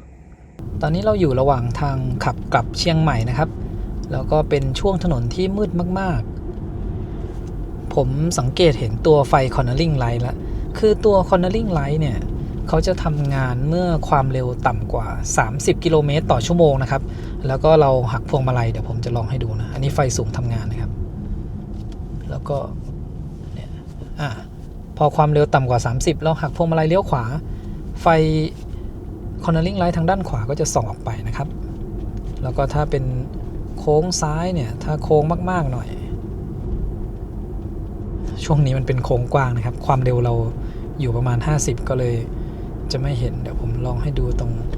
โค้งด้านหน้านะครับข้างหน้าจะเป็นโค้งซ้ายตรงนี้น่าจะต้องใช้ความเร็วต่ำเราลดความเร็วลงมานี่ยังมันไม่ต้องลดขนาด30นะครับลองให้ดูอีกครั้งหนึ่งเป็นโค้งขวาแทนแล้วกันความเร็ว40 35 33หากพวงมาลัยเลี้ยวขวาจะเห็นว่าออกไป มีไฟออกไปทางด้านขวานะครับแล้วก็ตรงนี้เนี่ยโค้งซ้ายตรงนี้ต้องช้าละไฟก็จะส่องออกไปทางด้านข้างนะครับผมไม่แน่ใจนะว่าตอนนี้ในกล้องที่เห็นเนี่ยเห็นข้างหน้าชัดหรือเปล่าเพราะว่าฟิล์มคันนี้เข้มมากนะครับตอนนี้ก็ถือว่าขับยากพอสมควรถ้าขับออกต่างจังหวัดบ่อยๆนี่ไม่แนะนำให้ติดฟิล์มเข้มๆนะครับมาดูในส่วนของจอนะครับหลายคนอาจจะอยากรู้ว่าตัวจอเนี่ยมันแยงตาขนาดไหนนะก็คือที่เห็นในกล้องตอนเนี้ยผมเอาแสงลงแบบต่ำสุดแล้วนะครับทั้งจอกลางแล้วก็จอด้านหน้าคนขับทีนี้ที่จอกลางเนี่ยเราสามารถปิดได้นะครับเราทำช็อตคัทไว้ที่นี่แล้วมันจะมีปิดหน้าจอปุ๊บตรงนี้จะปิดจอมืดไปเลยนะครับก็จะไม่แยงตาเรานอกจากหน้าจอเนี่ยก็เหลือแสงแอมเบียนไลท์นะครับแสงแอมเบียนไลท์เราก็ปิดได้เหมือนกันนะครับเข้ามาที่แสงบรรยากาศแล้วเราก็กดปิดจะมืดไปเลยนะครับห้องโดยสารตอนนี้แสงที่ส่องสว่างออกมาตอนนี้ก็จะมีจอกลางแล้วก็จอด้านหน้าคนขับทีนี้ผมก็จะปิดจอกลางลงไปด้วยปิดหน้าจอมืดหมดเลยเหลือแค่จอด้านหน้าคนขับนะครับจอเนี่ยตอนนี้ผมเอาแสงลงจนต่ำสุดแล้วนะครับแต่ถ้าเราขับช่วงถนนที่มืดๆแบบเนี้ยจะรู้สึกว่าแสงเขาแยงตาออกมานะครับเพราะว่าเนี่ยในรูปเนี่ยมันจะมีพื้นหลังที่ออกเป็นสีโทนสีขาวหน่อยนะครับมันก็เลยแยงตาเราออกมาแล้วก็กลับมาที่หน้าจอกลางอันนี้พอเปิดกลับขึ้นมานะครับผมจะให้ดูที่ตรงนี้อีกนิดนึงที่การตั้งค่าระบบนะครับแล้วก็ในโหมดหน้าจอแสดงผลเนี่ยเมื่อวานผมก็นึกว่าทำไมจอมันปิดไม่ได้นะพอกดปิดหน้าจอแล้วมันก็ยังเปิดสแตนด์บายเป็นสีเทาๆก็คือตรงรูปแบบการพักหน้าจอเนี่ยถ้าเราเลือกให้เป็นนาฬิกานะครับและเราไปกดปิดหน้าจอที่ตรงนี้พอเรากดปิดหน้าจอเนี่ยจอเขาจะไม่ดับนะครับเขาจะสแตนด์บายแล้วก็โชว์เวลาให้เราเห็นซึ่งถ้าขับในถนนที่มันมืดๆแบบเนี้ยตัวพาเนลเขาเนี่ยมันยังเป็นสีออกเทาๆนะครับไม่ได้เป็นสีดำก็จะยังแยงตาอยู่นะครับเราก็เลือกเป็นปิดหน้าจอแล้วก็ค่อยกดที่ปิดหน้าจออันนี้ก็จะช่วยไม่ให้แสงภายในรถแยงตานะครับจะเหลือแต่ตรงจอด้านหน้าคนขับตรงนี้ถ้ามันยังแยงตาอยู่จริงๆนะครับก็อาจจะต้องติดพวกฟิล์มที่เอาไว้ลดแสงนะครับให้น้อยกว่านี้ลงอีกเข้าใจว่าถ้าขับในเมืองเนี่ยคิดว่าไม่น่าจะมีปัญหานะครับเพราะมันจะมีพวกแสงจากไฟถนนทำให้มันไม่ได้มืดขนาดนี้แต่ว่าสำหรับใครที่ต้องขับออกต่างจังหวัดบ่อยๆแล้วเป็นถนนมืดๆนะครับอาจจะไม่ชอบให้แสงแยงตาก็ติดฟิล์มลดความสว่างของหน้าจอเพิ่มนะครับขับบนเส้นทางนี้คือทางจะมืดแทบจะตลอดนะครับแล้วก็อย่างที่ผมบอกไปก่อนหน้านี้นะว่าไฟตรงหน้าจอเนี่ยถือว่าแยงตาพอสมควรเลยนะครับผมไม่แน่ใจนะว่า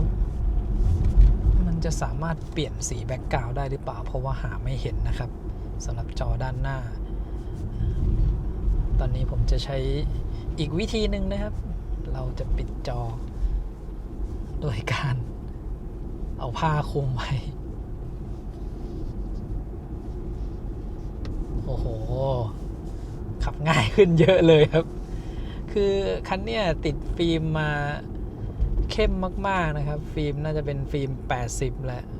แล้วพอมาขับต่างจังหวัดถนนมืด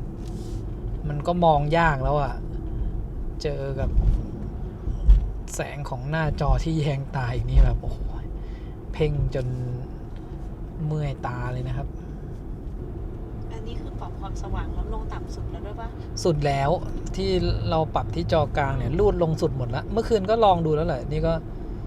คือต้องบอกว่าพาเนลของเขาเนี่ยเวลาที่เราเอาแสงลงสุดมันไม่ได้เป็นสีดำไงมันจะออกใช่มันจะออกเทาๆถ้าบริเวณที่มีไฟถนนเนี่ยมันก็ไม่เป็นไรมันไม่ได้มืดมากแต่พอเส้นทางที่เราขับแบบมืดๆนะมันก็เลยจอเขาก็มีขนาดที่กว้างแล้วก็ถือว่าใหญ่นะครับมันก็เลยแยงตาเราเข้ามานะครับ เนี่ยอย่างน้อยผมปิดจอตรงนี้ไว้ด้วยผ้านะผมยังมี Head Up Display ให้ดูความเร็วเองอันนี้โอเคเลยกลับมาถึงที่โรงแรมแล้วนะครับระยะทางที่เราขับไปทั้งหมดวันนี้319กิโลเมตรที่ทริป B ด้านล่างขวานะครับแล้วก็แบตเตอรี่เราเหลือ 23% ระยะทางที่จะวิ่งได้เหลือ128กิโลเมตรวันนี้ตั้งแต่ขับไปจนขับกลับเนี่ยผมไม่ได้กดดับเครื่องเลยนะครับเดี๋ยวผมจะลองกดดับเครื่องเพื่อที่เราจะได้ดูว่าเราใช้พลังงานไปทั้งหมดเท่าไหร่แล้วก็เดี๋ยวเอาหารกับระยะทางเพื่อดูค่าเฉลี่ยรวมนะครับว่าการใช้พลังงานเนี่ยเป็นยังไงบ้างส่วน50กิโลเมตรที่เราขับกลับมาถึงที่ตัวเมืองเนี่ยก็จะอยู่แค่ 14.5 กิโลวัตต์ชั่วโมงต่อ100กิโลเมตรนะครับเพราะมันเป็นทางเหมือนว่าวิ่งลงเขากลับมาที่เมืองนะครับวันนี้เดินทางกลับกรุงเทพนะครับแล้วตอนนี้รถเราจอดอยู่กลางแดดมาแล้วประมาณครึ่งชั่วโมงเดี๋ยวผมจะถ่ายให้ดูอุณหภูมิภายในรถนะครับแล้วก็จะลองเปิดแอร์แบบแรงสุดดูว่าเวลาที่เราเปิดแอร์ให้แรงสุดเนี่ยรอบๆตัวรถเนี่ยการทำงานเขาจะมีเสียงดังออกมาหรือเปล่านะครับบางคันเนี่ยก็จะได้ยินเสียงคอมแอร์ที่ดังออกมาบางคันก็จะเงียบหน่อยนะครับคราวนี้ดูผ่านกล้องจับความร้อนนะครับจุดที่อุณหภูมิสูงๆเนี่ยจะเป็นจุดที่เป็นสีดำของรถนะครับพวกที่เป็นสีดำเนี่ยจะดูดแสงทำให้อุณหภูมิเนี่ยจะสูงกว่าส่วนอื่นๆเนี่ยเช่นพวกขอบที่เป็นสีดำนี้นะครับ60กว่าองศาแล้วก็ด้านหลังคารถนี้อยู่ประมาณ40นะครับถ้าผิวด้านนอกเนี่ย40กว่าทีนี้เดี๋ยวเราไปดูด้านในรถ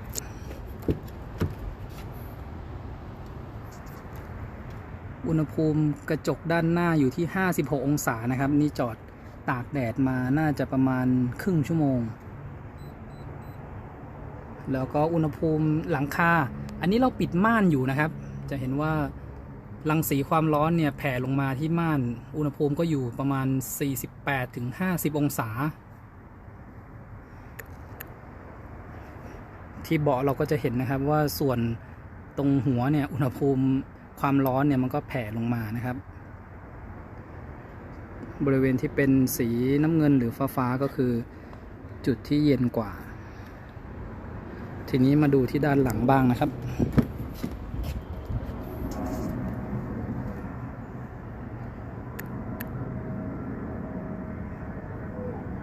เราจะเห็นจากในวิดีโอนี้ได้เลยนะครับว่าความร้อนที่แผ่ลงมาเนี่ยมันกระจายไปจุดไหนบ้างตอนนี้ผมลองเปิดม่านหลังคานะครับจะเห็นว่าอุณหภูมิที่กระจกหลังคาเนี่ยอยู่ที่63องศาเทียบกับม่านนะครับประมาณ50องศาก็ลดรังสีความร้อนเนี่ยลงไปได้ประมาณ10องศานะครับอันนี้มันจะร้อนมากเพราะว่าเราจอดอยู่กับที่แต่ว่าถ้าเราขับทางไกลเนี่ยมันจะมีลมมาช่วยระบายความร้อนนะครับก็จะไม่ได้ร้อนมากขนาดนี้นะแล้วก็ถ้าเป็นการใช้งานในเมืองเนี่ยรถติดเราอาจจะรับรู้ได้ถึงความร้อนได้เยอะกว่าเดินทางไกลนะครับเพราะไม่มีลมมาช่วยระบายอากาศก่อนแนะนำให้เลือกฟิล์มกันร้อนที่กันความร้อนได้ดีๆนะครับสำหรับกระจกหลังคาแล้วก็กระจกบานหน้าตอนนี้ผมสตาร์ทเครื่องแล้วก็เปิดแอร์ให้เป็นแบบแรงลมสูงสุดอุณหภูมิต่ำสุดนะครับเรามาดูที่ด้านนอกกันอีกทีสำหรับกริลด้านหน้าเนี่ยมันจะเป็น Adaptive Grill นะครับที่อยู่ข้างในนะเวลาที่เราดับเครื่องเนี่ยตัวกริลเขาจะพับปิดนะครับเราจะมองไม่เห็นแผงระบายความร้อนด้านในอันนี้พอเราสตาร์ทเครื่องเนี่ยเขาก็จะเปิดขึ้นมาด้านหน้านี้ก็จะได้ยินเสียงพัดลมออกมานะครับแล้วก็บริเวณล้อหน้าซ้ายตรงนี้จะได้ยินเสียงคอมแอร์นะครับมันจะเป็นเสียงเหมือนเสียงสั่นๆหน่อยนะครับถ้าวัดความดังดู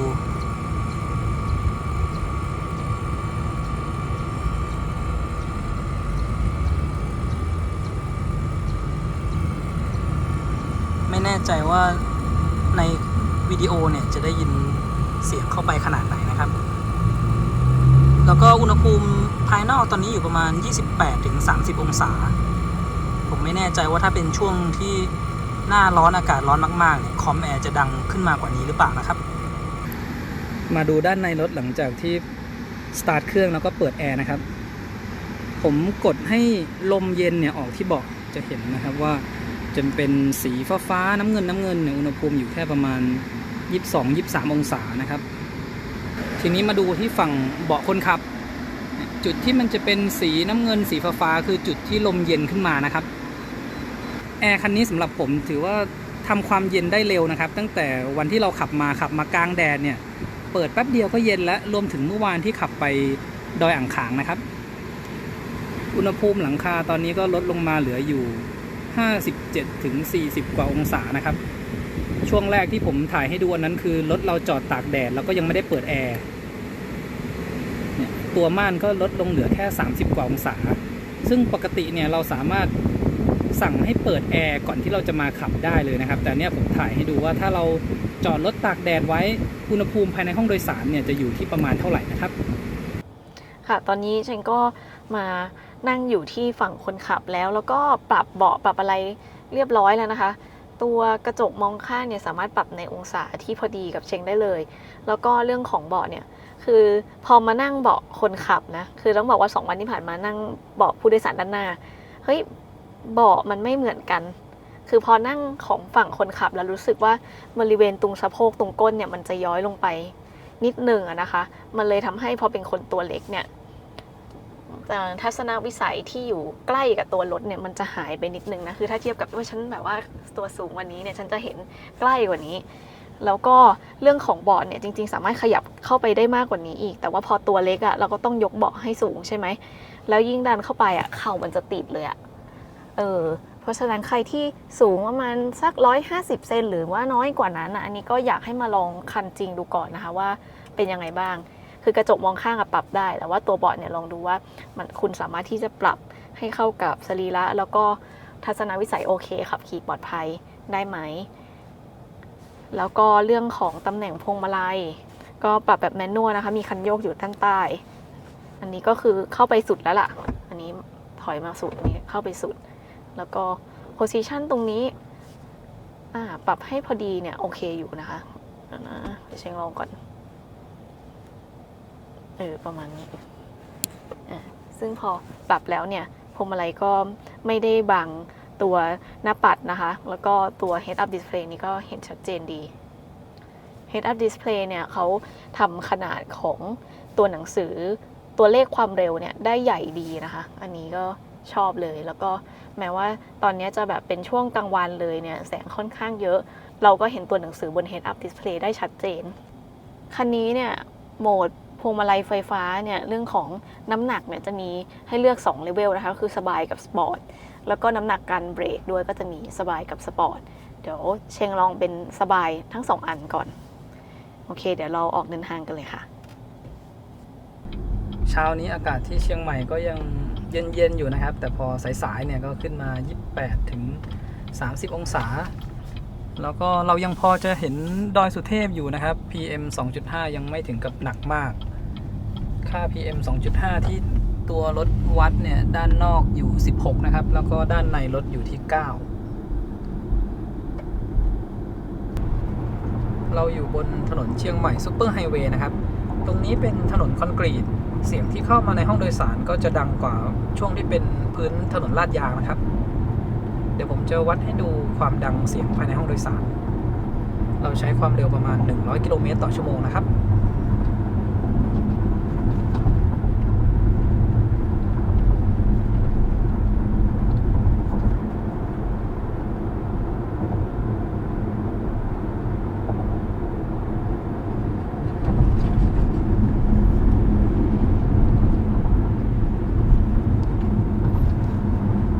สำหรับเสียงในห้องโดยสารเนี่ย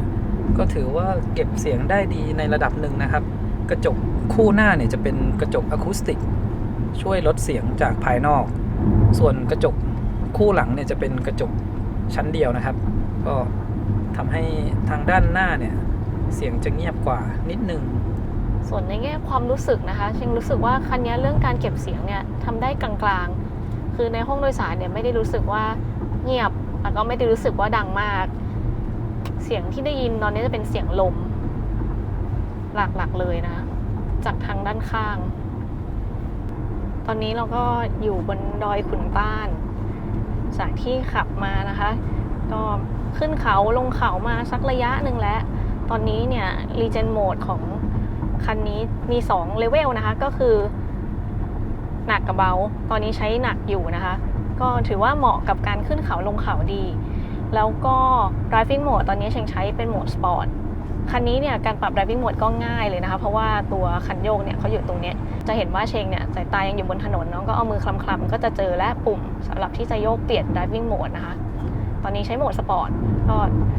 การขึ้นเขาลงเขาถือว่าทำได้สะดวกเลยแล้วก็น้ำหนักพวงมาลัยเชงเปลี่ยนมาใช้แบบสปอร์ตนะคะรู้สึกว่าหนักกำลังดีไม่หนักเกินไปแล้วก็สามารถที่จะควบคุมรถได้ด้วยความมั่นใจ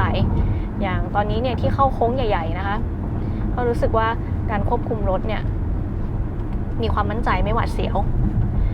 คันนี้เนี่ยเขาเซ็ตมาให้มีความนิ่มกระชับนะคะพวกโค้งใหญ่ๆอย่างนี้นี่ไม่มีปัญหาเลยที่ตกใจนิดหน่อยเนี่ยจะเป็นตอนที่เจอถนนเป็นคลื่นลูกใหญ่ๆเลยนะคะตอนจังหวะตรงนั้นเนี่ยแล้วเราวิ่งมาด้วยความเร็วสัก 80-90 เนี่ยมันจะมีอาการเด้งๆหน่อยแต่ถ้าถนนไม่ได้เป็นคลื่นแบบใหญ่ๆขนาดนั้นอ่ะก็ไม่ได้มีอาการเด้งนะคะช่วงล่างนุ่มกำลังดีนะครับแล้วก็ผมจะให้ดูที่ตรงนี้เวลาที่เราหักเลี้ยวพวงมาลัยอยู่จะไม่สามารถเปลี่ยนโหมดของพวงมาลัยได้นะครับที่มีสบายแล้วก็สปอร์ตเนี่ยมันจะเป็นสีเทาแต่ถ้าพวงมาลัยกลับมาตรงแล้วก็จะกลายเป็นสีขาวๆตอนนี้เป็นสีเทาอยู่นะครับเชงกำลังหักเลี้ยวอยู่เนี่ยแล้วก็กลับมาตรงนะครับอันนี้ก็น่าจะเป็นหนึ่งในมาตรฐานความปลอดภัยนะคะเพราะเวลาที่เราเลี้ยวอยู่เนี่ยถ้าเกิดน้ำหนักพวงมาลัยมันเปลี่ยนเลยเนี่ยมันก็เกิดอันตรายได้นะพอน้ำหนักที่เราปรับในการเข้าเลี้ยวเนี่ยมันต้องปรับตามทันทีเรื่องของตำแหน่งคันเร่งเนี่ยเขาก็ทำมาเป็นแบบแถบยาวๆนะคะให้เราสามารถวางฝ่าเท้าได้เต็มฝ่าเท้าเลยอันนี้ก็ช่วยให้สามารถควบคุมคันเร่งได้ง่ายนะคะขับทางไกลก็จะไม่ค่อยเมื่อยฝ่าเท้าเท่าไหร่ต้องบอกด้วยว่าฟีลลิ่งการขับขี่ที่เมื่อกี้เชงพูดมาทั้งหมดเนี่ยอยู่บนเงื่อนไขที่เรามากัน2คนแล้วก็มีการบรรทุกน้ำหนักมาเพิ่มอีก200กิโลกรัมนะคะก็จำลองสถานการณ์เหมือนกับเราบรรทุกคนมาเต็มคันนั่งกัน 4-5 คนพร้อมสัมภาระประมาณนี้ใช่ครับเพราะว่าถ้าเราขับแค่ 1-2 คนไม่ได้บรรทุกน้ำหนักมาด้วยความรู้สึกก็จะเป็นอีกแบบหนึ่งนะครับตอนนี้ค่า PM 2.5 ไม่โชว์นี่ก็ค่า PM 2.5 พอดีเมื่อกี้ผมปิดไว้นะครับเพราะว่ากำลังหาสาเหตุว่าทำไมเราเลือกให้รับอากาศจากภายนอกแล้วมันไม่เอาอากาศภายนอกเข้ามาเต็มที่สักทีเราสามารถกดที่ตรงกรองอากาศนะครับในโหมดแอร์เนี่ยตรงนี้แล้วก็เลือกให้ตรวจสอบ PM 2.5 เขาก็จะโชว์ค่า PM ขึ้นมานะครับแล้วก็มีไอออนด้วยปล่อยประจุไอออนเพื่อให้คุณภาพอากาศในรถดีขึ้นนะครับรวมถึงมีกรองอากาศเร่งด่วนตรงนี้ถ้าเรากดเร่งด่วนเนี่ยแอร์ก็จะเพิ่มแรงลมแอร์ให้แรงขึ้นเพื่อฟอกอากาศภายในรถนะครับซึ่งผมยังหาสาเหตุไม่ได้นะครับทำไมคันนี้ถ้าเรากดให้รับอากาศภายนอกเข้ามาเต็มๆเนี่ยเขาไม่ยอมเอาเข้ามาเต็มๆนะครับเนี่ยตอนนี้ผมเลือกไว้แล้วแต่ดูที่ค่าคาร์บอนไดออกไซด์นะครับเพิ่มขึ้นมาเป็น 2,600 แล้วขับมาถึงลำปางแล้วค่ะโดยรวมเนี่ยที่ขับขึ้นลงดอยขุนตาลก็รู้สึกว่าคันนี้เป็นอีกคันหนึ่งที่ขับค่อนข้างง่ายแล้วก็มีความมั่นใจนะคะเวลาที่เข้าโค้งแล้วก็ขึ้นเขาลงเขาโหมดที่แนะนำสำหรับการขับขึ้นเขาลงเขาเนี่ยก็คือ driving mode เนี่ยใช้ sport แล้วก็ตัว regen เนี่ยใช้เป็นโหมดหนักนะคะก็คือโหมด larger แล้วก็น้ำหนักพวงมาลัยส่วนตัวชอบสปอร์ตมากกว่าสำหรับการขับคันนี้ในชีวิตประจำวันเนี่ยเชื่อว่าโหมด Eco กับ Standard เนี่ยก็ถือว่าโอเคแล้วโหมดสปอร์ตก็ใช้ได้นะจริงๆแล้วคือการคอนฟิกของเขาเนี่ยในทั้ง3โหมดอ่ะมันมีความแตกต่างกันเล็กน้อยไม่ได้แบบต่างกันแบบมากๆนะการปรับ driving mode ก็สะดวกดีเพราะว่าตัวคันโยกเนี่ยอยู่ตรงนี้นะคะแล้วก็ regen mode เนี่ยอยู่ทางซ้ายคือหลังจากที่คุ้นชินแล้วมันจะปรับง่ายมากเลยว่าขวาสุดเนี่ยที่มีคันโยกก็คือ driving mode อันถัดไปเนี่ยก็เป็น regen mode แล้วสุดท้ายถึงจะเป็นการปรับลำโพงแล้วก็ตัวที่หน้าจอนะคะคือเวลาปรับ driving mode เนี่ยมันจะไม่ได้ขึ้นเป็นโหมดเป็นตัวหนังสือนะแต่ว่ามันจะขึ้นเป็นสัญลักษณ์แทนอันนี้ก็ตอนแรกก็เลยงงๆนิดนึงอย่างตอนนี้อยู่โหมด sport เนี่ยก็จะขึ้นเป็นรูปธงนะคะ เหมือนธงที่เขาโบกสะบัดในสนามแข่งแล้วก็ถ้าเปลี่ยนเป็นโหมด Standard เนี่ยจะเป็นรูปรถโหมด Eco จะเป็นใบไม้ซึ่งอันเนี้ยตอนแรกก็งงๆนิดนึงแต่จริงๆแล้วเนี่ยเวลาปรับโหมดเนี่ยเขาก็มีรูปให้ดูนะคะว่าโหมดอะไรจะเป็นรูปอะไรแล้วก็ที่เราใช้กันมา3วันนะครับตั้งแต่วันแรกเลยนะขับแดดเนี่ยรู้สึกว่าด้านหน้าเนี่ยมันแผ่ความร้อนเข้ามานะครับฟิล์มที่ติดมาอยู่ตอนนี้เป็นรุ่น XUV Max 15 แล้วข้างล่างก็จะมีเขียนว่าเป็นฟิล์มเซรามิกด้วยเข้าใจว่าตัวนี้คือฟิล์มที่ให้มากับ BYD นะครับก็ถ้าใครห่วงว่าจะร้อนนะแนะนำว่าเลือกบานหน้าที่มันกันความร้อนได้ดีๆนะครับตัวนี้เราใช้แล้วรู้สึกว่ามันแผ่ความร้อนเข้ามาซึ่งฟิล์มที่ดีนะคะไม่จำเป็นต้องเข้มก็สามารถลดความร้อนที่เข้ามาได้เยอะนะคะเพราะว่าถ้าใช้ความเข้มระดับ80เนี่ยการขับกลางคืนโดยเฉพาะขับทางไกลเนี่ยค่อนข้างอันตรายเหมือนกันจริงๆก็แนะนำว่าใช้ฟิล์มที่ความเข้มน้อยกว่านี้แล้วก็มีคุณสมบัติในการกันรังสี UV และกันความร้อนได้ดีกว่าโอเคเมื่อกี้เช่งลองขับแล้วเดี๋ยวตอนนี้มาลองนั่งเบาะหลังบ้างเบาะหลังของคันนี้นะคะก็สามารถที่จะปรับเอนได้โดยเป็นระบบแมนนวลนะคะที่ปรับเนี่ยจะอยู่ตรงเป็นคันโยกนะคะอยู่ตรงด้านซ้ายมือสำหรับที่นั่งข้างซ้ายโดยที่ตอนนี้ก็คือปรับเอนสุดแล้วนะคะถ้าปรับตั้งขึ้นมาเนี่ยก็คือจะตั้งได้แบบตั้งฉากเลยส่วนตัวก็คิดว่าชอบนะที่เบาะหลังเนี่ยสามารถปรับเอนได้ก็คันนี้ก็เอนประมาณนี้นะคะไม่ได้เอนมากๆแต่ว่าก็อยู่ในองศาที่รู้สึกว่าพอมานั่งแล้วเนี่ยก็สบายดีที่วางแขนเนี่ยก็ขนาดกำลังโอเคนะคะสำหรับคนสูง152เซนแบบเชงเนี่ยก็จะรู้สึกว่าสูงไปนิดนึงแต่สำหรับคนที่ความสูงมากกว่านี้เนี่ยก็น่าจะกำลังพอดีตรงนี้นะคะมีปุ่มกดออกมาก็จะเป็นที่วางขวดน้ำแก้วน้ำนะคะเดี๋ยวลองวางให้ดูอันนี้เป็นขวดไซส์เล็กอันนี้ก็มีตัวล็อกนะคะให้มันแบบไม่ขยับไปมาด้วยถัดจากที่วางแก้วน้ำเนี่ยก็จะมีช่องเก็บของตรงนี้นะคะซึ่งมันเป็นช่องขนาดสี่เหลี่ยมมีความลึกไม่เยอะนะคะลึกประมาณนี้ก็น่าจะใส่พวกแบบของแบนๆการ์ดอะไรต่างๆเศษเหรียญอะไรพวกนี้ก็ใส่ได้ดีไซน์คันนี้เนี่ยข้างในเขาเป็นสีดำนะคะก็พอมานั่งแล้วเนี่ยก็เลยจะไม่ได้รู้สึกว่าโปร่งโล่งขนาดนั้นแต่ว่าก็ไม่ได้รู้สึกอึดอัดนะสาเหตุหนึ่งที่รู้สึกว่าความโปร่งโล่งเนี่ยมีจำกัดเนี่ยเพราะว่าทางฝั่งประตูเนี่ยจะเห็นว่าขอบของตัวประตูเนี่ยมันขึ้นมาค่อนข้างสูงนะคะทำให้พื้นที่กระจกเนี่ยมันขยับขึ้นไปอีกในขณะที่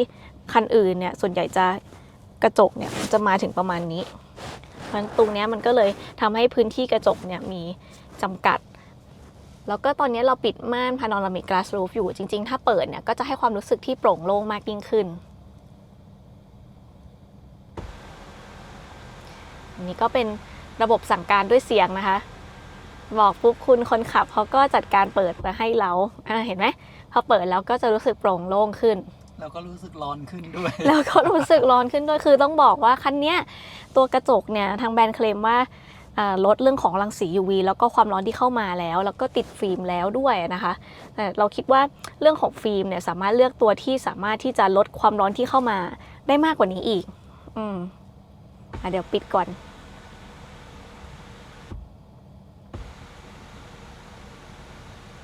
โอเค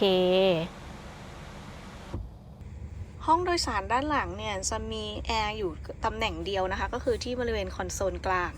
ช่องแอร์ก็ถือว่ากว้างพอสมควรแล้วก็เป็นการปรับระบบแมนนวลอันนี้ก็ปรับได้ง่ายนะคะด้านใต้เนี่ยจะมีช่อง USB A 1 ช่อง USB C 1 ช่องอันนี้แอบเสียดายนิดนึงจริงถ้าให้ USB C มา2ช่องเนี่ยเพิ่มขึ้นมาอีกก็น่าจะดีเลยนะทางฝั่งประตูนะคะตรงนี้ก็จะมีช่องของลำโพงไดโนดิโอแล้วก็ตรงนี้ด้วยที่ประตูมีที่เก็บของด้วยนะคะอันนี้ก็กว้างขวางพอสมควรจะเห็นว่าตอนนี้เนี่ยเราก็ใส่น้ำอยู่2ขวดนะคะยังมีที่เหลือด้วยนะเช่นว่าใส่3ขวดได้สบายๆที่ด้านหลังเบาะนะคะของทั้งผู้โดยสารด้านหน้าแล้วก็ของคนขับเนี่ยเขาจะมีช่องสำหรับเก็บเอกสาร3ช่องเลยนะอันนี้ก็ชอบอยู่นะคะอันนี้ก็ช่วยให้พวกเอกสารต่างๆเนี่ยถูกเก็บได้เป็นระเบียบเรียบร้อยไม่เกะกะในคลิปที่แล้วนะครับที่เป็นรุ่น performance เนี่ยมีคนสอบถามมาทางคอมเมนต์นะครับว่าตัวกระจก มองข้างทางด้านขวาเนี่ยพบปัญหาหรือเปล่าว่ามันไม่สามารถกางออกไปได้มากกว่านี้นะครับคือต้องบอกว่าถ้าสมมุติขาสั้นแบบผมเนี่ยผมต้องปรับเบาะขึ้นข้างหน้านะครับมันจะไม่มีปัญหาเลยเราสามารถปรับให้เห็นตัวรถแค่นี้ได้แต่ถ้าเป็นคนที่สูงหน่อยเนี่ยแล้วเราต้องเอาเบาะถอยหลังมาไกลๆนะครับมุมมองมันจะเป็นประมาณนี้แล้วเราไม่สามารถปรับให้กระจกเพิ่มมุมมองออกไปทางด้านข้างได้แล้วนะครับตอนนี้คือมุมมองที่ปรับออกไปสุดแล้วก็จะเป็นการปรับเข้ามาแทนแบบนี้คือบางคนอาจจะชอบเซตมุมกระจกนะครับให้มันเป็นสักเห็นแค่นี้นะครับแต่ถ้าคนที่ตัวสูงแล้วถอยเบาะออกไปห่างๆหน่อยเนี่ยเราจะไม่สามารถปรับมุมกระจกให้ออกไปมากกว่านี้ได้แล้วนะครับก็จะพบปัญหานี้เฉพาะคนที่ตัวสูงหน่อยลองใช้งาน Intelligent Cruise Control ช่วงกลางวันนะครับ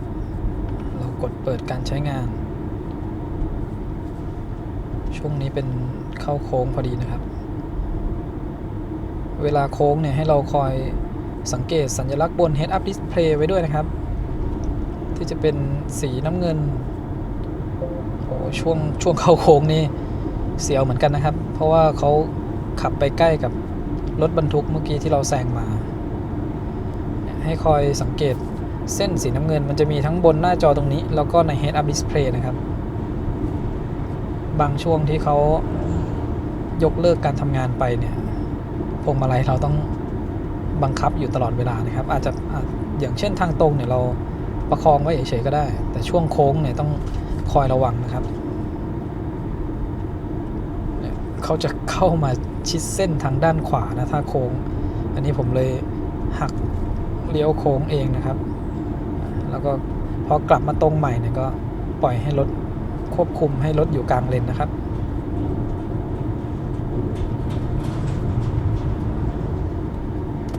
เวลาที่เราเปิดไฟเลี้ยวตัวเลนเซนเตอร์ลิงเนี่ยก็จะยกเลิกไปชั่วคราวแล้วก็กลับมาทำงานใหม่นะครับโอ้โหแต่เจอเส้นแบบนี้เนี่ยเห็นไหมครับผมถึงต้องบอกให้คอยระวังมันจะมีจังหวะที่เขาจับเส้นไม่ได้นะแล้วก็ยกเลิกไปด้วยนะครับลองดูโค้งข้างหน้านี่อีกทีนะครับอันนี้เป็นโค้งขวาแล้วเส้นทางซ้ายมือเราเนี่ยมันทึบอยู่โอ้โหตอนนี้ผมเซตระยะห่างไว้แค่ระดับ2นะครับเดี๋ยวกดดูใหม่ก่อนจะเห็นว่าเมื่อกี้รถพุ่งเข้ามาหาคันด้านหน้าเพราะว่าเราเซตระยะห่างไว้ใกล้เกินไปเดี๋ยวต้องกดเปิด Adaptive Cruise Control กลับขึ้นมาอีกครั้งหนึ่งอยู่แค่ระดับ2นะครับรถเลยยังไม่ชะลอให้เราคือต้องเข้าไปใกล้ๆก่อนเขาจะชะลอทีนี้เซตใหม่เป็นระดับ4แล้วเราก็ดูช่วงที่ขับผ่านจุดกลับรถนะครับก็ไม่มีอะไรนะไม่ได้เฉียงออกไปทางขวานะครับเมื่อกี้เราขับมาที่ความเร็วสูงแล้วคันข้างหน้าเขาขับช้าเนี่ยระหว่างที่ใช้ Adaptive Cruise Control ตัวรถก็มีการรีเจนให้นะครับแล้วก็รีเจนแรงด้วยนะช่วงที่ชะลอความเร็วเมื่อกี้รีเจนขึ้นไปถึง-132 กิโลวัตต์โดยที่ผมไม่ได้แตะเบรกเลยนะครับ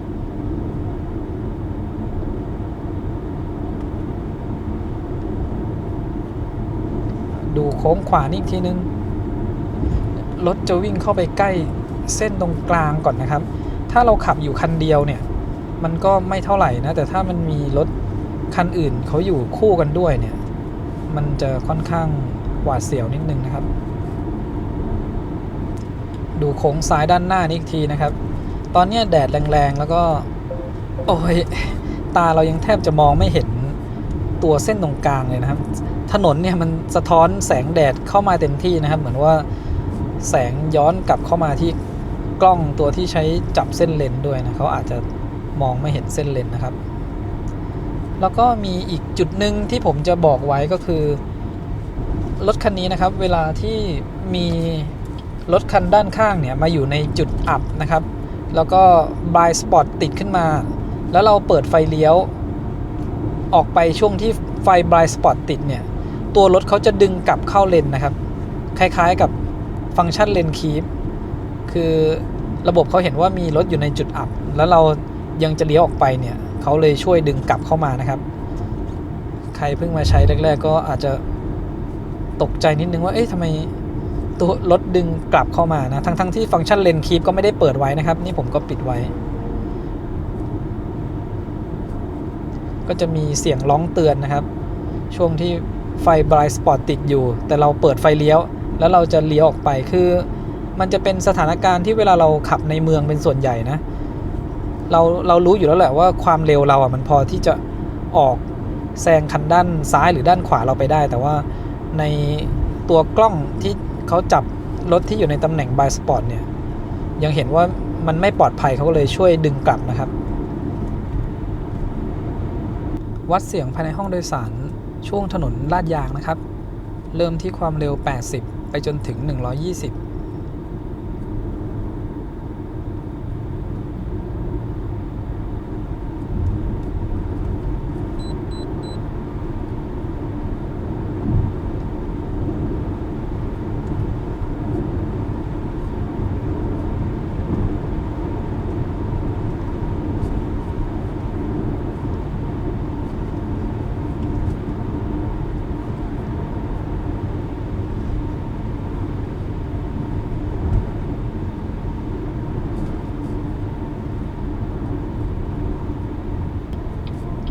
ที่ความเร็ว110 120ขึ้นไปเนี่ยเราจะได้ยินเสียงลมที่พัดผ่านด้านข้างรวมถึงลมที่พัดผ่านทางด้านบนหลังคาด้วยนะครับหลังจากนั่งเบาะหลังมา2 ชั่วโมงก็เป็นช่วงที่มีเลี้ยวโค้งไปมาด้วยนะคะซึ่งเขาน่าจะเลี้ยวด้วยความเร็ว 90-100 กิโลเมตรต่อชั่วโมง120ก็มีแล้วก็มี120ด้วยคือช่วงที่จังหวะเข้าโค้งออกโค้งเนี่ยมันก็จะมีแรงเหวี่ยงแล้วพอนอนเนี่ยเป็นคนคออ่อนนะคะมันก็จะมีอาการแบบหลุดออกจากที่วางศีรษะมันก็เลยปวดคอนิดหน่อยนะคะจริงๆถ้ามีหมอนคอพกมาเองเนี่ยก็น่าจะช่วยเรื่องนี้ได้นะคะแต่พอดีไม่ได้พกมาแล้วก็ headrest เนี่ยเขาจะเป็นแบบเรียบๆมันก็เลยจะไม่ได้ช่วยล็อกให้ศีรษะเราเนี่ยไม่หลุดออกจากตัว headrest ตัว headrest เนี่ยหรือที่วางศีรษะเนี่ยเขาสามารถปรับได้นะคะเป็นระบบแมนนวลก็ปรับจากทางฝั่งนี้แล้วก็กดเข้าไปแล้วก็ดันขึ้นลงได้เลยนะคะไม่มีอาการดันศีรษะนะก็คิดว่าออกแบบมาค่อนข้างดีอยู่โดยรวมตื่นมาเลยปวดคอนิดหน่อยเพราะว่าคออ่อน แล้วก็ตำแหน่งของที่วางมืออย่างที่บอกไปตอนแรกว่าตัวจะสูงไปนิดนึงแต่อันนี้มันเป็นทุกขั้นนะสำหรับเชงเพราะว่าเชงตัวเล็กความสูงต่ำกว่าค่าเฉลี่ยคนทั่วไปเรื่องแอร์ช่วงที่นั่งมานี่ก็เป็นช่วงบ่ายนะคะประมาณบ่าย2ถึงบ่าย4อะไรแบบเนี้ยก็เป็นช่วงที่มีแดดค่อนข้างเยอะแล้วเราปิดตัว glass roof ก็ไม่ได้รู้สึกร้อนแต่ไม่ได้เย็นฉ่ำนะต้องบอกว่าเราไม่ได้เปิดแอร์ด้วยความแรงลมสูงด้วยแต่ด้านหน้านี้แอร์รู้สึกเย็นเลยนะคิดว่าน่าจะเป็นเรื่องของระบบแอร์เนี่ยด้านหน้าน่าจะเย็นกว่าด้านหลังนี้มีอยู่ตำแหน่งเดียวสามารถปรับให้พอดีได้นะคะก็โดยรวมแล้ววันนี้ที่นั่งมาเนี่ยไม่ได้รู้สึกร้อนก็ความเย็นก็กลางๆก็โอเคอยู่ข้างนอกวันนี้นี่อยู่ที่ประมาณ30 กว่า36 องศาแล้วนะคะเพราะฉะนั้นก็คิดว่าส่วนตัวคิดว่าแอร์ข้างหลังก็ค่อนข้างโอเคถ้าเราปิดตัว glass roof นะคะแวะเข้าห้องน้ำอยู่ที่ปั๊มปตท.ตากไม้งามนะครับขับจากเชียงใหม่มาถึงที่นี่ประมาณ270 กิโลเมตรนะครับแบตเตอรี่จาก 100% เนี่ยลดลงมาเหลือที่ 40% ขากลับนี่ผมจะลองมาแวะชาร์จตรงปตท.โค้งไผ่นะครับที่กำแพงเพชรที่เป็นหับ8 หัวชาร์จนะครับวันนี้ชาร์จ 100% มาจากที่เชียงใหม่แล้วก็น่าจะไปถึงที่ปั๊มแล้วแบตเหลือ 10% นะครับขับก็ใช้ความเร็ว110 120มาเรื่อยๆเลยก็จะอยู่ในช่วง100 ถึง 120 กิโลเมตรต่อชั่วโมงครับเนี่ยมาถึงก็ตู้ว่างๆเลยนะ ไม่ต้องกลัวว่าจะไม่ได้ชาร์จนะครับ แล้วก็ได้ชาร์จแรงแน่ๆที่นี่ถ้ามาค่ำๆก็จะยังมีเซเว่นอยู่นะครับร้านอาหารยังไม่ค่อยเยอะเท่าไหร่แต่ว่าได้ชาร์จตู้แรงแน่ๆมาดึกๆก็เจอเซเว่นอยู่ดีนะเซเว่นก็เปิดจากที่นี่กลับไปกรุงเทพก็ประมาณ300กิโลเมตรนะครับถ้าจะชาร์จเดียวแล้วก็ไปถึงกรุงเทพเนี่ยอย่างน้อยต้องมีแบตไม่ต่ำกว่า 80% แล้วคันนี้จากประมาณ 11% เนี่ยถ้าชาร์จไป80ก็น่าจะ30กว่านาทีเดี๋ยวผมลองดูก่อนนะครับเพราะว่าถ้าเราชาร์จจากเปอร์เซ็นต์แบตน้อยๆคันนี้อัดเต็ม150กิโลวัตต์อุณหภูมิแบตจะเริ่มสูงช่วงประมาณ30กว่าเปอร์เซ็นต์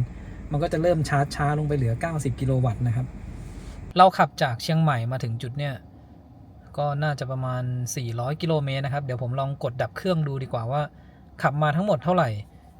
ตอนนี้แบตเหลือ 11% นะครับ390กิโลเมตรใช้ไฟไป 70.8 กิโลวัตต์อเวอร์นะครับเดี๋ยวลองคำนวณดูนะครับว่าใช้ไฟเฉลี่ยอยู่ที่เท่าไหร่ประมาณ 18.1 กิโลวัตต์อเวอร์ต่อ100กิโลเมตรนะครับเราเริ่มชาร์จที่แบตเตอรี่ 11% นะครับกำลังไฟขึ้นมาที่148กิโลวัตต์แรงดันเนี่ยอยู่ที่599โวลต์นะครับตอนนี้ค่อยๆเพิ่มขึ้นมาเป็น600โวลต์แล้วก็กระแสไฟเนี่ยอยู่ที่248แอมป์อุณหภูมิภายนอกตอนนี้อยู่ประมาณ30องศานะครับตัวเลขขึ้นไปสูงถึง152กิโลวัตต์เลยนะครับได้สูงกว่าที่ผมเอาไปชาร์จกับตู้หัวเว่ยอีกนะอันนั้นได้151กิโลวัตต์ตอนนี้เราชาร์จมาแล้ว5นาทีนะครับ5นาทีนี่กำลังไฟยังอยู่ที่152กิโลวัตต์ได้อยู่นะเราต้องรอดูสักนาทีที่8ถึงนาทีที่9นะครับว่ากำลังไฟเนี่ยจะดรอปลงเหลือประมาณ90ถึง100กิโลวัตต์หรือเปล่าแต่ขาที่เราขับไปเนี่ยขนาดว่าอุณหภูมิเย็นกว่าตอนนี้นะครับประมาณ25-26องศาแล้วก็10กว่าองศาอันนั้นยังดรอปกำลังไฟเลยถ้าเราดูในแอปเนี่ยขึ้นไปเกือบ153กิโลวัตต์เลยนะครับ152.79 กิโลวัตต์พอดีช่วงที่ขับกลับมาวันนี้ผมไม่ได้กดที่ Trip Meter เลยนึกว่าต้องขับมาถึงระยะทาง400กิโลเมตรนะครับปรากฏว่าระยะทางจากโรงแรมที่เชียงใหม่เนี่ยขับมาจุดนี้390กิโลเมตรถ้าเป็นรถรุ่นอื่นๆที่วิ่งได้จริงถึง400กิโลเมตรแล้วแบตเตอรี่ยังเหลือประมาณ 10% เนี่ยก็น่าสนใจนะครับขับยาวๆมาชาร์จที่นี่แล้วก็ถ้าเราจะชาร์จให้นานสักหน่อยอาจจะสักครึ่งชั่วโมงหรือ40นาทีที่นี่แล้วก็ขับยาวทีเดียวไปถึงกรุงเทพได้เลยนะครับตอนนี้ร้านอาหารเนี่ยก็จะมีแค่เซเว่นแล้วก็จริงๆจะมีร้านก๋วยเตี๋ยวอยู่นะครับแต่นี่ทุ่มหนึ่งเขาก็ปิดละอยู่ทางด้านนู้นนะครับแล้วก็มีอเมซอนห้องน้ำก็อยู่ทางโซนนู้นโอกาสที่มาแล้วรถจะจอดเต็มทั้งหมด8คันนี้ถือว่าน้อยมากถ้าเป็นรถที่รับกำลังไฟได้สูงๆนะครับแวะมาชาร์จที่นี่ก็จะใช้เวลาชาร์จน้อยลงนะอย่างเช่นพวก X เผิง G6 หรือ Hightech ST เนี่ยเรามาชาร์จตู้นี้ก็ได้เต็ม180กิโลวัตต์แน่นอนแล้วก็เนื่องจากสเปคของรถทั้ง G6 แล้วก็ Hightech ST เนี่ยชาร์จกำลังไฟได้แรงถึง200ถึง280กิโลวัตต์นะครับมาชาร์จกับ180เนี่ยยังไงก็จะชาร์จได้แบบตัวเลข180ยาวๆเลยนะครับเพราะว่าความสามารถในการรับกำลังไฟเขาสูงแต่เราชาร์จอยู่แค่ประมาณ 60% ของสเปคเขาอะยังไงมันก็วิ่งได้นานๆไม่เหมือนกับเราชาร์จกับ C Lion อยู่ตอนนี้สเปคเขาคือ150กิโลวัตต์แล้วเราอัดเต็มมาตั้งแต่ต้นนะครับตอนนี้เราชาร์จมาแล้ว8นาทีนะกำลังไฟยังอยู่152กิโลวัตต์เมื่อกี้ตัวเลขหน้าตู้ขึ้นไปถึง153กิโลวัตต์เลยนะครับชาร์จกับตู้นี้นี่ได้แรงจริงๆเลยผมเอาไปชาร์จกับตู้ Elex 150หรือหัวเว่ยที่เป็น720กิโลวัตต์นะครับแต่ว่าที่หัวชาร์จเขาเนี่ยมันจำกัดกระแสอยู่ที่500แอมป์จริงๆตู้นั้นน่ะจ่ายได้สูงสุดที่480ถึง500กิโลวัตต์เลยนะครับตัวเลขยังไม่ขึ้นสูง152 153เหมือนที่ตู้นี้เลยนะตอนนี้ดรอปลงมาเหลือ100กิโลวัตต์แล้วนะครับเราชาร์จมาประมาณ10นาที ต้องดูจากในแอปนะครับว่าชาร์จมานานเท่าไหร่แล้วเหมือนเดิมนะครับสรุปว่ากำลังไฟก็ดรอปก็จะอยู่ในช่วงประมาณ 9-11 นาทีนี้นะครับที่รถคันนี้สามารถรับกำลังไฟได้แม็กซ์ที่ประมาณ150กิโลวัตต์จากนั้นก็จะดรอปลงเหลือประมาณ100ถ้าเหลือ100เนี่ยยังดีนะครับก่อนหน้าเนี่ยที่ผมลองนะมันจะเหลือประมาณ90ด้วยถ้า100ก็ยังเร็วแต่ว่าถ้าอุณหภูมิไม่ร้อนจนเกินไปเนี่ยดรอปลงมาก่อนแล้วถ้าอุณหภูมิไม่ร้อนจนเกินไปนะครับได้150กิโลวัตต์จนถึง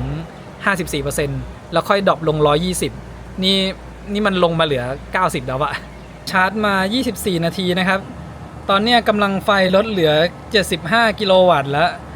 เพราะว่าตอนแรกเราอัดเข้ามาเต็มที่นะครับคือผมก็ยังไม่ได้ลองเหมือนกันนะถ้าเราเอาไปชาร์จกับตู้ที่มันจ่ายได้สักประมาณ100กิโลวัตต์เนี่ยไม่ต้องให้ไฟมันแรงมากตั้งแต่ต้นน่าจะชาร์จได้กำลังไฟสูงๆลากได้ยาวกว่านี้นะครับสำหรับการชาร์จแบบกำลังไฟสูงๆก็อาจจะเอาไว้เวลาที่เราต้องรีบๆเดินทางนะครับชาร์จแค่สักประมาณ15นาทีหรือ20นาทีเนี่ยมันจะยังได้กำลังไฟสูงๆอยู่นะครับก่อนหน้านี้ที่มันดรอปมามันก็ยังอยู่90กิโลวัตต์แต่พอเรายังชาร์จต่อเนื่องเนี่ยมันลงมา75กิโลวัตต์ซึ่งจริงๆ 63% หรือ 62% เนี่ยเขาสามารถรับกำลังไฟได้ถึง120กิโลวัตต์เลยนะครับพออุณหภูมิแบตเริ่มสูงนะครับทางด้านหน้าเนี่ยเราจะได้ยินเสียงการระบายความร้อนที่มันแรงขึ้นนะนี่ขนาดว่าข้างนอกเนี่ยไม่ได้อากาศร้อนมากเลยนะครับมาดูฝั่งคอมแอร์เนี่ยจะได้ยินเสียงคอมแอร์แบบดังขึ้นมาเลยนะครับเพราะเขาต้องรีบไประบายความร้อนให้กับตัวแบตใน BYD เนี่ยเขาฉีดน้ำยาแอร์เนี่ยไประบายความร้อนให้กับแบตเตอรี่ด้วยเลยนะครับบริเวณแท่นชาร์จแต่ละตัวนะก็จะมีป้ายเขียนบอกไว้ด้วยนะครับถ้าชาร์จไม่เข้าไม่มีสัญญาณให้เรียกพนักงานแล้วก็มีป้ายบอกว่าให้ไปนั่งรอระหว่างชาร์จได้ที่คาเฟ่อเมซอนนะครับมีแปะอยู่ทุกตู้ชาร์จเลยนะครับตรงนั้นก็จะมีแปะไว้เหมือนกันก่อนที่สถานีนี้จะเปิดเนี่ยผมก็ได้พาแวะมาดูหลายครั้งนะตั้งแต่เปิดมาก็มีเนี่ยแหละครับเพิ่งได้มาชาร์จคราวนี้วันก่อนที่เราขับขึ้นนะแบตยังเหลือเยอะเกินไปผมก็เลยยังไม่ชาร์จนะครับพาเดินดูรอบๆตู้สักหน่อยนะช่วงที่เปิดแล้วเนี่ยก็จะสว่างมากนะครับเผื่อใครจะได้ดูไว้ก่อนที่จะเดินทางมาเนี่ยว่ารอบๆตู้ชาร์จเป็นยังไงบ้างนะครับ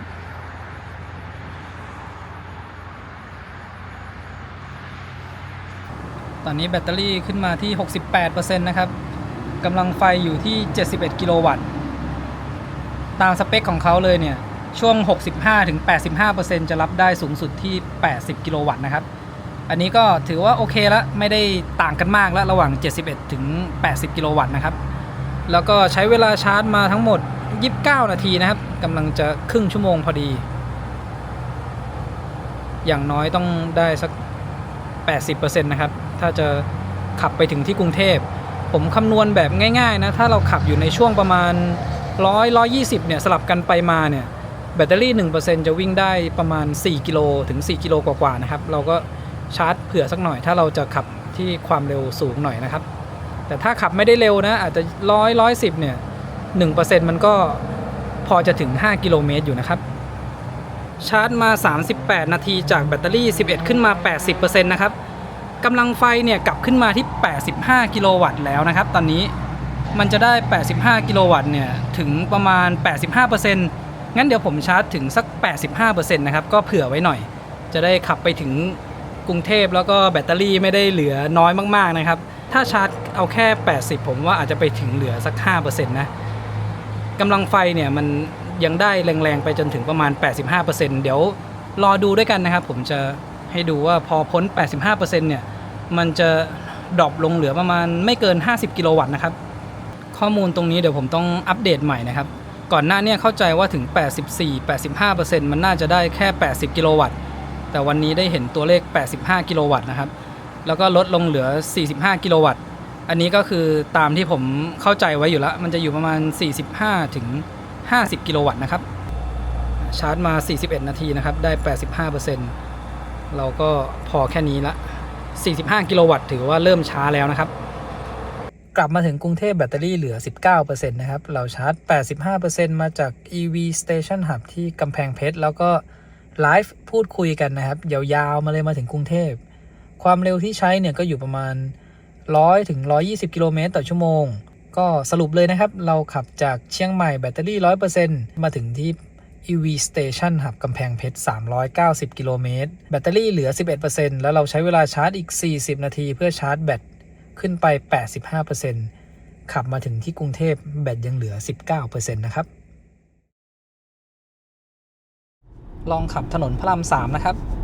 ดูความนุ่มนวลของช่วงล่างตอนนี้ผมเอาน้ำหนักบรรทุกทั้งหมดออกแล้วนะครับเราลองขับแบบไม่มีน้ำหนักบรรทุกแล้วก็ผ่านช่วงถนนที่ขรุขระดูนะครับ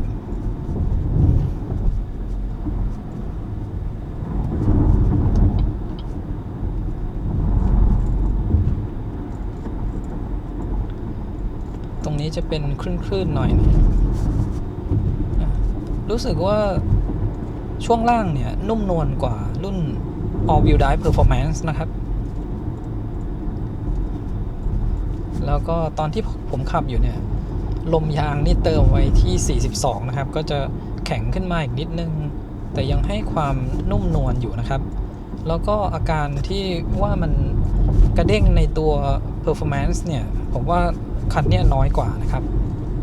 ทั้งนุ่มกว่าแล้วก็เด้งน้อยกว่า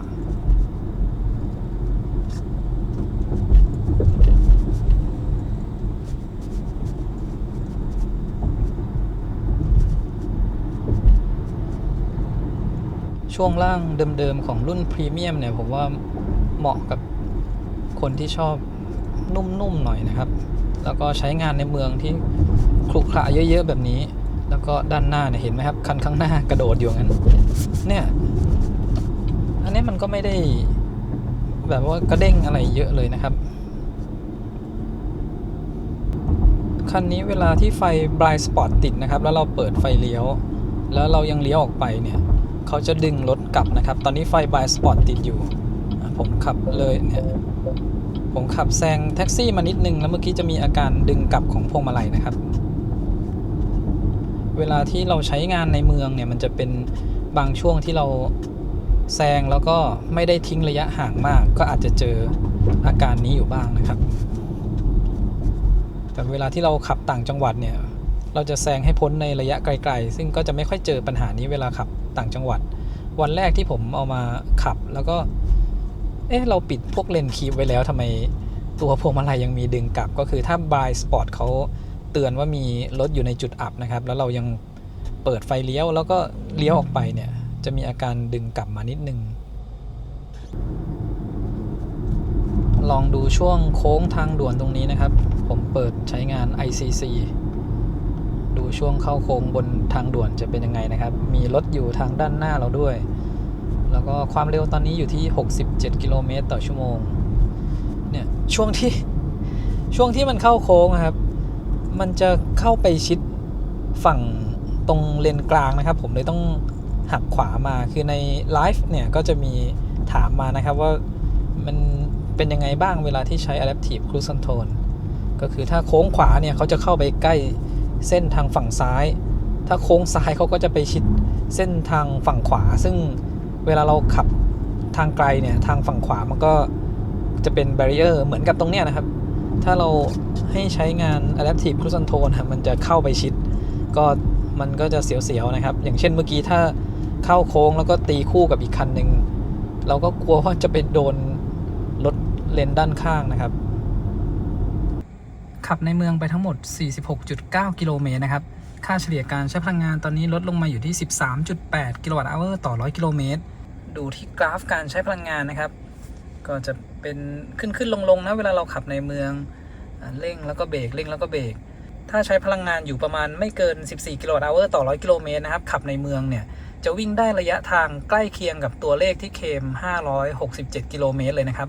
ถ้าวิ่งแบบแบตหมดเกลี้ยงแต่ถ้าเราขับแล้วยังประหยัดกว่า14-13ลงมาอีกเนี่ยจะวิ่งได้มากกว่าระยะที่เคลมนะครับคำนวณเป็นค่าไฟต่อกิโลเมตรนะครับถ้าเราชาร์จกับตู้ DC ข้างนอกหน่วยละ7 บาทเนี่ยต่อกิโลเมตรก็จะอยู่ราวๆ1 บาทนะครับแต่ถ้าเราชาร์จกับไฟที่บ้านเนี่ย ก็จะเหลือประมาณสัก60ถึง70 สตางค์หรือถูกกว่านั้นนะครับถ้าเป็นมิเตอร์ TOU แล้วก็ถ้าเราขับได้ประหยัดกว่านี้นะครับเส้นทางที่ขับวันนี้ก็เป็นขับคลองเตยพระราม3พระราม4ขับช่วงพระราม9รัชดาแล้วก็มาเซ็นทรัลลาดพร้าวนะครับลองมาชาร์จกับตู้ On Ion ที่เป็น120กิโลวัตต์นะครับ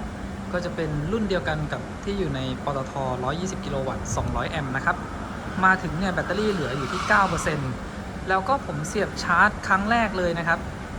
ดูที่หน้าจอเนี่ยแรงดันไฟมันจะขึ้นแค่450โวลต์ซึ่งผมก็เจออาการนี้กับรถที่เป็น800โวลต์แล้วเอามาชาร์จกับตู้ชาร์จนะครับบางทีมันคุยกันแล้วมันเข้าใจว่ารถเป็น400โวลต์ก็จ่ายกระแสไฟออกมาแค่450โวลต์เราต้องกดหยุดชาร์จแล้วก็สตาร์ทชาร์จใหม่นะครับตอนที่ผมเอา Lotus ตัว Emeya ไปชาร์จกับตู้ Outer Vim ก็เจออาการคล้ายๆกันตัวตู้เนี่ยจะจ่ายแรงดันไฟออกมาครั้งแรกที่450โวลต์ทำให้เวลาที่เราชาร์จเนี่ยกำลังไฟมันจะขึ้นไม่ถึงระดับ100กิโลวัตต์นะครับเพราะว่ากระแสไฟมันจะสุดอยู่ที่200แอมป์อันนี้พอผมกดหยุดแล้วก็สตาร์ทชาร์จใหม่ถึงแรงดันขึ้นมาที่5ถึง600โวลต์นะครับแล้วก็ที่ผมมาชาร์จกับตู้นี้ให้ดูเพราะว่าจะลองดูนะครับเวลาที่เราชาร์จที่กำลังไฟอยู่ประมาณ100กิโลวัตต์นิดๆเนี่ยเราสามารถชาร์จตั้งแต่แบตเตอรี่ 10% ขึ้นมา 43% โดยที่กำลังไฟเนี่ยไม่ดรอปลงเลยนะครับจะเห็นว่าในวิดีโอที่รีวิวเนี่ยผมมีพาไปทดลองชาร์จกับตู้ที่เป็น150กิโลวัตต์หรือว่าตู้ที่จ่ายกระแสไฟได้แรงๆตู้180กิโลวัตต์ของ EV Station Hub กับตู้ของหัวเว่ยนะครับเราจะรับไฟ150กิโลวัตต์ได้ประมาณไม่เกินสัก10นาทีแล้วก็กำลังไฟจะดรอปลงต่ำกว่า100กิโลวัตต์อาจจะเหลือประมาณ90แล้วก็ชาร์จไปเรื่อยๆนะครับแต่ตอนนี้เราชาร์จกับตู้นี้มาแล้ว17นาทีกำลังไฟเนี่ยต่อเนื่องมาเลยนะครับ106กิโลวัตต์106กิโลวัตต์ได้ยาวๆเลยเพราะว่าอุณหภูมิแบตเตอรี่เนี่ยมันไม่สูงจนเกินไปนะครับสเปคเขาคือ150แต่เราชาร์จตั้งแต่เริ่มอยู่แค่ไม่ถึง110กิโลวัตต์เท่านั้นเดินทางไกลต่างจังหวัดแล้วตู้ EV Station ที่เป็น120กิโลวัตต์เนี่ยไม่มีใครมาชาร์จด้วยเราไปชาร์จคันเดียวก็จะได้รับกำลังไฟระดับ100ถึง110กิโลวัตต์ยาวๆเลยนะครับนี่ชาร์จไปเนี่ยเพิ่มขึ้นมาเป็น107กิโลวัตต์แล้วนะครับแต่สเปคของเขาเนี่ยยังรับที่120กิโลวัตต์ได้จนถึง 64% นะครับจะเห็นว่าขึ้นมา 55% กำลังไฟก็ยังคงอยู่ที่107กิโลวัตต์เราใช้เวลาชาร์จมาแล้ว23นาทีนะครับเดี๋ยวลองเทียบดูนะครับว่าถ้าเราชาร์จอยู่แค่กำลังไฟประมาณไม่เกิน110กิโลวัตต์เนี่ยจาก10ถึง 80% จะใช้เวลากี่นาทีเทียบกับที่เราเอาไปชาร์จตู้180กิโลวัตต์ใช้เวลาชาร์จจากประมาณ 10-11% ถึง 80% เนี่ยก็อยู่ในช่วงประมาณสัก39ถึง40นาทีนะครับตอนนี้ชาร์จแบตเตอรี่มาประมาณ25นาทีนะครับถ้าเราชาร์จแบตเตอรี่นานๆเนี่ยจะได้ยินเสียงคอมแอร์นะครับเพราะว่าเขาต้องคอยรักษาอุณหภูมิแบตเตอรี่เนี่ยไม่ให้มันสูงจนเกินไปเผื่อว่าเดี๋ยวไปชาร์จแบตแล้วทำไมมีเสียงอะไรดังขึ้นมานะครับก็คือรถเขาพยายามรักษาอุณหภูมิแบตนะครับกลับมาดูที่หน้าตู้ชาร์จอีกทีนะครับตอนนี้แบตเตอรี่ขึ้นมาที่ 59% แล้วเห็นไหมครับกำลังไฟเนี่ยยังคงอยู่ที่107กิโลวัตต์ไม่มีดรอปลงเลยนะครับเพราะว่าเราไม่ได้อัดกำลังไฟเต็มสเปคตั้งแต่ต้นนะครับแบตเตอรี่ 64% แล้วนะครับเดี๋ยวเรามาดูช่วง64ขึ้นไป 65% เนี่ยมันจะต้องดรอปลงมาเหลือสักประมาณ80ถึง85กิโลวัตต์อันนี้เป็นตามสเปคของเขานะครับ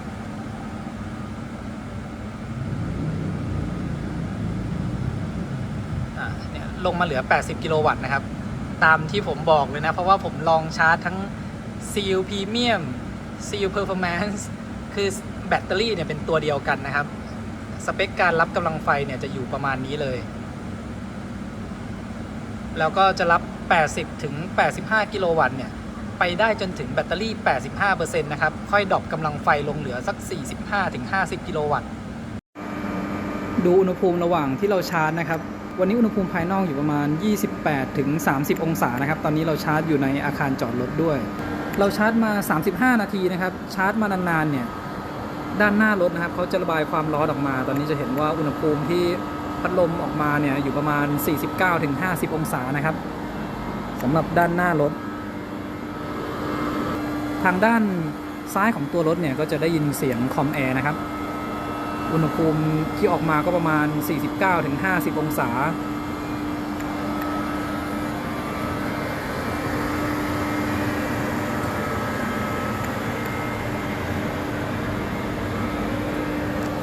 ดูใต้ท้องรถนะครับ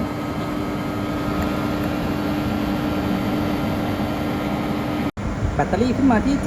76% กำลังไฟยังคงอยู่ที่ 85 กิโลวัตต์นะครับแล้วเราใช้เวลาชาร์จมา 36 นาทีนี่ทำเวลาได้ใกล้เคียงกันกับที่เราเอาไปชาร์จกับตู้ที่อัดเต็มกำลังไฟมาตั้งแต่ต้นนะครับพอเราเฉลี่ยออกมาแล้วเนี่ยมันใกล้เคียงกันนะถ้าเอาไปชาร์จกับตู้ที่จ่ายกำลังไฟได้มากกว่า 150 กิโลวัตต์เนี่ยมันอัดเต็มมาตั้งแต่ต้นพออัดเต็มอุณหภูมิแบตสูงมันก็ต้องลดกำลังไฟลงนะครับ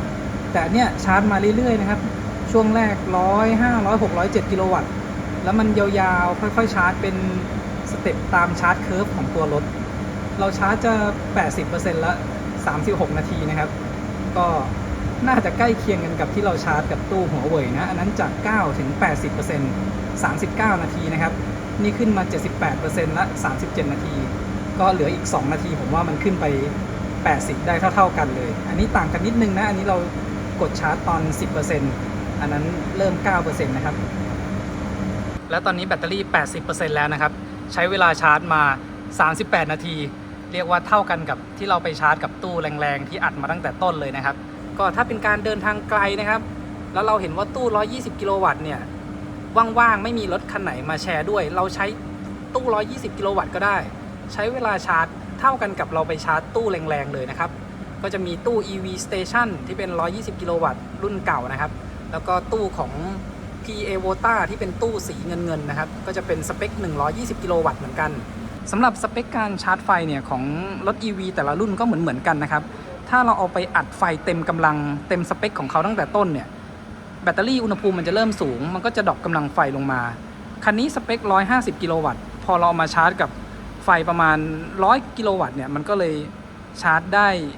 กำลังไฟสูงๆนานๆเลยนะครับทีนี้ถ้าเทียบกันกับ Xpeng G6 หรือ High-Tech ST สเปคเขาเนี่ยรับกำลังไฟได้สูงถึง280 กิโลวัตต์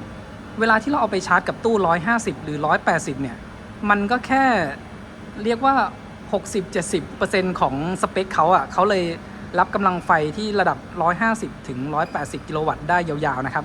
เทียบกันก็เหมือนกับคันนี้รับได้150แต่เราเอามาชาร์จกับ110เนี่ยมันก็เลยชาร์จกำลังไฟที่ประมาณระดับ100กิโลวัตต์ได้ยาวๆนะครับทำให้พอเฉลี่ยกันออกมาเนี่ยมันใกล้เคียงกันนะครับแล้วก็พอขึ้นมาถึง 85% ก็จะลดลงมาเหลือประมาณ 44-45 กิโลวัตต์นะครับก็ถ้าเป็นการเดินทางไกลแล้วข้างหน้ายังมีสถานีชาร์จเนี่ยเราชาร์จแค่ไม่เกิน 85% ก็พอนะครับจะเห็นว่ารอบที่ผมขับจากเชียงใหม่กลับมากรุงเทพเนี่ยผมก็ชาร์จที่ EV Station Hub ถึงแค่ 85% ก็ขับกลับถึงที่กรุงเทพแบตเหลือตั้ง 20% เลยนะครับ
don't matter if I'm lost because I know when I'm with you I'm home. When I'm with you I'm home. Yeah. When I'm with you I'm home.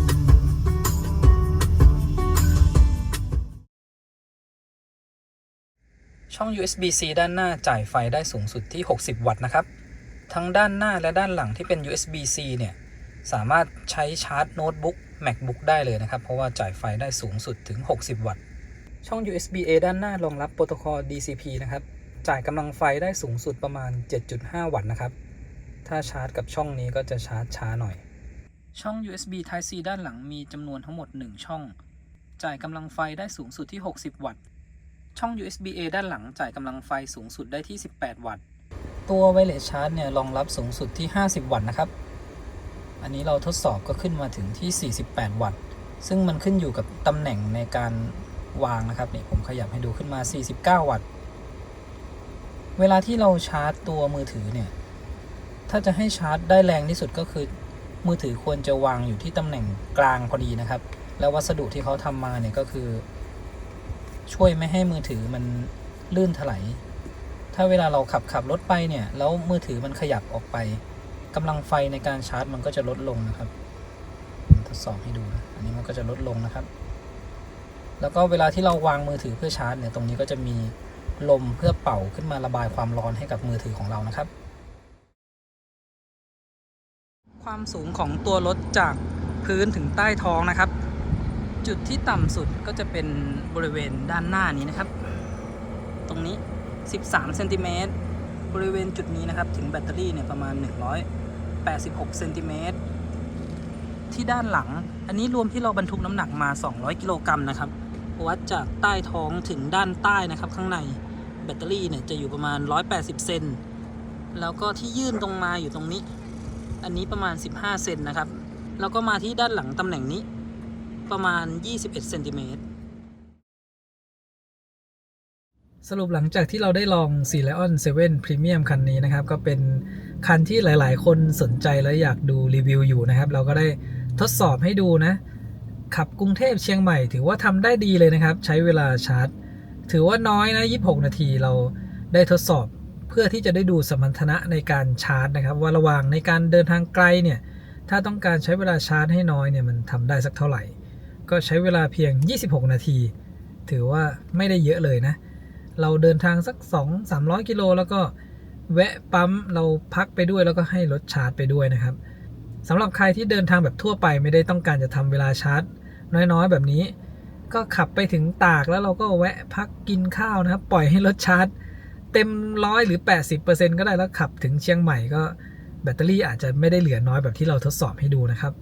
ในเรื่องสมรรถนะของตัวรถเนี่ยก็ทำได้หายห่วงเลยนะเราพาไปลองขับขึ้นดอยอ่างขางเนี่ยบรรทุกน้ำหนักมาด้วย200 กิโลกรัมเนี่ยก็ยังขึ้นได้สบายๆถึงแม้จะแบบลองหยุดในเนินต่างๆก็ทำได้ง่ายเลยนะครับใครที่เพิ่งมาใช้รถไฟฟ้าแล้วไปขับขึ้นเขาเนี่ยในคันนี้เองเนี่ยก็ช่วยได้เยอะเลยขับขึ้นหายห่วงเรื่องพละกำลังและตอนลงก็ใช้ระบบรีเจนที่ช่วยในการลงเขาทำได้ง่ายขึ้นกว่าแต่ก่อนเยอะเลยนะครับแล้วก็ผมก็ได้ทดสอบการขับลงเขาให้ดูนะว่าเราควรจะขับลงเขาโดยใช้โหมดไหนนะครับใครที่ซื้อมาใช้งานแล้วเนี่ยจะได้ใช้ได้ถูก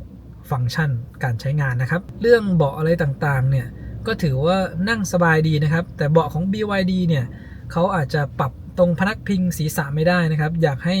ไปลองนั่งกันดูนะครับว่าสรีระเนี่ยเหมาะกับตัวเบาะหรือเปล่านั่งขับแล้วถูกใจหรือเปล่านะครับในส่วนของช่วงล่างเองเนี่ยที่ผมได้ลองทั้ง2รุ่นนะทั้ง All Wheel Drive Performance แล้วก็ Premium เนี่ยในรุ่น Premium เนี่ยมันจะให้ความนุ่มกว่าตัว Performance นะครับขับในเมืองถนนขรุขระเนี่ยรุ่น Premium ผมว่าผมชอบกว่านะมันดูแบบไม่ตึงตังจนเกินไปนะครับเสียงลำโพงที่ให้มาเนี่ยก็อยู่ในระดับที่มาตรฐานนะครับถือว่าดีด้วยนะอาจจะเหมาะกับเพลงในบางรูปแบบเพลงในบางแบบอาจจะทำได้ไม่ดีก็ได้นี่ก็ขึ้นอยู่กับเพลงนะครับก็นำเพลงที่เราชอบเนี่ยไปลองเปิดฟังดูนะครับทีนี้เรื่องการนั่งของผู้โดยสารแล้วก็นั่งด้านหลังนี่ก็ให้เชงได้พูดบอกกันอีกทีนะครับ ก็สำหรับเบาะของผู้โดยสารด้านหน้าเนี่ยส่วนตัวแล้วเชงก็รู้สึกว่าก็นั่งค่อนข้างสบายนะคะแล้วก็รุ่นนี้เนี่ยแม้ว่า headrest มันจะปรับไม่ได้เนี่ยก็สำหรับคนสูงมัน152 เซนเนี่ยตอนนี้ก็ไม่รู้สึกว่าดันศีรษะแล้วนะคะอันนี้ก็ทำให้การนั่งเนี่ยดีขึ้นมากเมื่อเทียบกับAtto 3นะคะสำหรับสรีระแบบเชงส่วนเบาะด้านหลังเนี่ยรุ่นนี้เนี่ยสามารถปรับเอนได้นะคะก็เป็นระบบแมนนวลนะคะปรับคันโยกด้วยมือก็นั่งด้านหลังเบาะก็รู้สึกว่ากว้างขวางสบายดีแล้วก็แต่ว่าช่วงที่รถทำความเร็วเวลาเข้าโค้งเนี่ยเชงก็รู้สึกว่าตัวเนี่ยมันจะแบบว่าเหวี่ยงตามรถนิดนึงด้วยนะ